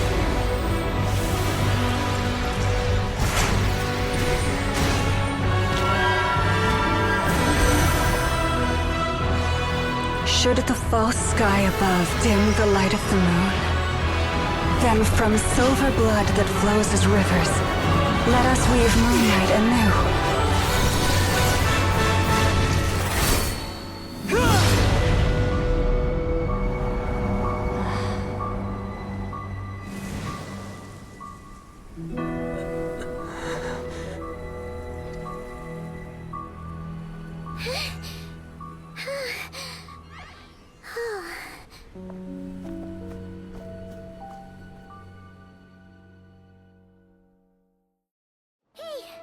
Is everyone okay? Think I saw my life flash before my eyes there. Oh, good thing Laumado was there to save the day. Are you all right, Traveler?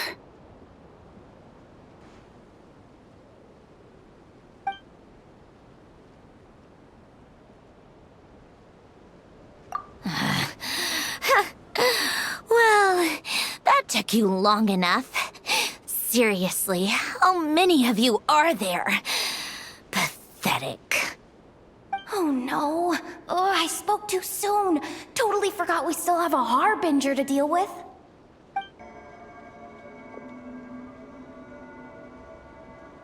Hey, is that the moon marrow?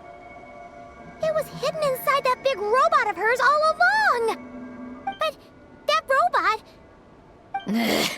That's Polonia to you, not just some robot. Take it and get lost. Huh? You're just giving it to us? Well, I wasn't the one who put out the order to find this thing in the first place. So if someone wants it, they can help themselves.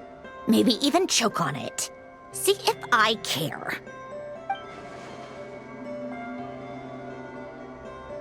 So, are you waiting for me to change my mind or what?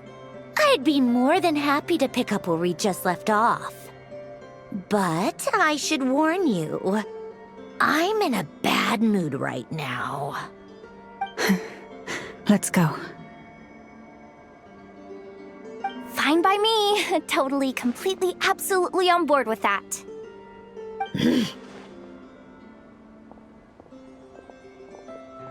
It's finally over. If that doesn't make the most thrilling commission of the year, I don't know what will. Looks like the Fatui are all gone now. Lauma?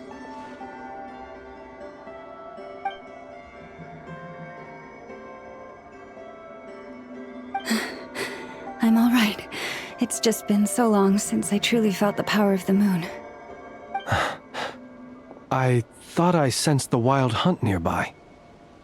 Don't tell me you've already taken care of it. Hey, it's Flint's! Hey, he's that Ratnik.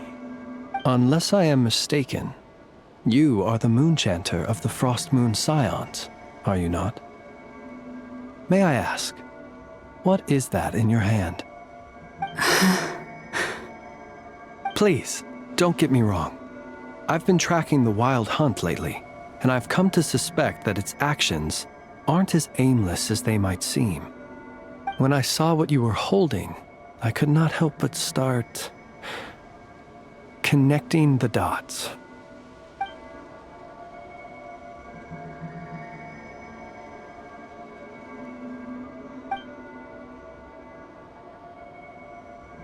You better be extra careful, Flint. It seems like the Wild Hunt is capable of impersonating people now. Oh, is that so? Funny that. I just showed up completely out of the blue, yet you seem to have no problems trusting me.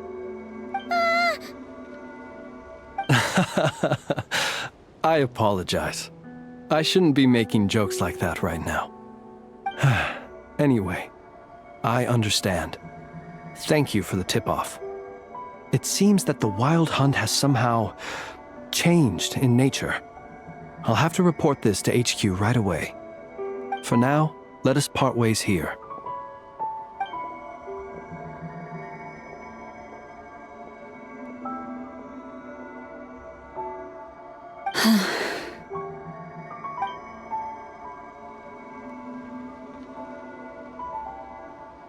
That little joke of his just now sure scared the bejeebies out of Paimon.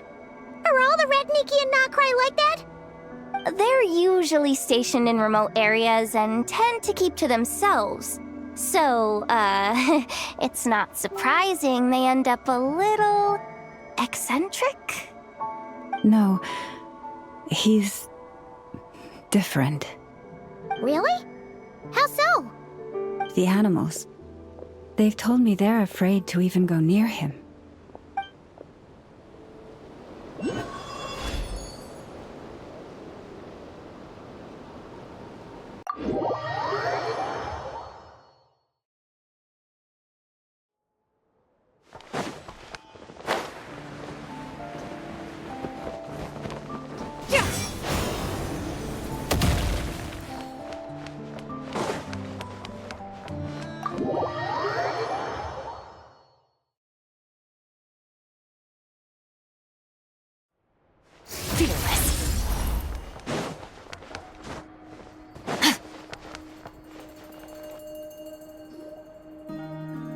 Oh, you're back. I just made you all a pot of tea. Better drink it while it's hot. Boss Neff, you wouldn't believe how scary our day has been! Seriously, I am never, ever taking random jobs like that ever again! You hear me? Oh, come on now. You even faced the wild hunt and lived to tell the tale. What's left to be afraid of? Wait a sec, how did you? Oh, right. Like you told us before, your business is dealing in information. Huh? Boss Neff, the teacups. Why is there one missing? Did you think I wasn't coming back? My. How could you think that of me? You know the rules.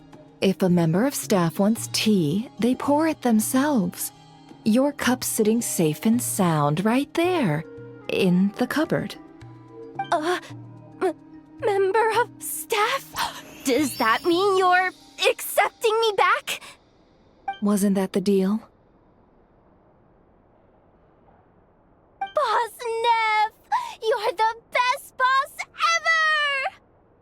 ever! You never change, do you? Everything turned out fine, no? You found exactly what you were looking for. Yet there you are, sulking away as usual. Nefer, that medicine we discussed before, the one for congenital Kuvaki sensitivity, I need you to get it for me. And how do you expect me to find something like that for you in the middle of the night? You'll have to wait till morning, at the very least. I need it right now. All right. I'll see what I can do. But you know urgent means extra charge, right? Thank you. You know what? You do seem a little different. In a good way? Or a bad way? Who can say? I'll take it either way, so long as you don't start making a habit of asking me for ridiculous favors.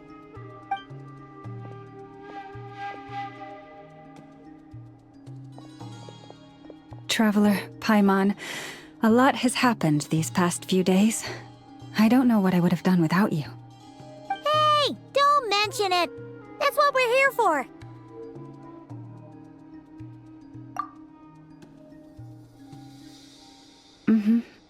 You're right. And tonight, I'm planning on telling them everything. Tonight? Isn't it a bit late already? The moon shines brightly this night. What better time for the Frost Moon Scions to usher in a new dawn for truth? Thank you for your kind words. But before I do, there's one more thing we need to deal with. Oh yeah! Now that we have the moon marrow... You'll have to forgive me. I used too much of my strength in the battle earlier. I fear I won't be able to help you uncover the truth of the past. Not right away, at least. That's fine. We're gonna be in Nocry for a while anyway, so there's no rush, right?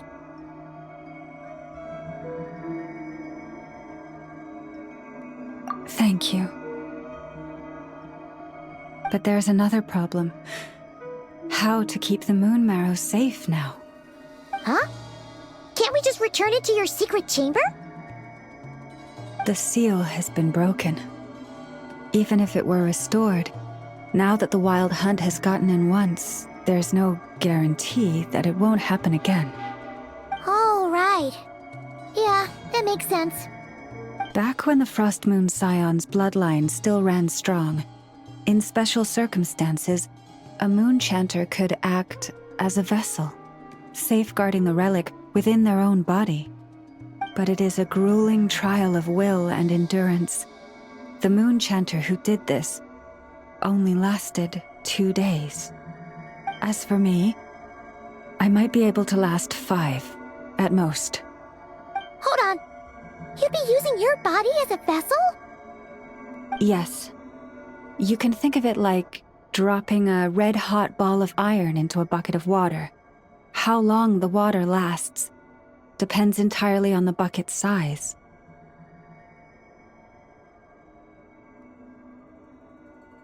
Pardon? Hey, that's not a bad idea. You've always held up pretty well against the abyss. Surely the moon mirror can't be any more dangerous than that. It's not at all that I don't trust you, but it's too risky. But we're out of options, aren't we? Might as well give it a shot.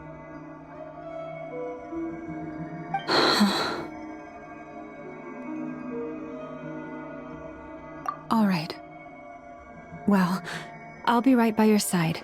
If anything feels off, please tell me immediately.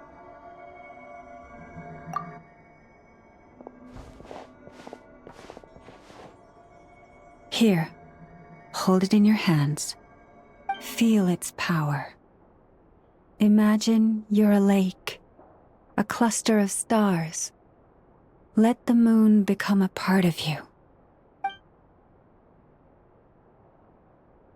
Whoa! It went into your body! How is that? Are you feeling any discomfort?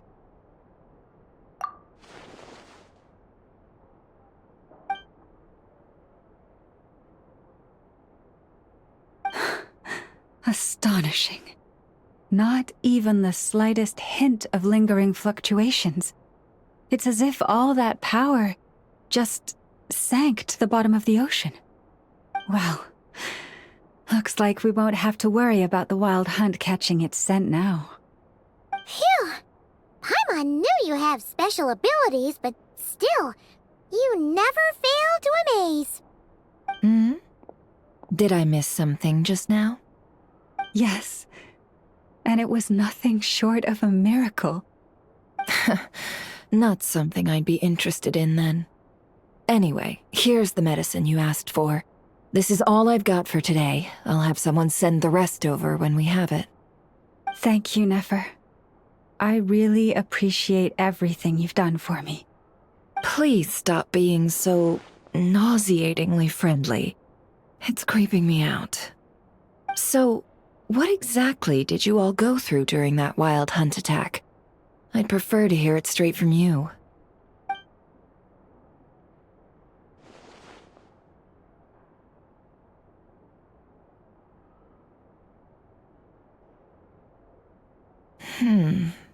A phantom that can mimic the appearance of others.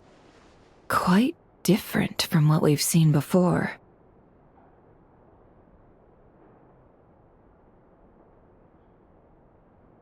Yeah, and both times it appeared, its goal was pretty clear. It seems like it was after the moon marrow. And on both occasions, it was accompanied by the wild hunt, too. It appears there must be some close connection between the two. I must say, I don't often see you look this serious, Never. Too late in the day for thinking, that's all. We'll pick this up again later. You all feel free to keep chatting, though. Just don't forget to lock up when you leave. On that note, Traveler, please keep the moon marrow stored within your body for the time being. We'll take it back off your hands as soon as the wild hunt's been taken care of. Once and for all.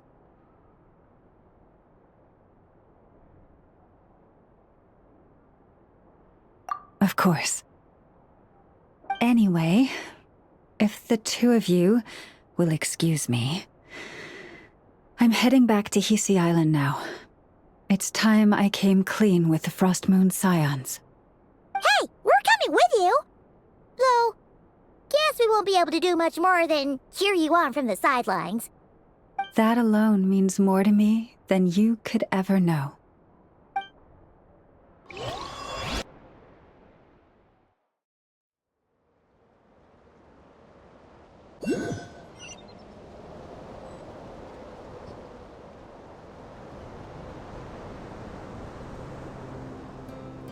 What's going on? I'm not sure. It seems like the Moon Chanter has something important to tell us.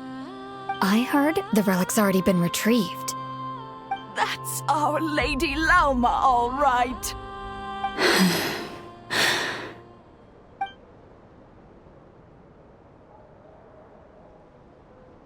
Noble scions of the Frost Moon, my kin beneath the moonlight, I hereby declare the truth to you. Long have our ancestors looked up to the Frost Moon, guided by her serene light. Yet now, she lies hidden beyond the limits of the sky. And so, Lauma began to reveal to the Frost Moon Scions a truth long hidden within her heart. A story of a false moon and the death of gods. Kutar was indeed born of the moon.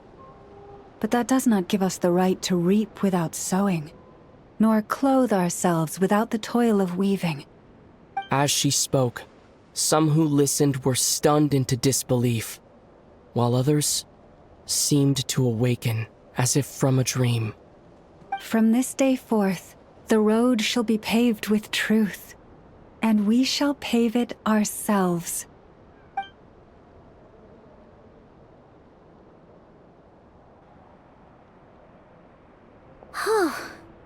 After everything Lauma said last night, Paimon wonders how everyone's adjusting. Still, judging by their reactions at the time, it didn't seem as intense as Paimon might have imagined. Says a lot about how much trust she commands, huh? Hey look! It's Lauma! Welcome, both of you. The animals were most lively this morning. They told me of your coming.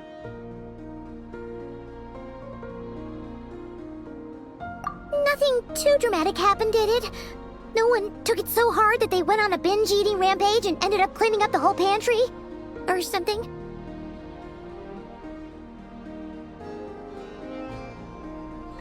Hey! Paimon's just trying to lighten the mood. Thank you for your concern. Change doesn't happen overnight, and new ideas need time to take root. But nothing as extreme as that has happened, no. Although... Although what? Well, just as I thought might happen, some have chosen to leave the Frost Moon Scions for good. For them, losing their faith was like losing their home.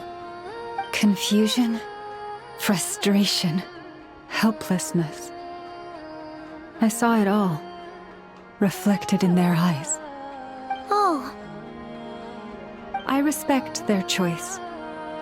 May they carry the Frost Moon Scion's blessings far and wide, should they be willing to do so. If we meet again someday, perhaps we will be able to sit together and share stories once more. Others sought me out afterward, though, and thanked me profusely for sharing the truth with our people. They said they used to see me as distant, even somewhat unapproachable, whereas now I seemed much closer to them. Like a friend, or even a family member. Sounds like a win overall! Paimon thinks you did the right thing, Lauma. Thank you. Though, I wanted to ask, do I really come across as distant? Well, maybe just a little. To people who don't know you, you are kind of tall, especially if you consider the antlers. I see. That's a bit of a hard one. My antlers tend to grow under the moonlight, so I can't quite help it.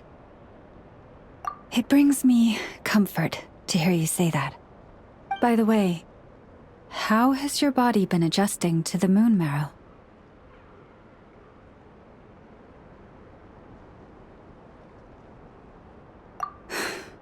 I'm glad to hear it.